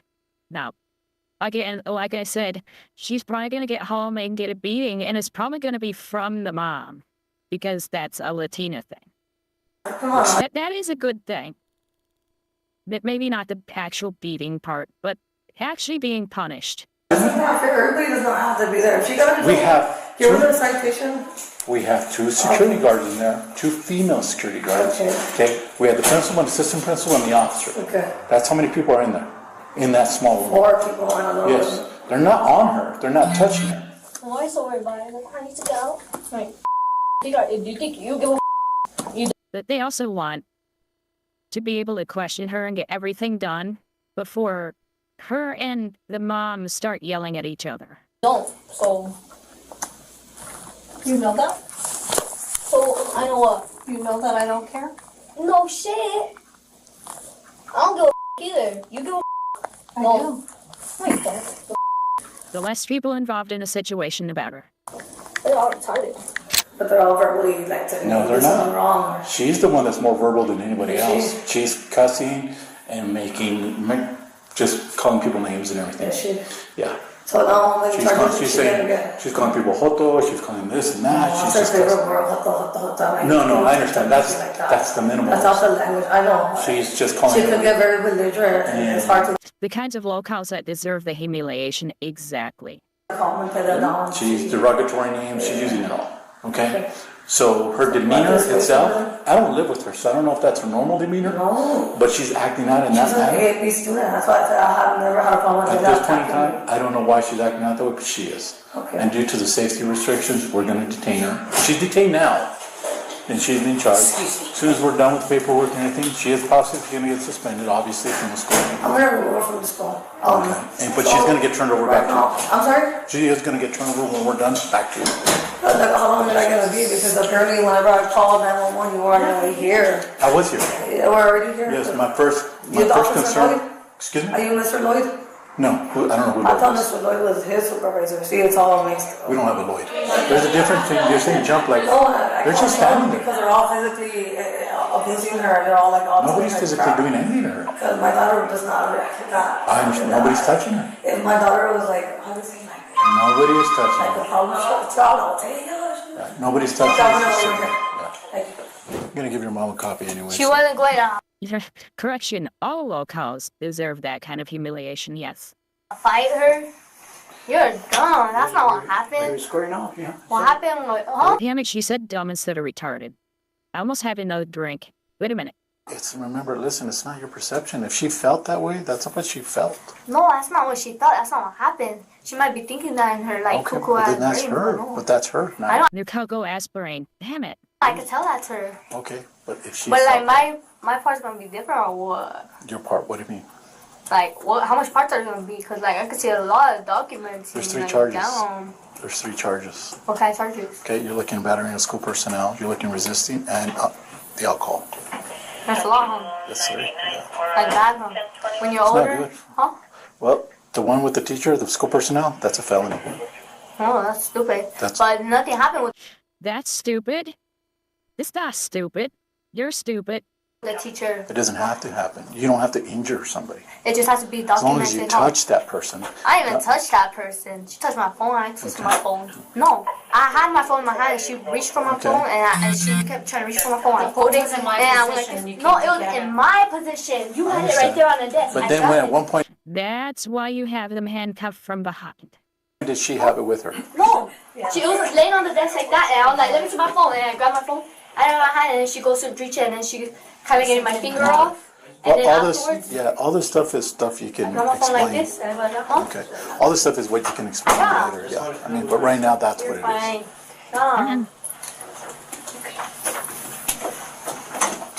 Update for mom. I just Is my mom still out there? yeah, she's waiting outside. I just never said. But She's waiting. wait, but why am I waiting here if you guys are still documenting? I need to print that form out so your mom can sign it because you're gonna go with your mom. The female continued to complain about the handcuffs. When the f are you guys gonna take these off? Are you guys retarded? So you guys have to keep them on the whole time? You guys are retarded. Look how loose they are. You act She said the word again. like they're No, tight. bro, they're tight at first, and they're still on here, and it's still affecting. Are you retarded or what? I guess all you guys are, huh? They're not intended for you to keep moving around. No shit, they're not intended to be on me. Where are they intended to be I don't on? give a f on. Well, you're asking questions that you don't want I'm to. not you. Okay. Whoa! That's what an illegal word. Retarded? What the fuck is she talking about? Stupid. Cool. Start cussing out like. It almost was. Frauds, yes. Then. Yeah. Yeah, people were getting in trouble for it. It wasn't illegal, but people were getting in trouble for it. And I forget what city. It wasn't New York. That there's some that was trying to make it illegal. I forget which. I could probably look it up, but I'm lazy. And what about it? Hey, where the fuck's my phone for real? Hey, get my phone! Your mom's not in the building. No, that ugly bitch was drawn. I don't give a fuck about. Hey, when are you gonna get my phone? I'm gonna give it to your mom when we release your tour. Well, why don't you just give it to her right now, or when you see her, or whatever the. Yeah. Yeah, you should have already did that. Like, what the are you doing holding on to my phone? They're retarded. Now they're still gossiping? There's other stuff going on besides you. It's not. Oh, really? You think I give a I'm not talking about. Okay, shut up. You. You! I don't give a fuck about you. Stop You need to listening shut to up. the man. outside hallway. I don't give a listen to her. Okay. I have ears, okay? You guys have ears? I don't give You're right. It's not that important. Okay. If you don't care, then don't ask the question. Shut up, okay? My eyebrows. Why you guys take a long ass? I swear, what the are you guys trying to do? Take all their work. No, we're not trying to take any more time than we need to. It's just I'm not. I bet you guys are taking your time. For sure. You guys got keep like me. That's all you have to press? Yes. Retarded. Finally. Wait up, wait up. Hey, what the happened to my computer? Your mom has it. Female privilege and pretty privilege. I think that's really what it comes down to. Are you sure? Yes. finally. Wait up, come on. Nah, you bitches. Wait on my. You want to Shut up. I'm the. You want to? I'm on you. Be like decades away from my type, but she is objectively good looking, and you can get away with a lot of stuff if you are. One of my friends had a daughter, and she was good looking, and she got away with damn near anything that she wanted. It was absolutely crazy. And now that she's not, because she's older, she's not getting that privilege anymore, and it's hard on her. She doesn't know how to deal with it. It's abnormal to her to be treated like everybody else. Yeah. Let's go.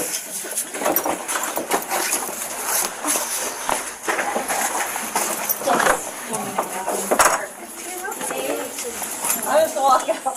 This is the next one.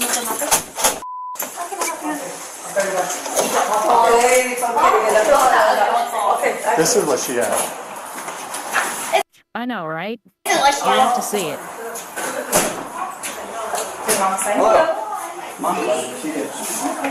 Later, the female's mother called the police department to file a complaint about the officer's behavior. This officer Prado, he threw my daughter on the ground, and my daughter's a minor. Okay. I think that's a boundary to me. Okay. Okay, so obviously there has to be reason that any kind of officer uses force. And what about a camera? Should he have? Yep. Is he supposed? Yeah, I know. They would at least have taken her out in handcuffs outside and given her to her mother. Maybe not outside, but to where her mother was. And then taking the handcuffs off to give it to her, to give her to her mother. Or him to her mother. Have the camera on at all times? Yes. With minors? Yes, correct. Yes, most definitely. Most definitely. Also, and I'm talking regarding an incident that happened on March the 7th on Tuesday at Sierra Middle School. Okay. The things that he did was appropriate. You know, getting my daughter on the headlock, throwing her on the ground, and having all these other securities like get on top of my. Yeah, it sounds like she was getting one side of the story. My daughter, one of my. It sounds like she wasn't talking about it as after seeing the body cam footage. Was even sitting on top of my daughter. Okay. And I want to know, because I'm sure it'd be anybody else's kid, if somebody says, I know the no consequences thing. It's just, yeah. hey, this person threw me down. And if somebody hits me, it's an assault because they threw me on the ground. And my daughter's only 13. No, doesn't matter. They should have thrown her on the ground way sooner than that. officer threw me on the ground. I banged my head and hit my knees, and then he continued to put me on my hair, and then he started getting me a handcuff or trying to. Okay. And then he had me like down face first, and then afterwards all the 3 security guards started attacking me. Okay. But it depends on what she did before. Based on what she was doing there, they could have actually gotten in trouble because she was violent with one of the staff that was there. If she was just being disorderly and they let her out of her handcuffs and she beat somebody or killed somebody, no, they wouldn't get in trouble. Okay. Because she didn't show any signs that she was going to hurt anybody. But because she did hurt somebody, even minorly, it showed a propensity for violence. So they would have gotten in trouble. It's sort of like if a cop lets you out, knowing that you're drunk, and all of a sudden you get into a crash because they're like, yo, we're just going to let you go home. It's only down the street. That cop will lose their job. At least. If not be charged. Because they knew that you were drunk.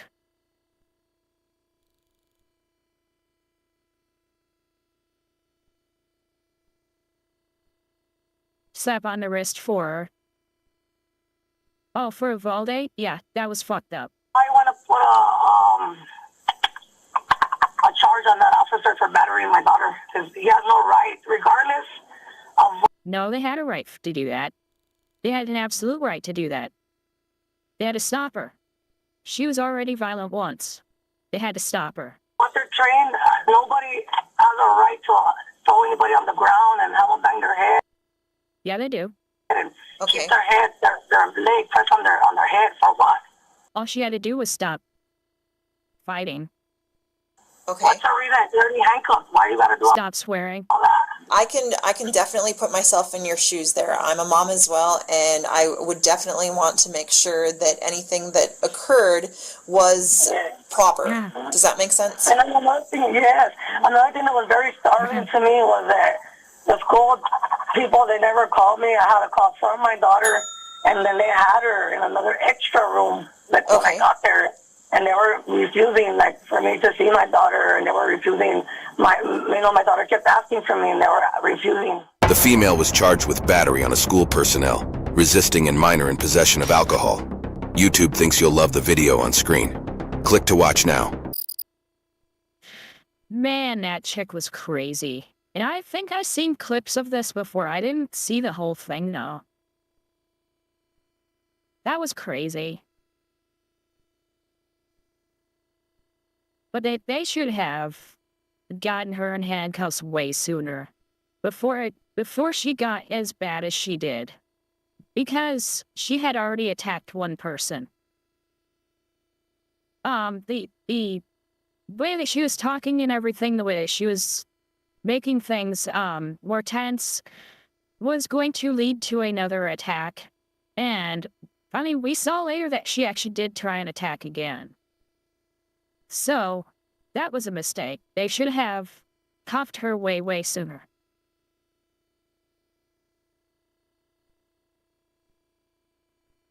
I know, they always go crazy on the girls and actual crazies.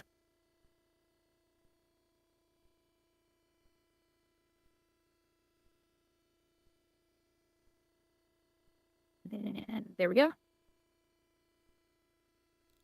Was it that one? I don't think it's so. Yeah, this is this one. Called office finding suspected child abuse. 4:04 in the morning in Albuquerque, New Mexico. Medical professionals Oh God, New Mexico. Uh-oh. called officers after finding suspected child abuse. That's alright. Okay, I was the little girl. Oh. She's unresponsive. Okay. Yeah, I'm in too.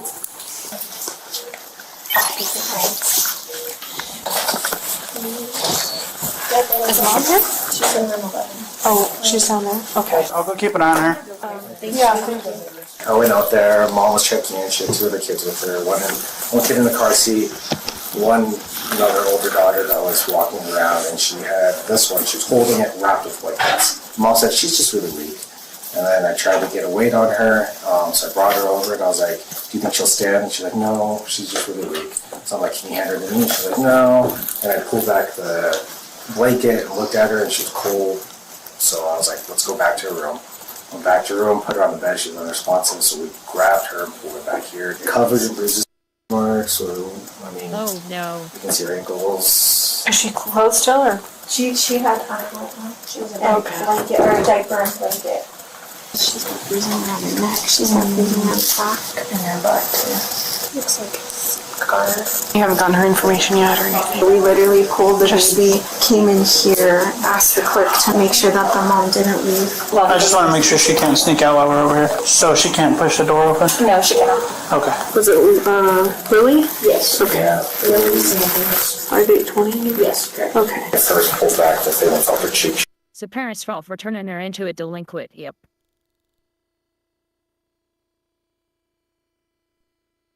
Mom is just as horrible. Yes, she is. She was frigid, like she's like playing outside all day. Okay. No. Hello. I'm Bob Security with APD. Jason Cruz's lenders, we're going to do a little bit of investigation. Do you have an ID with you by chance? Do you know if she's by chance okay? They're working. Okay. Are you from North Carolina? Yeah. Do you have a New Mexico address? No. No? We're from North Carolina. Uh-huh. It's under an abusive relationship. Okay. And then Also, you carried it on. Good job. Good job. I started talking to somebody else. Okay. There, she was the abusive one in the relationship. And the guy was defending himself. That happens a lot. The guy will defend himself in an abusive relationship, and it looks bad. So he gets in trouble and she doesn't. That car seat that had infants in looks like a toy car seat. Like there's just like a foam piece behind him. Domestic abuse is actually about 50-50. And most of the time, it's mutual. I drive. Where's your final destination, I guess? I was gonna just get here, and then I was gonna try to get a hotel for the night. I was gonna call churches or somebody, see if we could by chance get help to get a place. Sure.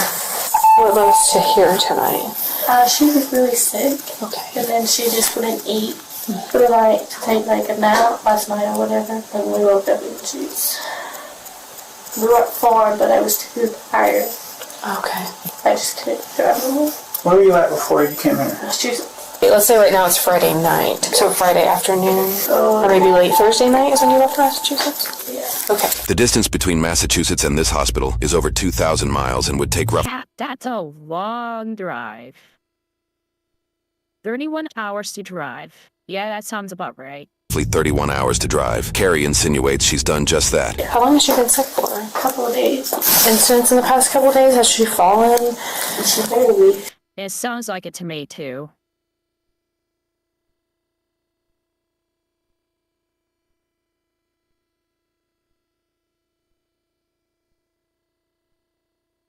Yeah. From like... Yeah, I know, lesbians have the worst, and gay guys have the best, and it's...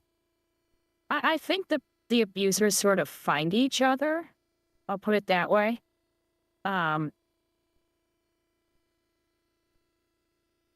sleep on Eternia. Where? Like off of a toilet. Do you know what's going on? There's just so many... Well, so this is just part of our investigation. Like I said, usually when children arrive in the hospital, and she does have some bruises, we just start an investigation.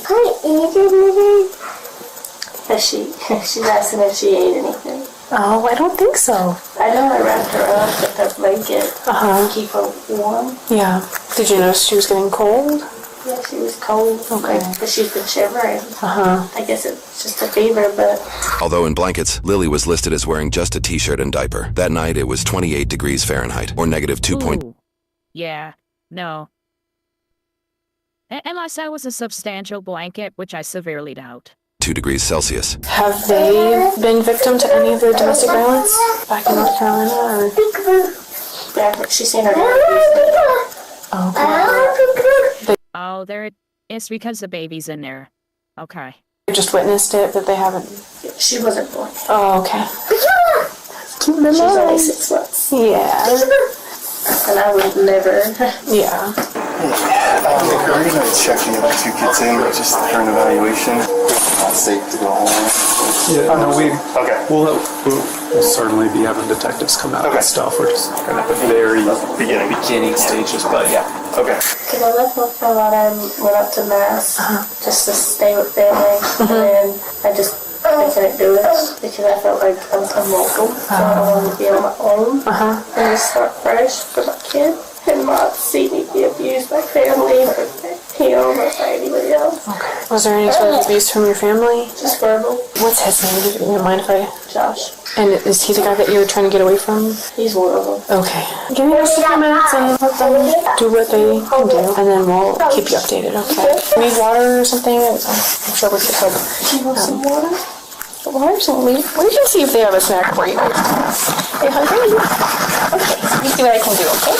You can give both of us some water and 2 snacks and 2 waters. Okay, let me see what I can do, okay? You're looking out for your mama, huh? I have not told her anything yet. It's just on Paradise. They each have 3 separate dads. So it sounds like she's trying to escape a domestic violence situation. I knew she had just been driving. I don't know. I think we're about to find out. And was shivering. So that's when she drove. So bring it here. He was under 8 degrees. But yeah, he's got bruises. The only thing she said about that was that she fell off the toilet yesterday. And something in the car seat, basically, probably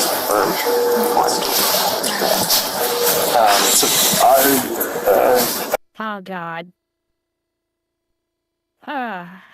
They're trying to find out how she might have died by asking all these questions. It has to suck.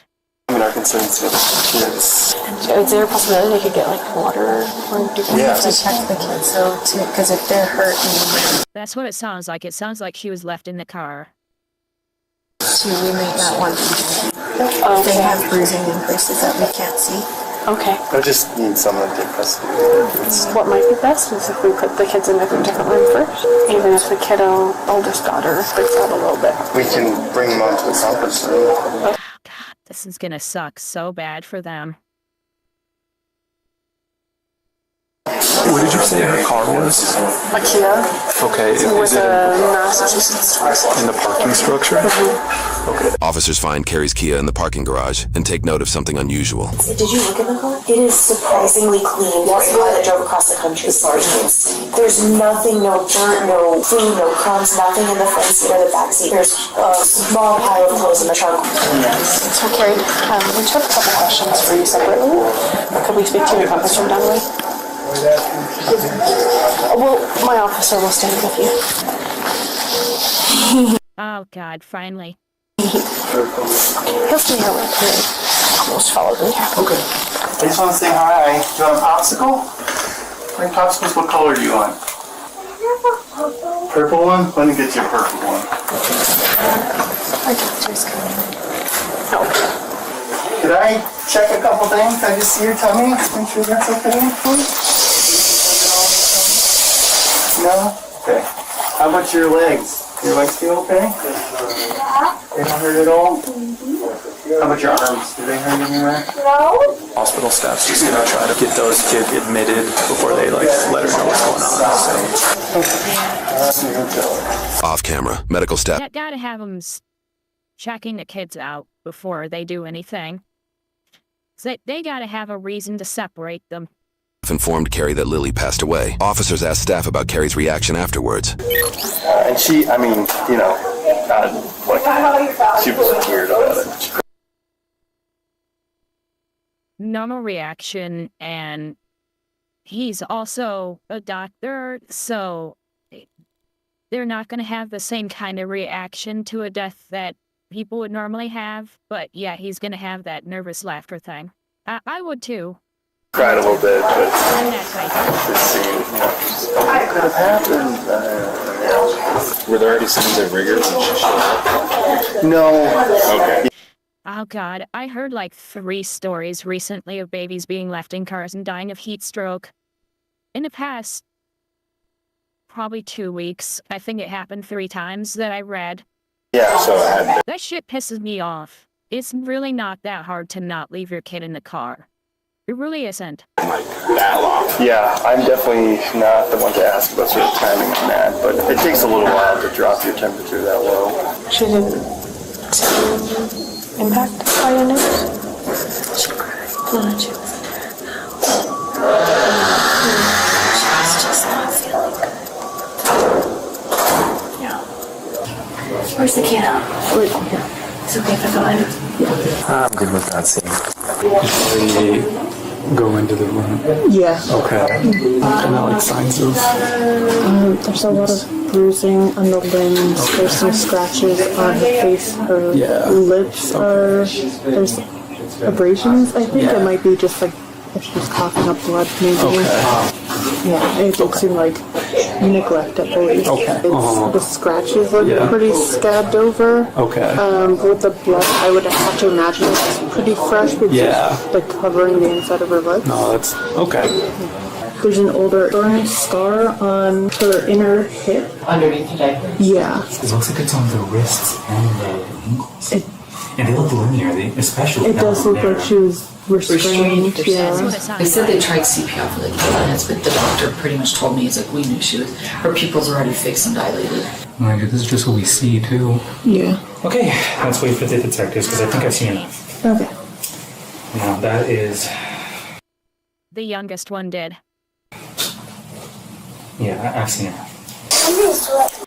Yeah, I bet. And people looking at you? Yeah. That's okay. You know, everyone here just cares about you, right? They're all really good people. Lou. Okay, cool. Carlos just got here. Okay. Hey, sweetie. Hey. How are you doing? I like your and one shoots. Hi, I'm Carlos. You guys don't mind just hanging tight with them for now? Yeah. Oh, I like that sticker. Yeah, it's okay. Don't fuss. Before questioning Carrie further, officers reviewed her records in North Carolina and Massachusetts. Outside of traffic infractions, they found a notable Child Protective Services report. With this in mind, homicide This is one of those reasons why I could never be a cop. detectives have now arrived and proceed with her interrogation. Hi, Carrie. Hi, Carrie. My name's Amanda. This is Chris. Is it okay if I sit and talk to you a little bit while we wait for the chaplain? Because one body camera is obstructed by clothing and the other is placed on the floor away from Carrie, she is difficult to hear. In summary, Carrie recounts being in an abusive relationship in North Carolina where she was threatened with death. She left for Massachusetts, pregnant with 2 children. I know. Kids can just read, like, emotions better. It sucks. Because, yeah, they try and fix the situation as best as a kid can, and it's really sad to see. To live with family, a timeline that aligns with her traffic infraction records. While in Massachusetts, she birthed her 3rd baby and claims she endured abuse from her family. They were always yelling at me for something. I wasn't helping clean, or wasn't doing this, or wasn't providing enough food, or at the time I was just take care of me and my kids. Literally, that's all I was supposed to do. I just couldn't do it. I just wanted somewhere different. Carrie then shares she only got to Albuquerque a few hours ago. Detectives then asked her to recall what caused her to bring Lily to the hospital. She was trying to get her to eat. Did she say anything to you then when you were carrying her in? Was she awake? I seen her eyes open, but she was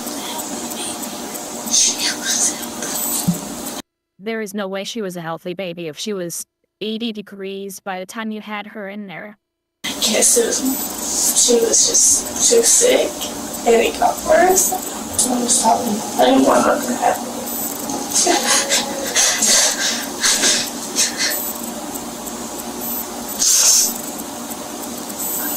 There's no kids in this world that is doing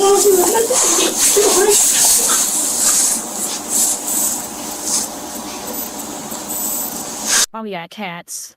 They definitely pick up on that stuff very, very fast. You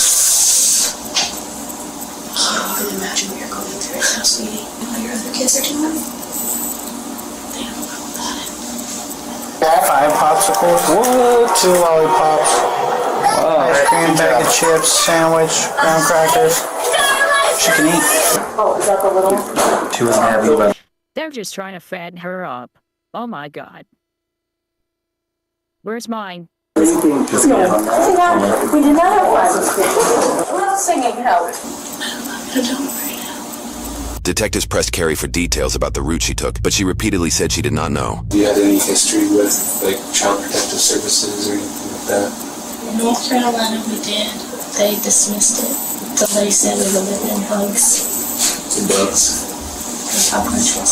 If somebody was smoking stuff or anything, they dismissed it because there was nothing. Hi, I'm shopping from. This is Carrie. Hi, Carrie. I'm so sorry for your loss. I just want to see her. Say goodbyes to her. And I just want to play. I just want to feel close to her. Well, we'll definitely do the best we can to honor your requests. But for right now, we just have to kind of just wait a little bit longer. But I'm so sorry. And I just, my other workplace, don't tell me. Lily was my mama's girl. She was my name. The one that would come up and hurt me. I'm not alone. Sad. She was just wrong. I love you, Bobby. And Cody hasn't been involved, or? He didn't even know that I had her. You hear on the news people hurting kids or something like that. But I was going to come down here and I was going to get her enrolled in school. Did you bring kids' records and their birth certificates, social security number, cards, and all that stuff too? I don't know if I even had them on me. Did you have them in Massachusetts? I had them. I just don't know. She seems like I really hate. And you're not gonna call and tell nobody. I'll figure out how to tell them, but I'm sorry to keep crying. It's not something you have to be sorry for, please. I'm just gonna put this out there. Just. Well, you should be crying. What you shouldn't be doing is faking it. Just so you know, I am a girl. I'll let that sink in. And I don't think so, but I love my kids. My pride children. The only reason I feel I do have, which that's why I don't get anymore. I do have depression and all that. It's isn't her. I don't know. Yeah, we don't dictate how or where the children go. So they're going to be taken away from me? No one's saying. Okay. We just have to figure out what's going on. Okay. You should have a phone or computer or laptop or GPS or any way of communicating with anyone. And the last state she remembers being in was going like, was she on drugs?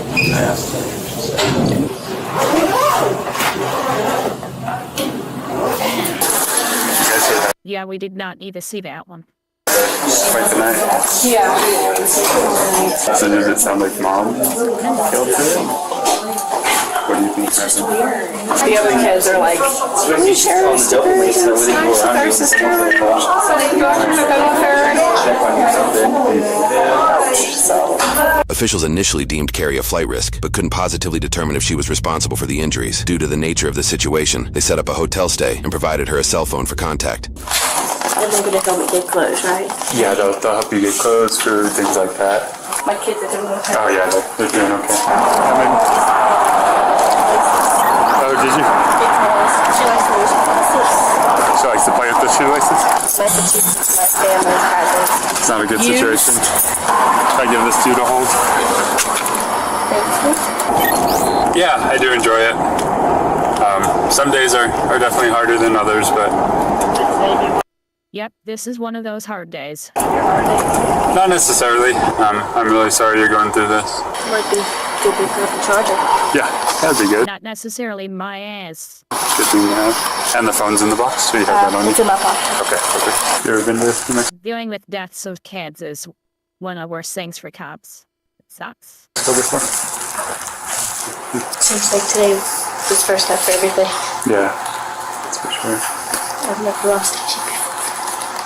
I don't know how many kids take away before. Mm-hmm. Do you know what time she passed? I don't. I'm not sure. Because they didn't tell. Hi, Carrie. My name's Walter. I'm with Albuquerque Community Safety Department.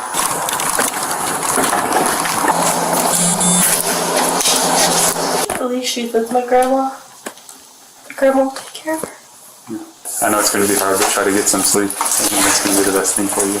You take care. Call us if you need us, okay?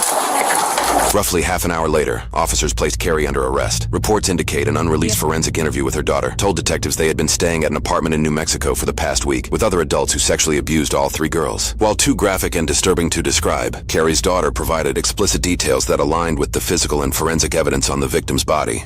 So, there's a shoelace on the act. How are you? Kiddo has it. I don't know if detectives know yet.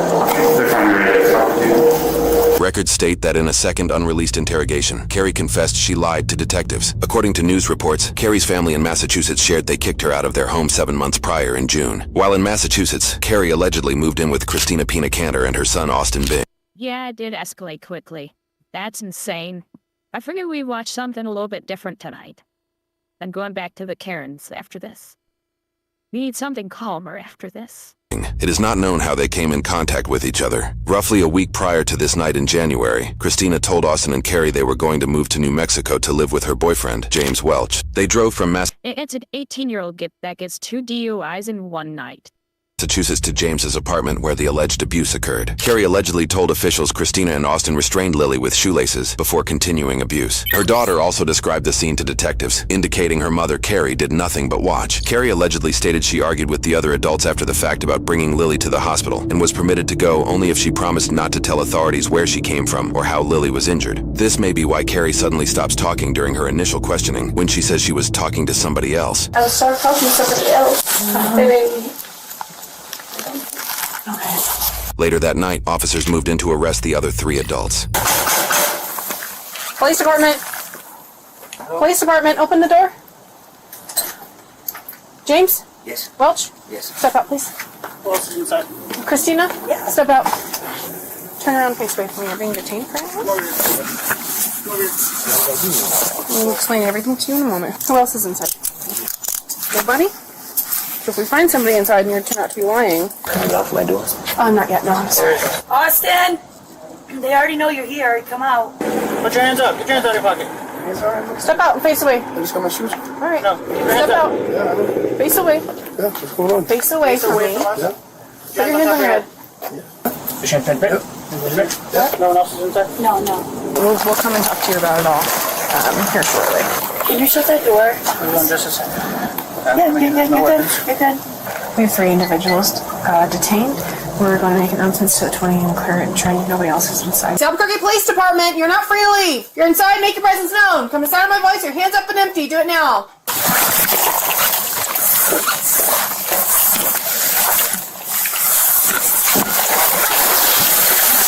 There. Oh, it's just George 65, 20's clear. Want to make sure when we leave that we lock it up so obviously no one's getting in. Please. I mean, I don't own much. I just got that proven a year ago. I'm not. I know. In fact, female police officers shouting orders is so cringe. You know what I mean? No, I saw that. I know. Sometimes if it's your wrist you're facing the wrong way, like that makes all the difference. You can face this one. All right. Thank you. You're welcome. Then take a seat and I'll get you a seat back. Don't say anything to each other. Yes. All right. Thank you, sir, for being cooperative. You can take a seat and then somebody will let us speak with you shortly. The ones that beat her kids and put marks on her arms. Oh, I will, trust me. Be good, Austin. I love you, James. Yep. It's just frustrating because like this has nothing to do with us. It has nothing to do with our kids. Like I know the situation, but it's just the point. Like how can we get in charge with something that has something to do with their mother? Can you not put them so tight though? Yeah. Tearing me up. I need my phone. I need some numbers out of that. Okay, if your phone is in the house is locked up for the night. No, actually, you put my phone at the house? Oh no, that's being seized by the detectives. Okay, I need numbers out of there. Okay, the detectives already have taken your phone. Wow. So when do we go to court? I am not sure. At that time of night, not until morning. You would not go to night court for that one. Supposed to get summons or something? So the detectives wrote a warrant for your arrest, so right now that's why you're under arrest. For child abuse? Your exact charges as they are on the warrant is child abuse resulting in death and child abuse ×2. That resulted in death? Yep. Oh my god, what's happened to the mother? I'm not sure. She was with the detectives before I came in this evening. She's the reason for all of this. And I've done none of the investigation, ma'am. Okay. I'm just saying, I watched Pete Bachelor, and I didn't report it. I was sick. Detoxing. Is she getting charged with the same thing as we are? I wasn't here when she was booked in charge. Oh my god, this is not my rest. But can you turn away from me? Turn away from me. Okay, it must just be the way you're sitting because they're incredibly... I can't move anywhere to sit. Okay, we're here, so just, you can... Alright, let me just do this. Okay, go ahead. Let me get my paperwork and then we'll be all right. I haven't seen one of these those in a while. Damn it. I told myself I was never going to see these dudes again. Yeah, me too. Yeah, what's happening? It just a Get out. Thank you. My leg slipped. Yeah, so it's really just a warrant, but it's for child abuse. That's all of them? For all of us? You have you and Christina. Just one additional how they came up with the counts. What's the additional one? Yeah, charged child abuse by dad. Who is? I am. And we both are. Yeah, me and her both. Yeah. That's crazy. That beat on our kids, this, that, and the other, and I'm getting charged with that shit. Just listen to I'm that. sorry. Wait, one second inside here. Talk to your lawyer. That's all you can do. Talk to your lawyer. Yeah. I love you. Austin, nice to have you, okay? No promises. No promises. I know, You but guys stick together? well, hopefully you do, because my kids are me at home. No, I wouldn't care about doing time for something I did. That's the thing. I've done almost 16 years in prison. Yeah, but I didn't do. Relax. No, Again, just when you think you're right. And it looks like this many people was involved, but it depends. It all depends, because it sounded like it was just two guys, and then the mom was watching. So I'm not sure if these are even the guys, and where is she in all this mess? Stressed. We're all stressed, but either one you can do it. Really died. Oh, yeah. That's what I have to tell What's his you. name? I don't understand what happened. There's a fire in the morning. Damn, y'all got 3? A big one. We were primary on it yesterday. Mom brought her kid into the UNMH. Dead already. CAC was on it all day long. Found all the addresses. They just finished all the interviews. 29 to mall. 4 of them. 4. All of it, yeah. Everything. What? Yeah. Oh. She's 3 years old. I'm gonna take you out of cuffs. You stay cool for me? You've been cool. I just have to ask. I promise I won't attack. Move your hand. I just want to pinch it. Again? Yep. I can leave him a little loose. Holy shit, how many times you guys been handcuffing me again? How old is The kid. 3?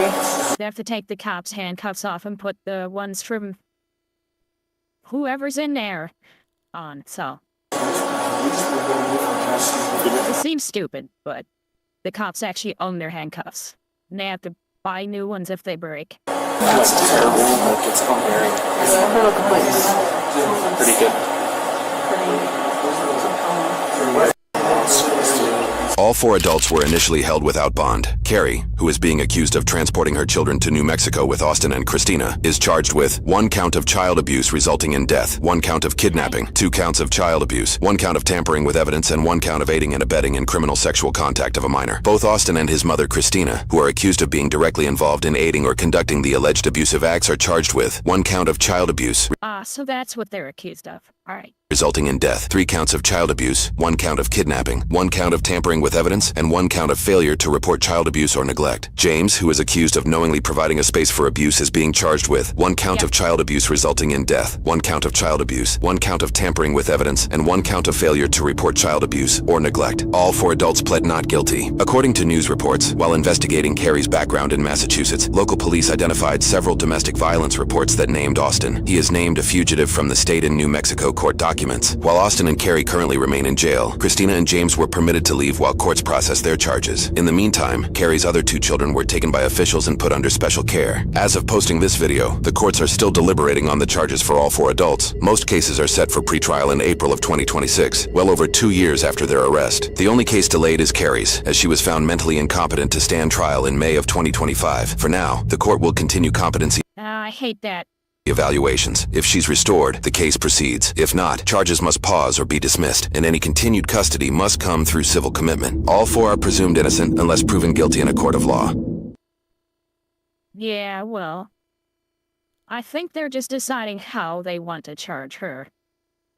Yeah, at least she was cooperating. I swore I had this other video too. Whoops.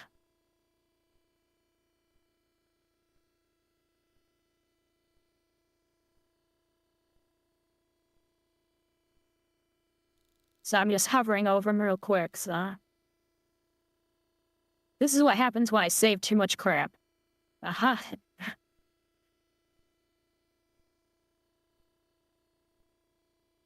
Yes, basically. Basically, she was selling it out, and she was there when it was happening. They didn't say anything about how she was compensated, but she was compensated in some way. Let me pull this down for just a second. Where are you? There we go. I want to look at something. Where is it? There it is. Nope. Okay. I am so unorganized. Sorry about this. Now, when I say these kids were or these girls were drunk, I mean, yeah.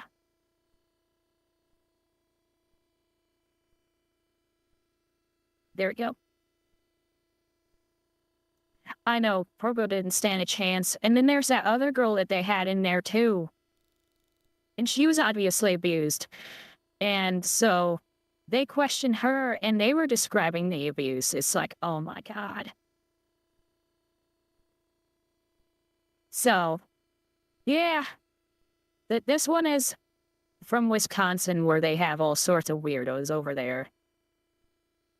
So 18-year-old gets 2 DUIs in 1 hour. Hi, I'm also manager of Village of Sherwood Hills Police Department. The reason for the contact today is a couple reasons. One is just speed on University, way too fast. And then the other reason is... I know, CPS is a mess. They need to fix that. When you went through this road, that road is closed. You can't go through there. Okay. Yeah, any reason for that? Well, so my heart... Which other 3? So I actually have more than 3 there. Oh. 1, 2, 3, 4, 5, 6, 7. I have 13 other tabs.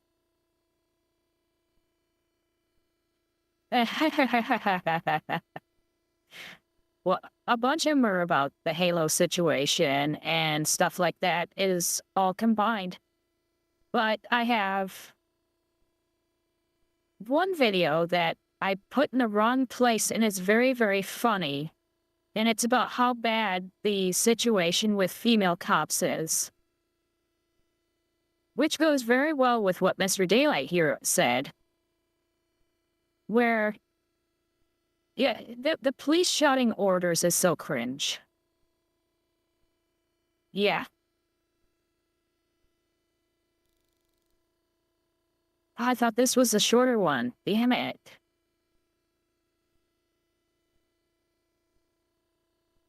This was the one. This was a shorter one. Damn it. Alright. This one might actually be funnier. A man calls his girlfriend after stealing a police car. And of course, police cars have cameras in them, so they have him on camera talking to his girlfriend because he is in the police car. The rider, he makes a shocking move they never saw coming.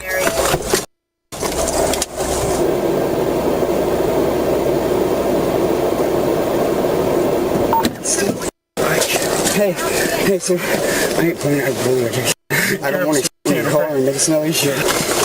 I didn't steal that bike. Okay. Did I run because I know it was stolen? Yes. Can I smoke one cigarette before we go in, please? Nope.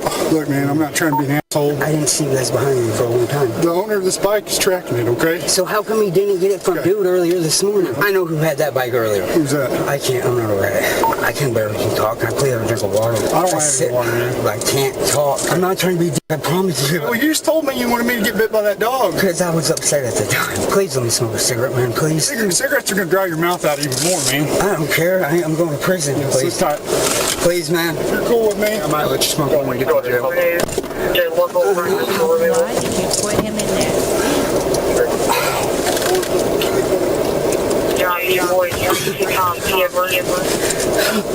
Oh. How much do you have in the bag? Like a quarter gram of ice and 2 Xanaxes. Are you going to do that? 1263.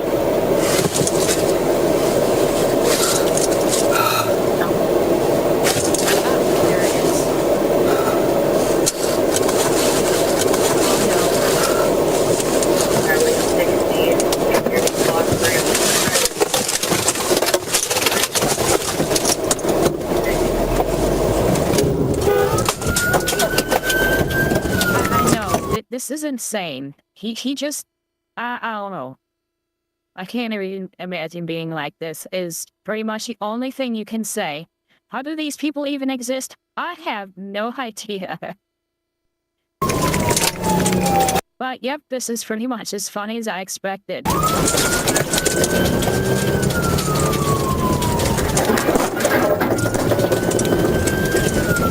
Ice is probably crack. I mean, that's what we used to call it. I know exactly. Maya, that's exactly what I was thinking too. It's like, why is he in the front seat? Yeah, this is great. Well, like I said, I had something funny for after that, because I wanted to end with something funny.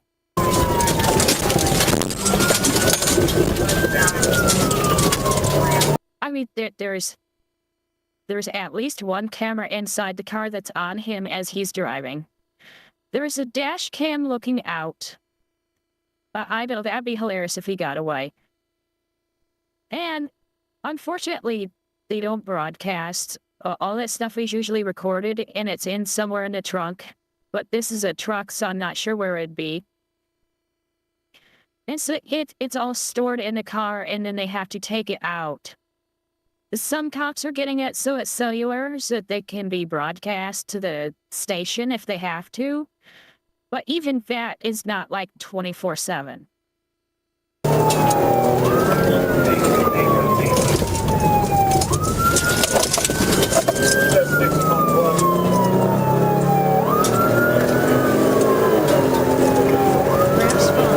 His hands were not on the steering wheel either.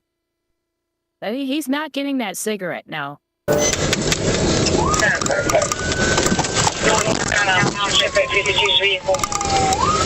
Get off my lawn. Since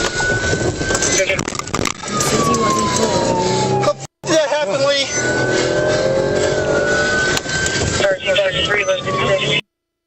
I'm gonna say the same thing I said before and somebody else brought up too. Why was he in the front seat?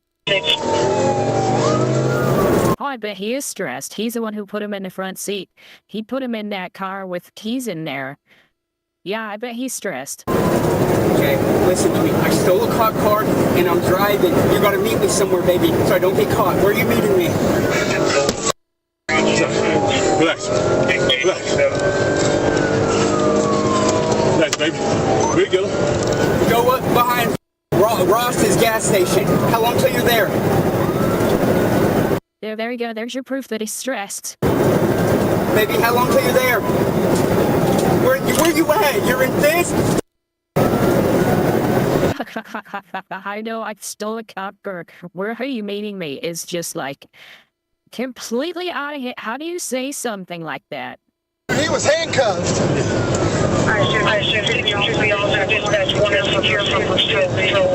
Baby, the cops are on my ass. What do I do? Baby!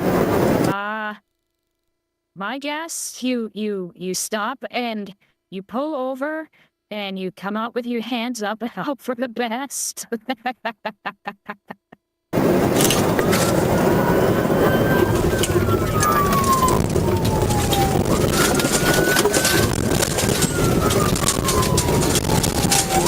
I know, meeting a girl, it is literally 0 on a priority in such a situation, exactly. Baby, I'm heading to your dad's house. I'm gonna hide out there. Yeah, because nobody is going to notice the cop car sitting out front. Good job, dumbass.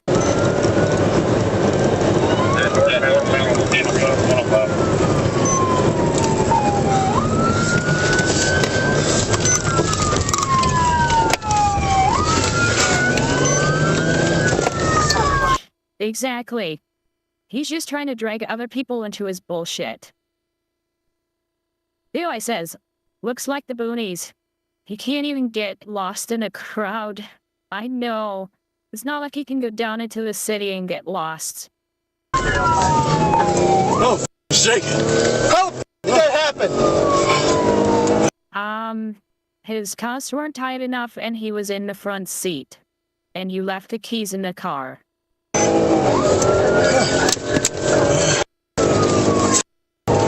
Baby, I'm gonna jump. Baby, I'm gonna jump in the river and swim down. Okay? Baby, look for me, please, please. I'm heading towards Greenville right now. Okay?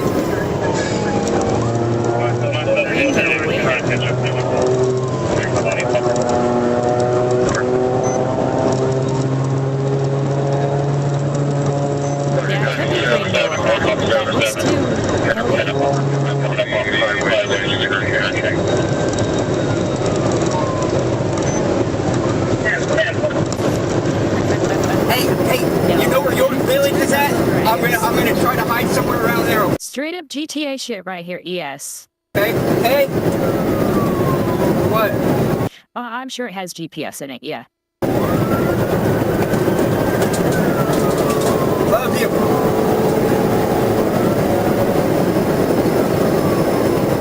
Translation manipulate you, yes.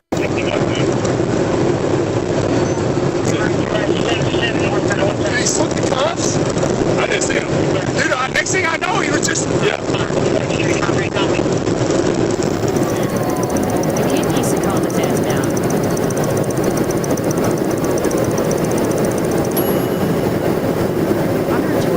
Dude, I noticed him move around once.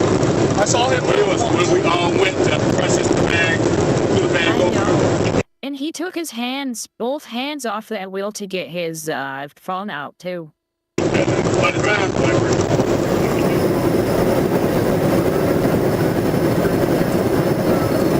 America's wildest police chases, ladies and gentlemen, exactly. And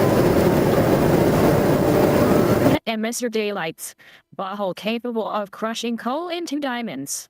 Yes. Yes, I'm sure. Going after S is actually pretty crazy. Fastest I ever gone was 111, and it was closed road, so I was actually allowed to. Hey, relax, man. Relax.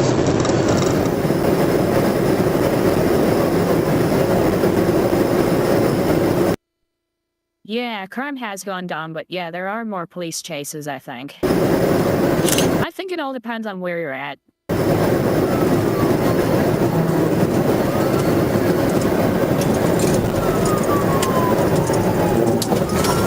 I know, exactly. That cop's like, man, this guy is not calming down. And he's right beside me. I don't need him spazzing out. They're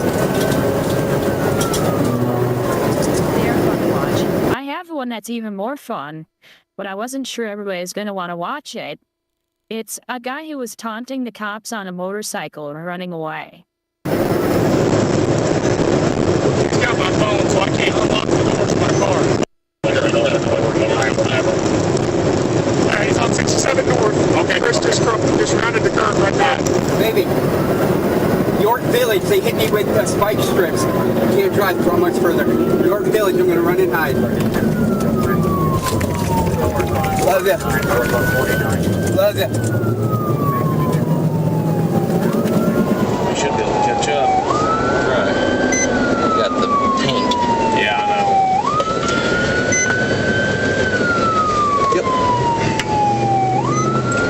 You're good my way. Yep.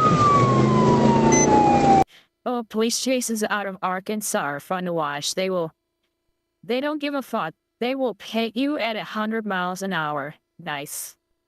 I saw a chase with a Hellcat. Holy crap.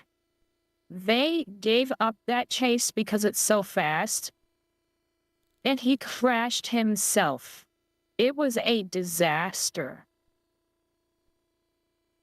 Yeah, pull over and get out of the car, old Drew. Yes. Running through trees and bushes send you like back 300,000 years to experience what your ancestors experienced. Yes. Oh, man.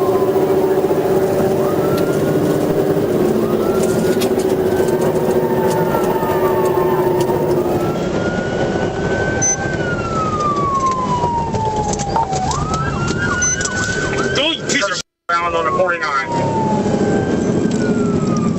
Westbound on 49.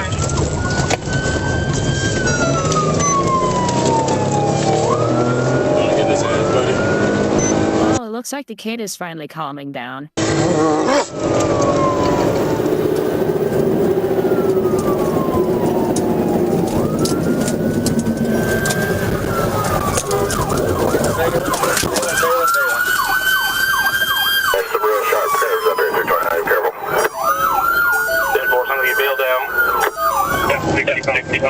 They saw you bail out.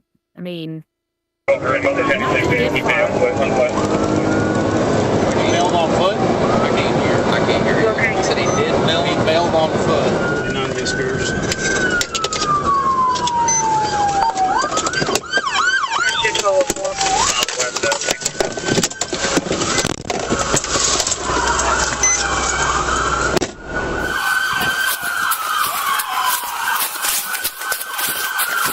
I don't see him. Cut, where you at? See him? well, Cut, exactly. Where you at? Exactly. Cut! They advise the subject has fled in the S curve on 49. Scotty, where you at? Scotty, where you at? Anybody see him, hear him? Come on, Bobby. Is Bobby running here too? Scotty! Buffalo Creek and Ripley County. Oh gosh, he's got a half-hour drive. I know, Naya. This is great. Now I said, I noticed the cop running with his car key in hand. Lesson learned. Yes. Should I ask if the weapons are still secure? We're in LA. We're in LA. What the Bobby? Bobby! Pick him up before I head Scotty! away. Scotty! Can you check with on-scene officers, see if the rifle and shotgun still secure in his vehicle? Oh no. We better be. Oh yeah, thank goodness he didn't go for the shotgun in the trunk. True. Check. I know at this time the weapons are secure. Although sometimes that's in a locked box too. Depends on the state. Let's keep walking. Still trying to contact the K9. Scotty! Understood. Was that somebody yelling? Hold on for a minute. Come on, Scotty. Answer, baby. Answer, Scotty. I hear him back there. He's way back here.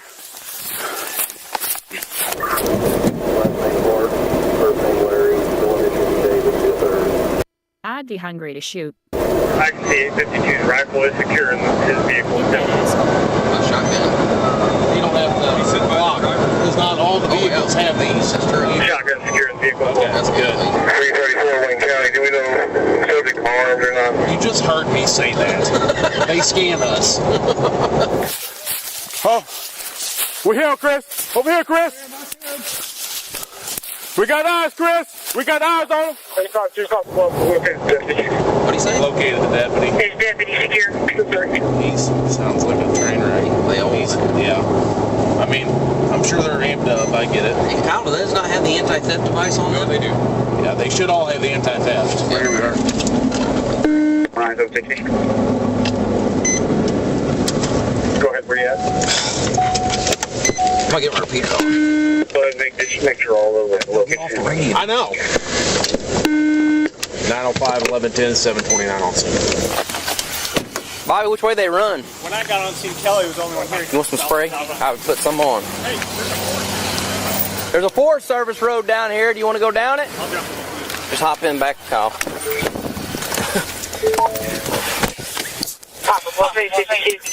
Oh, sorry. What? Oh, you're fine. I didn't know everybody was in here. Just scoot over. Go ahead. That boy can run for being a big boy. Yeah. He's up that hill somewhere. He's got his shirt off. He stripped his shirt. I can't figure out how he took the cuffs. You know, damn far this Why? way. Yeah, far away. I'm from my car. I should have shot him. You should have shot him. Yeah. I saw him move one time. Yeah, I never thought there was a chance in the world he'd slip him. Shirt off and in handcuffs. We sure got to be. He's driving the vehicle. I don't know how that happened. Was he secure in the seatbelt? He was in there like he was supposed to be. I feel right now. You wouldn't be the first person. Hell no. Well, I tried to jump in with Bobby. Bobby. I was like on the door handle and Bobby took off. I was screaming at Lee. I was like, oh my God. Nice. Colonel was too thin to be lasting up. There he is. 140. It was hitting like 128. I hit 140. The vehicle's not damaged, right? Just tires. I got all four. He was still 80, 90 mile an hour down 49. He died in 24 hours without a sandwich. You dived. I was like, oh. I went to pull my gun. He went like this. Agreed. I went through K9. Mount your hands up. I'll send the dog. You will be bit. Yeah, I'm not sure what's gonna happen to that cop who left him in there. That was not good. Stay behind me. Yep, no, stay back. If you want to work towards about the middle of where we left you. Yeah, I would. Hey, I'd stay right there. Let him get his thing going. Stay back plenty. That way we can get a good track on him. I don't like getting up in the containment area. Let's stay back. I heard him hiding up in the brush up here. Really? But I didn't want to get in there. Yeah, sure. No, he's not far. That's as fresh as track as you can get. Why is he not? He's running. He was still moving. I know. Hang on. Stay. Get close, but not. We don't want to get. Yeah. No, you all are good. No, you all are good. I'm just. Hey, Trent, went through here. Okay, you gonna swing around? No, you all are good. I'm trying to get you up there, getting up there a little too far. I got it. You all are good. Circle around it.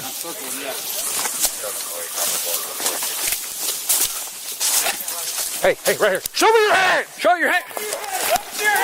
You better not move, you hear me? Do not move! Do not! Kyle, crossfire. I got him. You're going to put your hands behind your back and you're going to roll over right now. I don't care about the tree. Get out! Let go of the tree! I know. I've been arguing that too. You have so many rules on your fitness and everything to be able to join the force. Yet, how are you fat? Why didn't you keep it up? I'm not holding it, man! Ow! Hang on. I'm not holding on to Calm down. Stand up. Put your feet under and stand up. Damn it! Your weight in there. Put your hands behind your back. I'm not resisting at all. Bull. You got him? My motherfucking Step out. Go. Go. Super stripper you are. Thank you for being receptive. About to get worse. Huh? I do freak. You're going to do it for a long time. Herber got birthed from that trunk. Yes. So police car, bud. How does 20 sound? Since we've already obviously shown what he's like, let's get a cage car to take him. Dude, are my pinkies doing a problem to you? You got the right to remain silent. I'd suggest you use it. I suggest you took How am I right? Good. What's your name? Yes. You have the right. You have the right to remain silent. This. Go. Yeah. How about that cigarette? I was grabbing you so I didn't fall. Oh God, that'll be so funny if he does ask for another one.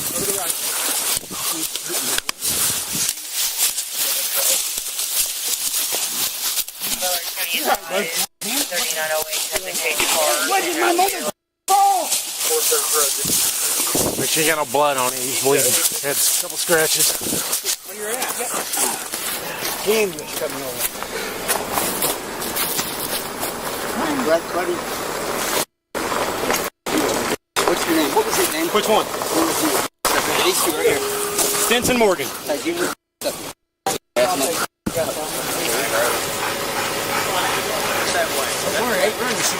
I'll catch you again. I thought I'm doing 20 years. Talk to you second time. What's the third? You caught me the first time? Yeah. 4.5 years ago? Yeah. You can catch when your ass would. I know it wasn't. I know who it was. It wasn't you. Who's talking? Shoot that respect. Or you want to put those on and I'll take mine. Yeah, I bet you will. I know it. You can make it in prison. For sure. Where'd your shoes? I know. What county am I Put the cuffs on tighter this time. going to? Bella. I don't care if it hurts. He already got out of them once. He doesn't deserve comfort. I hate that. Keep a camera on him so he won't try to say we done something good. I don't know. He wasn't ever trying to hurt you, but he kept looking at your cap going, click, click, click. I'm okay. The suspect, identified as 38-year-old Andrew Delcamp, has an extensive criminal history in Missouri, with criminal cases dating back to 2017. According to court records, he previously pleaded guilty to second-degree burglary in 2019 and was sentenced to 7 years.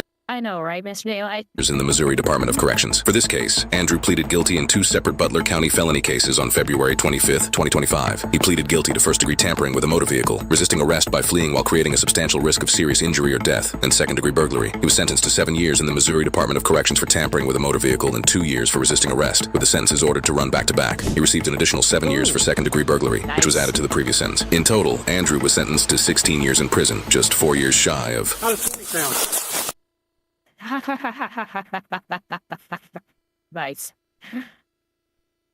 What was 20 years sound? Yes. I'm gonna regret this. I'm gonna regret this. I know I'm going to.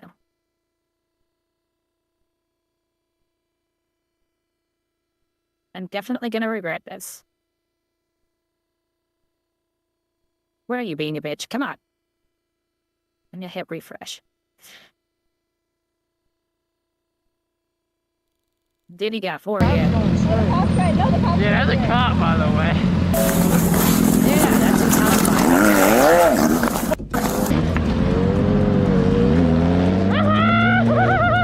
the way. When a sergeant spots a group of bikers performing stunts on a busy road, he initiates a traffic stop. So much for leaving on time. But he doesn't realize they have no intention of cooperating, especially one team who has a license plate that says "Will Run," who will do anything I know that's a Joker laugh. to flaunt his stunts right in front of them. You can tell that license plate isn't right, though. If you look at it, it's way too big. Come on, come on. Yes, it is. Did you see it yet, full band? Back again to try and talk this a little bit more. It's the one I put off because it's so long.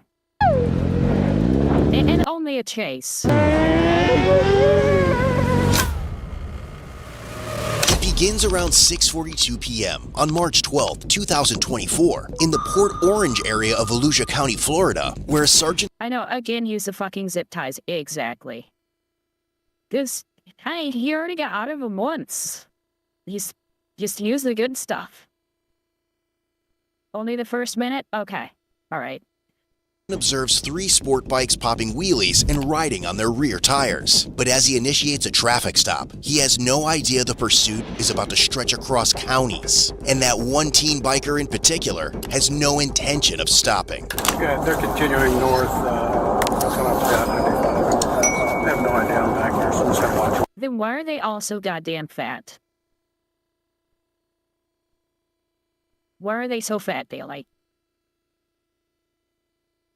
If they really had enough people to chase, they wouldn't be so goddamn fat. Yeah, I had to go. Hey, thanks for the follow.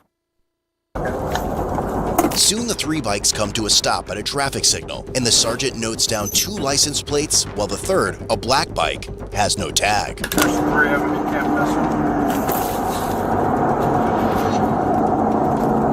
I'm just watching 3 motorcycles that were reckless on Dunlawton doing wheelies, and one of them's got a tag on it, Will Run. He went 12F from a beach unit last week, so I was just trying to see if I can get him on parking lot.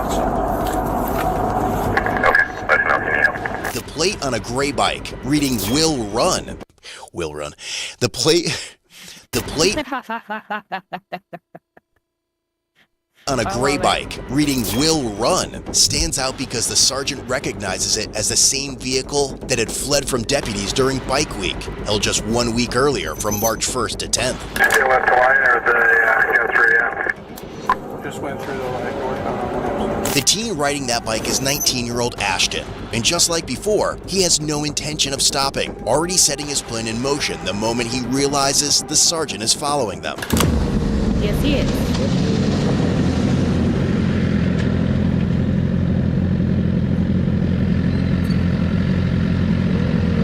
Nice bikes.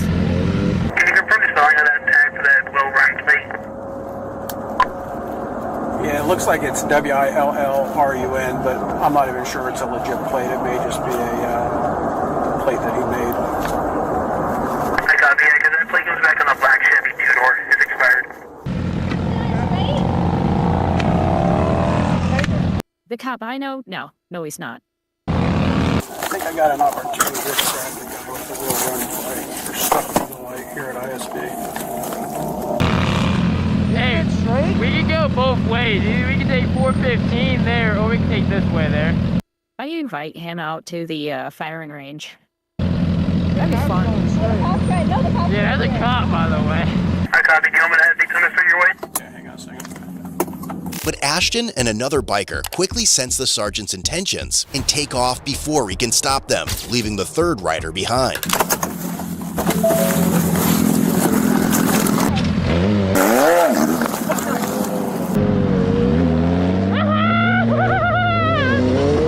There's that laugh.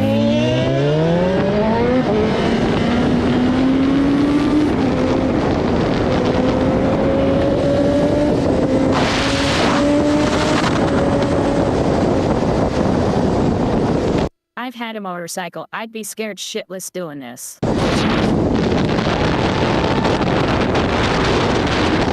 Turn your bike off. All right, the wheel run guy is eastbound on ISB 12F. I've got one of them now. Driver's license, registration, insurance card. What did I do? I watched you do a wheelie on Dunlawton with her on the back. Right down between you and another car, and I have the dash cam on if you want it. I got him. Who's the guy you're riding next to? I don't know them. I met up with them randomly and we were going to go to the gas station. I'm northbound. Which gas station? Yeah, it puts a lot of people at risk. And if somebody is doing something crazy on a motorcycle, cars will do dangerous things to basically dodge them so that they don't hit the motorcycle. Huh? Whenever can you confirm me here at the code 4? Yeah, I'm code 4. I've got one stop. The wheel run guy and the other guy took off eastbound. Supposedly they're all headed towards the Buc-ee's, but there's no telling now. I don't know them. I apologize. Where's your registration at? I'm all legal. I was being dumb, man. Yeah, you were being dumb. What are you going to do when she dies because you go too far and she falls off the back? I apologize. That's like a $1,200 ticket. So. I'll check it. All I got on him is riding a wheelie, but the wheel run guy, I came that close to grabbing him. So he's doing a wheelie with her on the back. Oh yeah. How old are you? Huh? How old are you? 18. But for Ashton, simply escaping the police... He was probably hoping that she was underage. He could have gotten in serious trouble if she was like 16. Isn't enough. He wants to show them how hard it will be to catch him, and he turns back to put on a show. Yeah, this guy deserves what coming. Dude, I hope that didn't...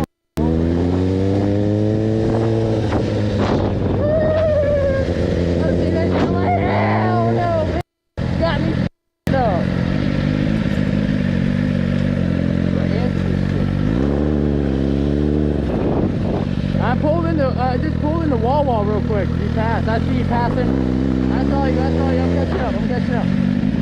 I don't mind doing wheelies, but don't do it in traffic. And don't do it with somebody else on the back. I'm catching up. That's all you.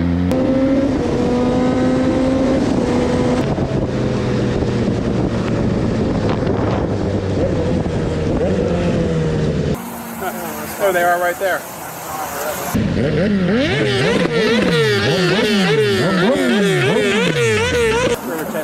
other two are going to come back.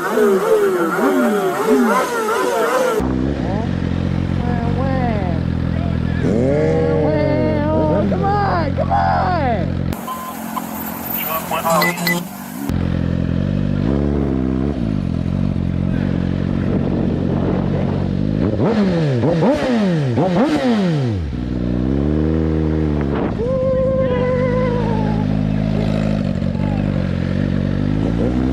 They're back eastbound doing wheelies down ISB.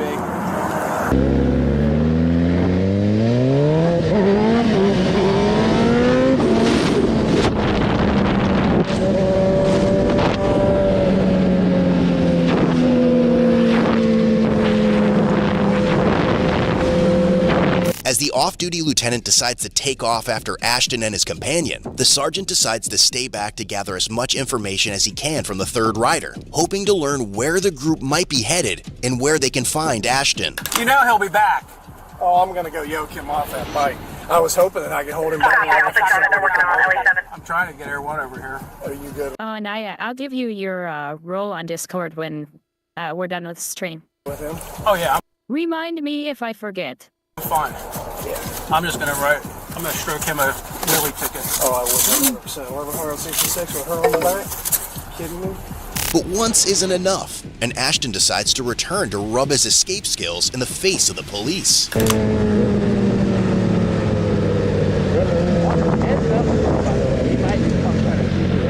You have your role.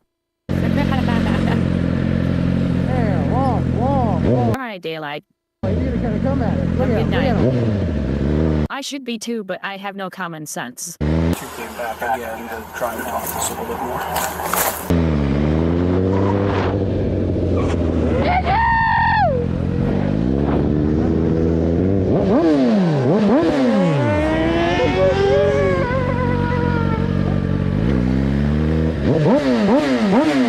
It is satisfying.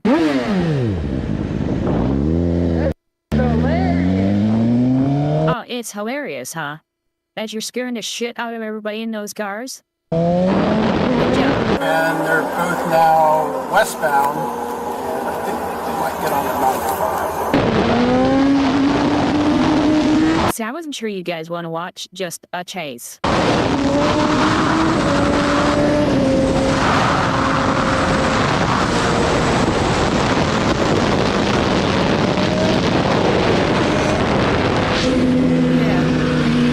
He would fit in Mad Max world.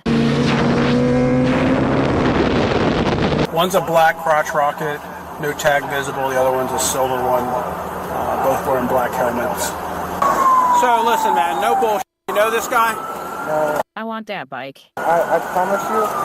So I went and got gas at some like Circle K or something. Some Circle K over in Port Orange. Off of US 1. I went and got gas there, and then those two guys showed up, and they're like, hey, we're going to Buc-ee's. If this is more of the stuff that you guys want, just let me know. I already watched this stuff anyways. I'll just switch up what I show you. That's all. I don't do all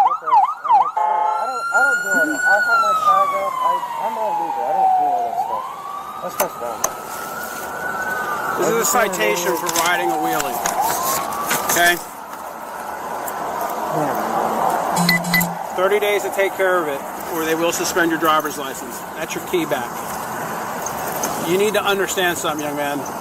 That was extremely dumb. I know. Okay? The people want duck off. Yes. Especially with her on the back. You want to go out and yourself, go ride your bike into a tree. But when you have somebody on the back, it's a whole different story. Is there any way you can lessen this at all? There's no way I'm going to lessen this. Okay? So, you need to knock it off. Next time it may not be as nice. Okay? Yeah. Thank you, sir. Yep. The sergeant finds out that the group He's not happy, but he was still nice about it. I can't complain.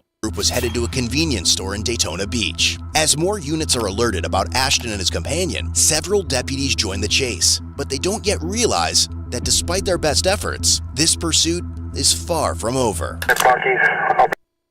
I am a slime and dragon mix. Ball one for these two motorcycles, and I do not have a radio with me.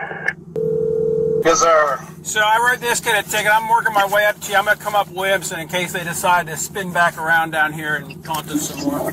I should have taken the one out of the light, but I didn't want to crash my car. So I wouldn't have wanted to crash my car either, but... Yeah, that wouldn't have gone well. With me being off-duty, A slime Mexican miss. Nice fold in, nice. He's sitting in one of these. All right, I'm heading up that way. 7736 is coming up to Technology Boulevard right now. He's turning up. He's coming up to LPGA right now, center lane. Fast lane, nice and smooth. Heading up to the red light at 95 from LPGA. While units desperately hit the gas to catch up with the lieutenant already in pursuit of Ashton, the teen appears more thrilled by the chase than anything else, weaving dangerously through traffic at high speeds and putting the lives of others on the road at risk. Yeah, see, that type of stuff makes drivers freak out, and it causes other accidents. That's why they need to stop these people from doing wheelies and stuff.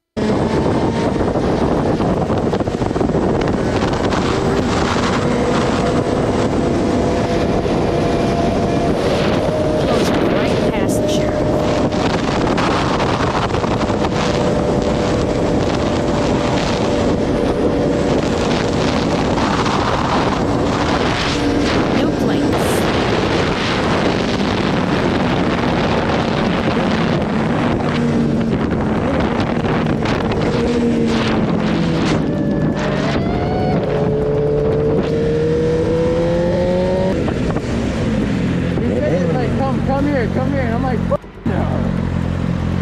You think we're really gonna come? I knew it too. I'm like, bro, there's a cop.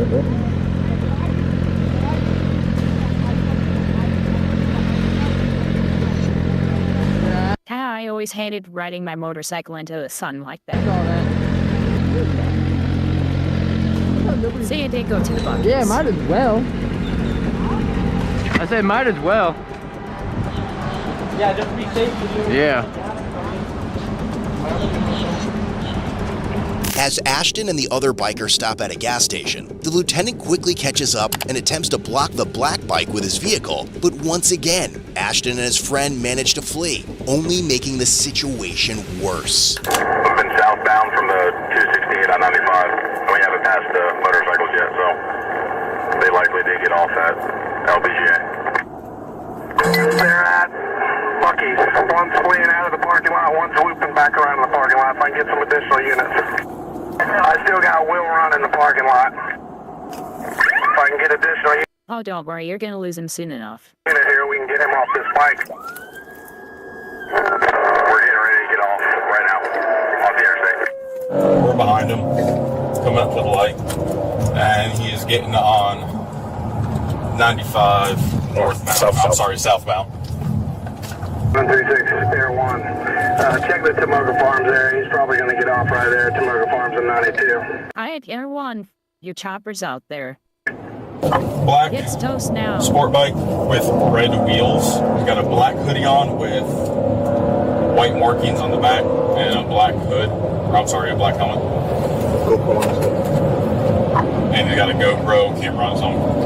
Hello? Sorry, I'm in the middle of trying to chase a motorcycle while I'm texting you. Hey, just so you're aware, we have a nice 12F going up and down 95. It's going back down towards south, just so you're aware.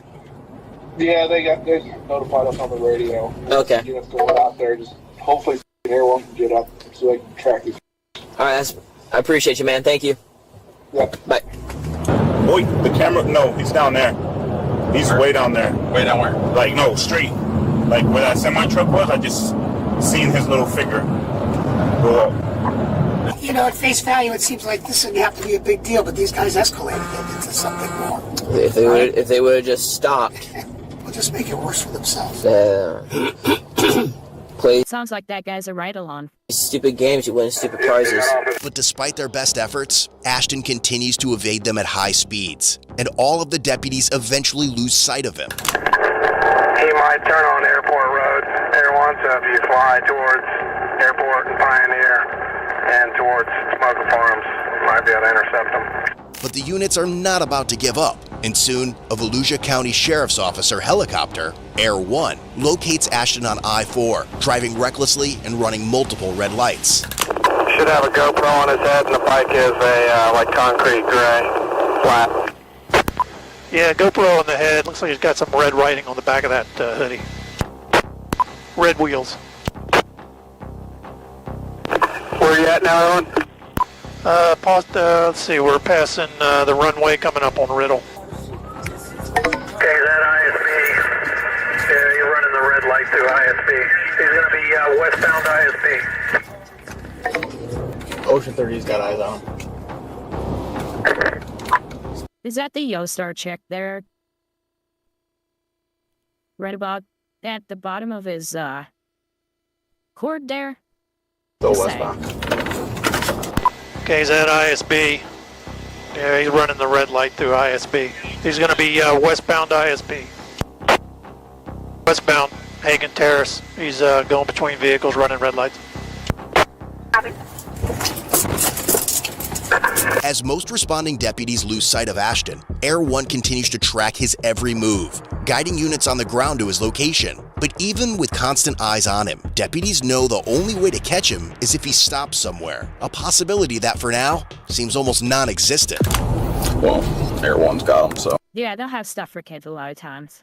It's good if you're dealing with like a parent and have something to give the kid. Damn, I thought we were gonna get to come around and... Yeah, he's about half a mile from Williamson. I'm sorry. He's right at Williamson now. Williamson ISP, still westbound. Yep, keep eyes there, one. He's going to run out of gas at some point. The speeds he's been running, he didn't get fuel, so he's going to stop somewhere. Doing about 130, and he's pulling away from us. Yeah, just do your best there, one. He's probably going to get off somewhere and try to get gas. He's hoping if he gets far enough lead, nobody will know where he's at. Yeah, well, the camera reaches a lot farther, so we're doing our best here. God damn! Every f***ing light? Or can I go over to the Seminole line, just in case he bails over there? Okay, he's turning westbound Walnut Crest Run. By this point, Ashton has already entered Seminole County, and authorities in Volusia County alert Sanford police officers to be on the lookout. With multiple units now joining the chase, they begin to close in. New county, new charge. Waiting for Ashton to stop, but he knows they're after him, and still has one last trick up his sleeve. Yeah, he doesn't know where he's going. He's making a U-turn.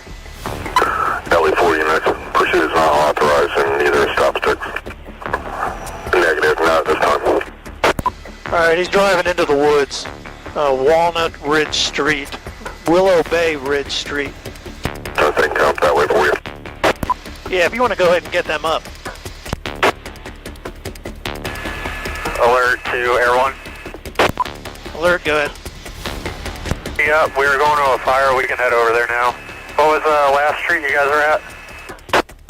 301 Willow Bay Ridge Street. He's in the woods, right off the road. Yeah, bike's in the trees. I got the heat from the bike, but it's pretty thick. I haven't got anybody leave the bike yet. He might still be with it. Alright, he's back out. Stand by. He might have dumped something off in the woods. Yeah, we'll come back there if we have to, but we're gonna go Wilson Bay Court now. North on Wilson Bay. He has no idea where he's going. As Seminole County's helicopters take over tracking Ashton's movements, Sanford officers don't yet realize they're closer than ever to catching his ass as soon as he makes an unexpected stop. Visual on the bike. It's still eastbound Seminole towards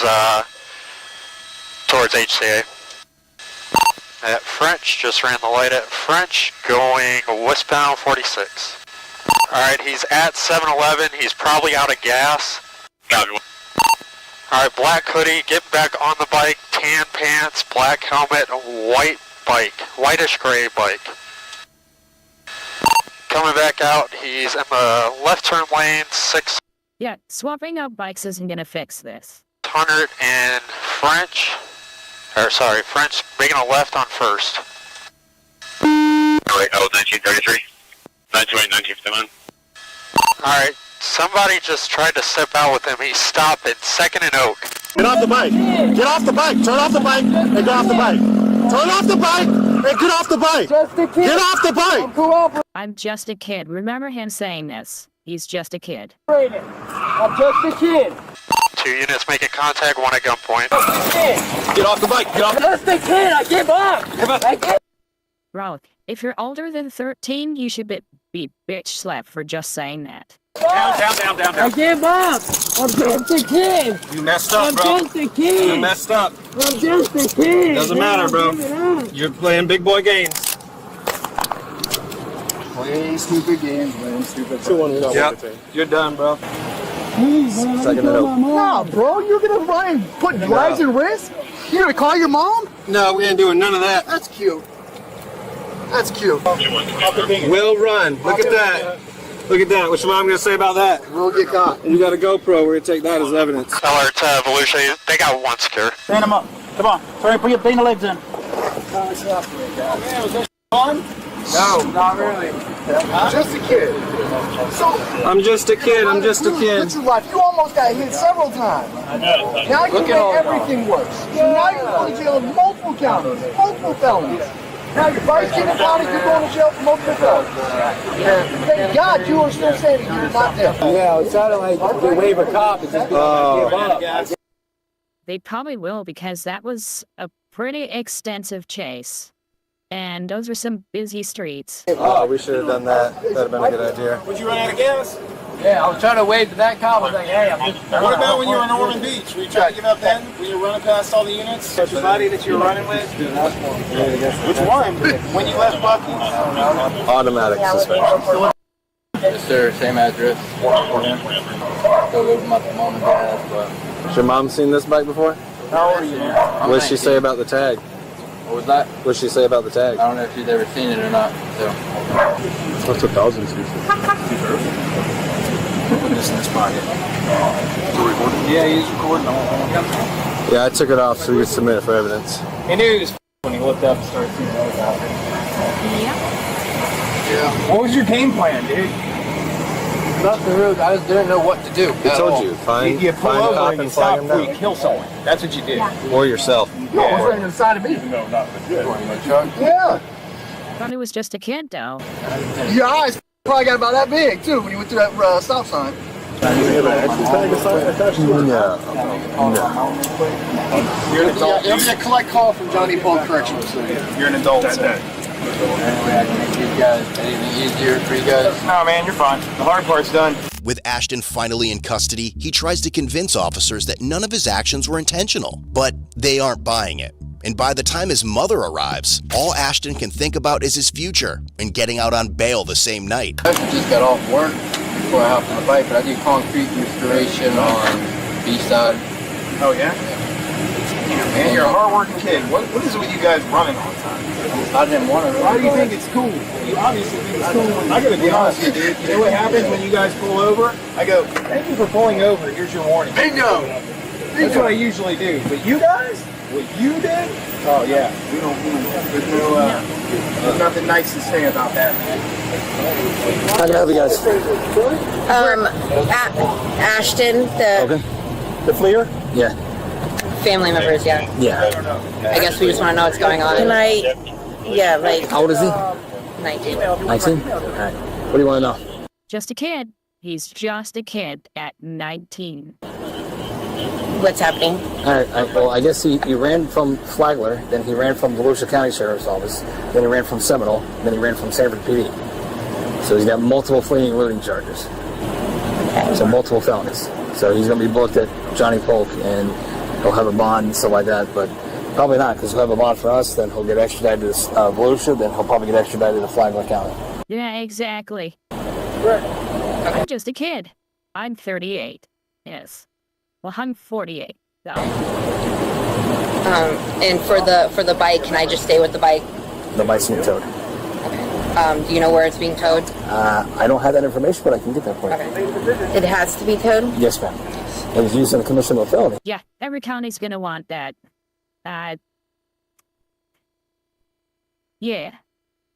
There's no I say it. No nice way of saying it. Well, I mean, did he know he was... Yes, he knew, because he's got Will Run on the back of his license plate. He would have... That was a joke for Bike Week. Yeah, I got it, but... Yeah. I mean, haha. So... But, I mean, but was he, aware, or did you guys, yes, he was, corner him? He was well aware, yes. Because, I mean, when he's riding and he has his helmet, I know he doesn't... That's no excuse. He was well aware that we were behind him. Where are you taking him right now? To Johnny Polk. It's 100, I think it's 225 Esslinger Way. Johnny Polk Correctional Facility in the city of Sanford. Johnny Polk? Yes, ma'am. Okay. And then what happens from there? What do I need to do? Like I said, I believe that he'll have a bond for Sanford, but then Seminole has charges on him, and Volusia also has charges on him. So I'm pretty sure there'll be a hold in place, so you can pay the bond for us, but then he'll also have the bond for Seminole, and he'll also have the bond for Volusia as well. Yeah. Yeah, it's gonna be very expensive. What? I think she's talking to Dad because we thought we can get your bike and have Dad, because he's motorcycle license, that he can get it. But they won't let us take it. Like Daisy said she'll stay with it while I go get Dad, but they said that they have to have it. So we have to get it out. I'd probably want it for evidence too. I think I have your boss's phone number in my phone, right? Said I could potentially get bailed out tonight. Tonight? Oh, okay. Then I'll just stay. We'll go there. But that bond is going to be... I'm pretty sure that you're going to have a hold for Volusia County as well. So, but we'll see what's going to happen. I'll just stay here. Baby, I know you can barely hear me right now, but just know I love you a lot, and I'll see you here soon. What? Yeah, he recorded his confession, and yeah, if it was a regular car, they'd probably, want to give it to somebody. But since it's a motorcycle, I could easily see them wanting to hold on to it. And I don't think they do, but I could easily see somebody wanting to hold on to it as evidence. Just because they're all so much the same. I will. Please wait for me. Now is you have charges here because you entered our county, and you have charges out of Volusia because it started in their county. Okay. So it's pretty much you have double the charges, and their county has their own process, our county has its own process. Are you going to school for anything? I'll definitely go to school. For what? Either firefighter or... Oh, that's over. I'm going to be a firefighter? No, you're not. We've been going and looking at and talking to a counselor like the Daytona State College. They have different programs. Yeah, I don't know how firefighter is going to go, because the thing about firefighter, first responder jobs, they want to see your Yeah, done, son, exactly. history and the time in between. So I would say it would probably take at least 5 years or so before they feel like you've changed your past. Are you the officer that I put my hands up to and said I give up? Yeah, well, first you were asking me what happens if I give up, and you started kind of circling me. I didn't really want to fully stop yet. I didn't know what to do. I didn't want to get tackled down to the ground. Yeah, well, you still got tackled down to the ground, so. I don't know why. I put my hands up again. Well, it's because the motorcycle, that's why I was turn off the bike. The motorcycle was still on. You still had full capability to try to drive away. You'll be surprised. Yeah, that's the type of stuff I was trying to talk about before. It's impound the bike. Yeah, you have to make sure that everything around you is safe. And then you can start doing things without other things happening around you and you not being able to notice because you're alone while the other cops show up. Yeah. Yesterday we had a guy in a stolen car that I tried to stop, and he sped through downtown. I circled around this guy. I'm I'm giving up. I don't know what to do. I'm scared. Yeah, and you had multiple chances to stop because we're all in different corners, and you passed all of us going at high rate of speed. I don't want to be back here. I don't want to be a bad kid and ruin my future. Oh, no. It's way too late for that. You did ruin your future. Yeah. Speeding is one thing. Evading the cops is completely separate from that. That is not even close to the same thing. The thing about this also is it's not like he's being charged for speeding. This has intent behind it. It's evading the cops. That's just not good. It's never a good idea to run because we have in-car video, helicopter video. So the video from the top of your head. It's one of those things where there's so much evidence that you were clearly running that's the best option was to just stop in the first place. Ashton can regret his actions all he wants, but once the Volusia County Sergeant arrives on the scene, he has questions of his own. and he's not going to go easy on him. Remember me? First off, what's your name, man? They don't like runners. They have way too many accidents that become extremely dangerous because of the really, really high rate of speed. Okay, so I'm the guy that tried to grab you tonight. Okay. And you took off from me. Yeah, remember me? Exactly. Why'd you run, man? I was scared when you hopped down and tried grabbing me. You saw me, though, in a complete uniform, big star on my chest. Y'all knew I was a cop because y'all saw me at Bevel Road and were pointing me out. Yeah. Why? So we were trying to be all fine and drive legally, and then you hopped out trying to grab me, and then I got scared and didn't know what to do. Okay. And that's why you turned around and taunted him then, right? That's why? Because you were scared?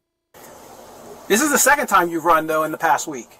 Oops. You ran from another deputy about a week ago during Bike Week. Remember that one? Yeah. Yeah. Stop. Oopsie. Listen, man, they got it all on camera. I all right? understand, but You ran last week from a deputy on that bike with the tag, will run, because he ran that tag before he even tried to stop you, and then you took off from him. I think it was over the Dunlawton Bridge. Remember that?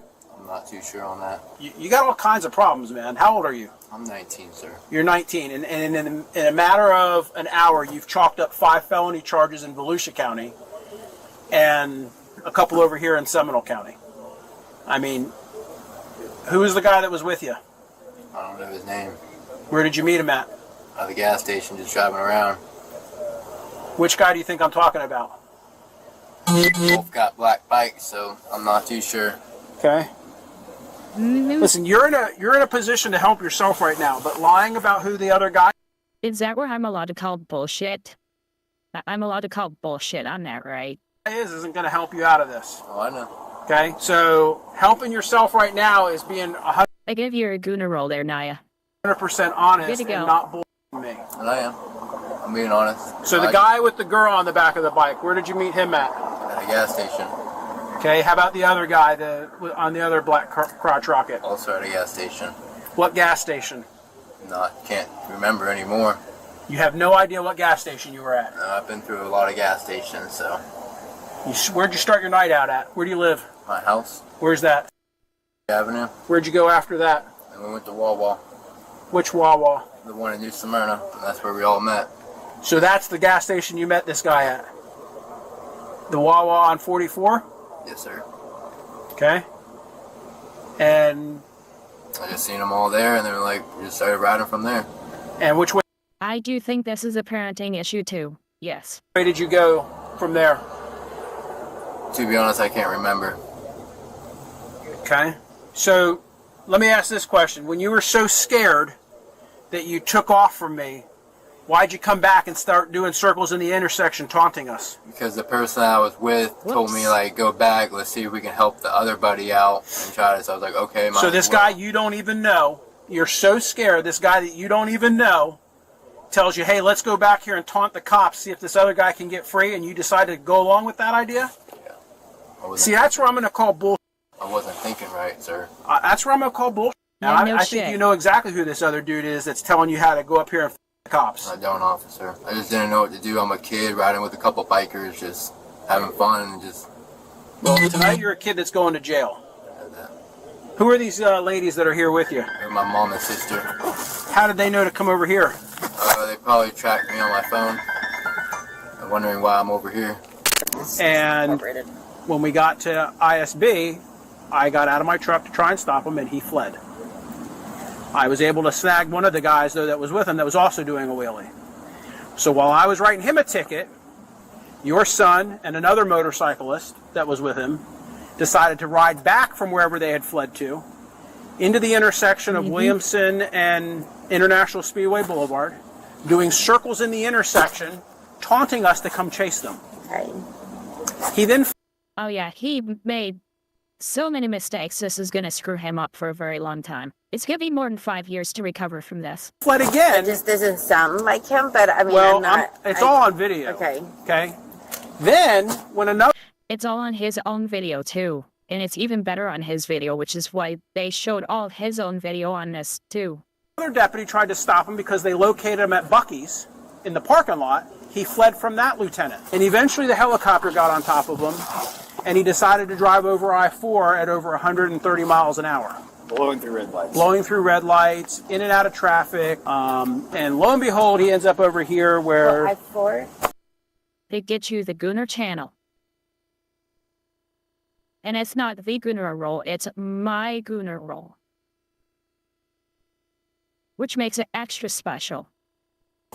I-4, he But there's not red lights. You get Okay, to go. let's stop. But you're just saying around. He's running red lights all night. Okay. So basically, you know where the speedway is? Yes. Once he got to the speedway, he just started gunning it. And he was blowing through all the red lights. And once he got, if you take speedway towards this direction, it merges onto I-4. Then he got on I-4, and he did basically what the max speed of the bike was because he was outrunning our helicopter. But they got elevation, so they were able to keep everything in video and keep us apprised of where he was at. So that's the deal. Yeah. So he gets over here, and I guess at some point they get him pinned in, and he's now riding circles around the officers over here, like a smartass. Okay, but do you think he was just scared and trying to just... No, I think he's... You think he was just scared? No. 130 miles. He was going 130 miles an hour. And then he did circles around the police. No, it's not because he was scared. You should be scared. Stupid. Because I don't... No, I think he's stupid. I think he's fucking stupid is the correct answer. Exactly. Naya gets it. Live here, he doesn't Why would he know. come back and do wheelies? Teach them. Ma'am, he's fleeing the police. You're trying to make excuses for him. He's being stupid tonight. He's lucky he didn't kill himself or somebody else. I agree with that. If this is what happened, I agree. If this is what... It's all on video. I don't believe necessarily... He's been videoing it with his damn GoPros. The going around. I believe that he was probably scared and just wanted to... So he was so scared that he decided to do circles in the middle of International Speedway Boulevard, taunting us to come chase him? Question, ma'am. Why do you think he has a tag on his vehicle that says "Will Run"? Because it was Bike Weekend, it was a joke. Okay, and I you've been a driver and a motorist for quite some time, right? You're not supposed to have any other tag other than what's registered on your vehicle. This isn't a joke, and I will tell you, for people like him, it's a culture. This is what they do. They post on YouTube of running from the car. Yep. Hey, where did that tag on your bike come from? That tag, I ordered it. You ordered it? Where'd you order it from? Amazon. Amazon, and then you put the "Will Run" on it. It comes with the little letters you put on it. It just comes like it. Comes like that. Where's your regular tag? Probably at my house. So why do you have that tag on there and not your regular tag? Do you think that's kind of funny that you put a tag on your bike that says "Will Run" and then you run from the police? I just seen a clip on Instagram that had the same thing, so I thought it'd be funny. I see that. So let me ask this question. So all those GoPros that you have on you that we're going to get a search warrant for and go through all the video on them, how many times have you run from the police on those videos? Probably none. None? None. You just need to at least admit to one and say, just today. Don't say none. Are you an idiot? You're sure about that? Because I know for a fact you ran a week ago from one of our other deputies. That bike with you on it. Oops. There should be none on there. Okay. Tonight would be the only night that'd be like that. Okay. Given that Ashton committed the crimes across Volusia and Seminole counties, he was charged with felony, fleeing, attempting to... Remember, look at that face and remember what he said. Just a kid. Elude times 5. Attempting, fleeing, eluding at times 5. high speed times 2. Over the line fleeing, attempting to elude times 3. Possession of a counterfeited license plate. Over the line possession of counterfeit license plate. Counterfeit motor vehicle registration. Times 5. That is crazy. Misdemeanor, resisting obstructing an officer, reckless driving, and altering... And honestly, fleeing attempt to elude, it's probably going to be concurrent. So it's not going to be like 5 times as long in jail type thing. So, yeah. Even though it's times 5, it's probably not going to be that severe. License plate validation sticker. His total bond for both cases was set at $199,150. Eventually, he was found guilty of 4 counts of fleeing, attempting to elude, and counterfeit motor vehicle registration. The remaining charges were dismissed. Ultimately, he was sentenced to 6 months in jail, 48 months probation.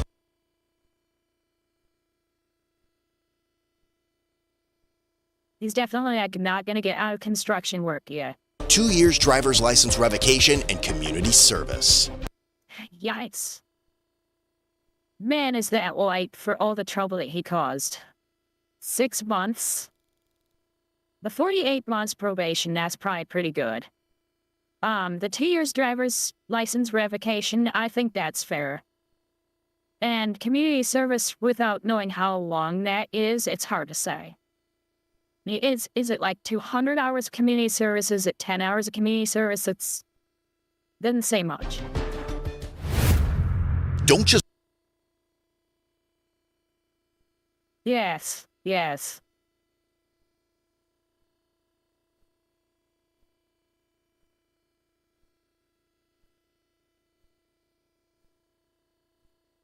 Yeah, probation turns into jail if you fuck up.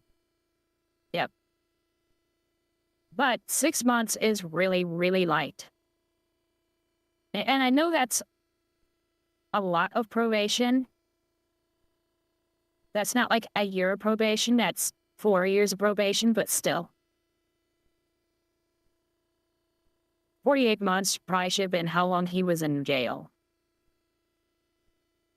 And then have it down to maybe a year minus a day, with the remainder of that being probation, and it will be the full 4 years if you break probation. That's what I would expect, not 6 months.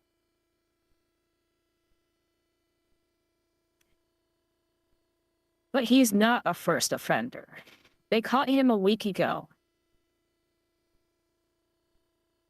Yeah, that's the thing, is that he's been doing it. And it actually caught him before.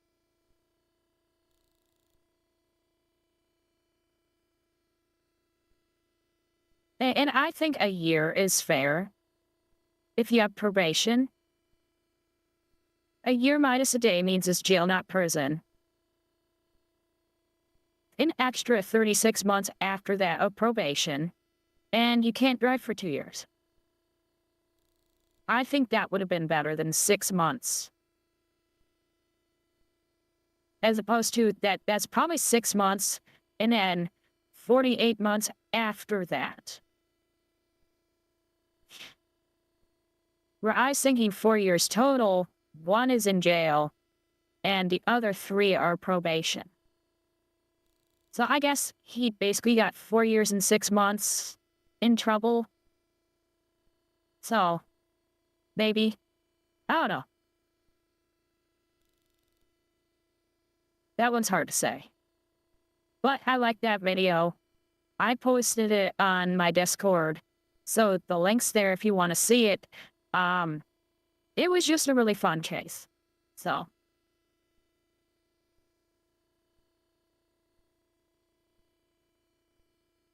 Yeah, he'll suck more from what I've heard too. Yep.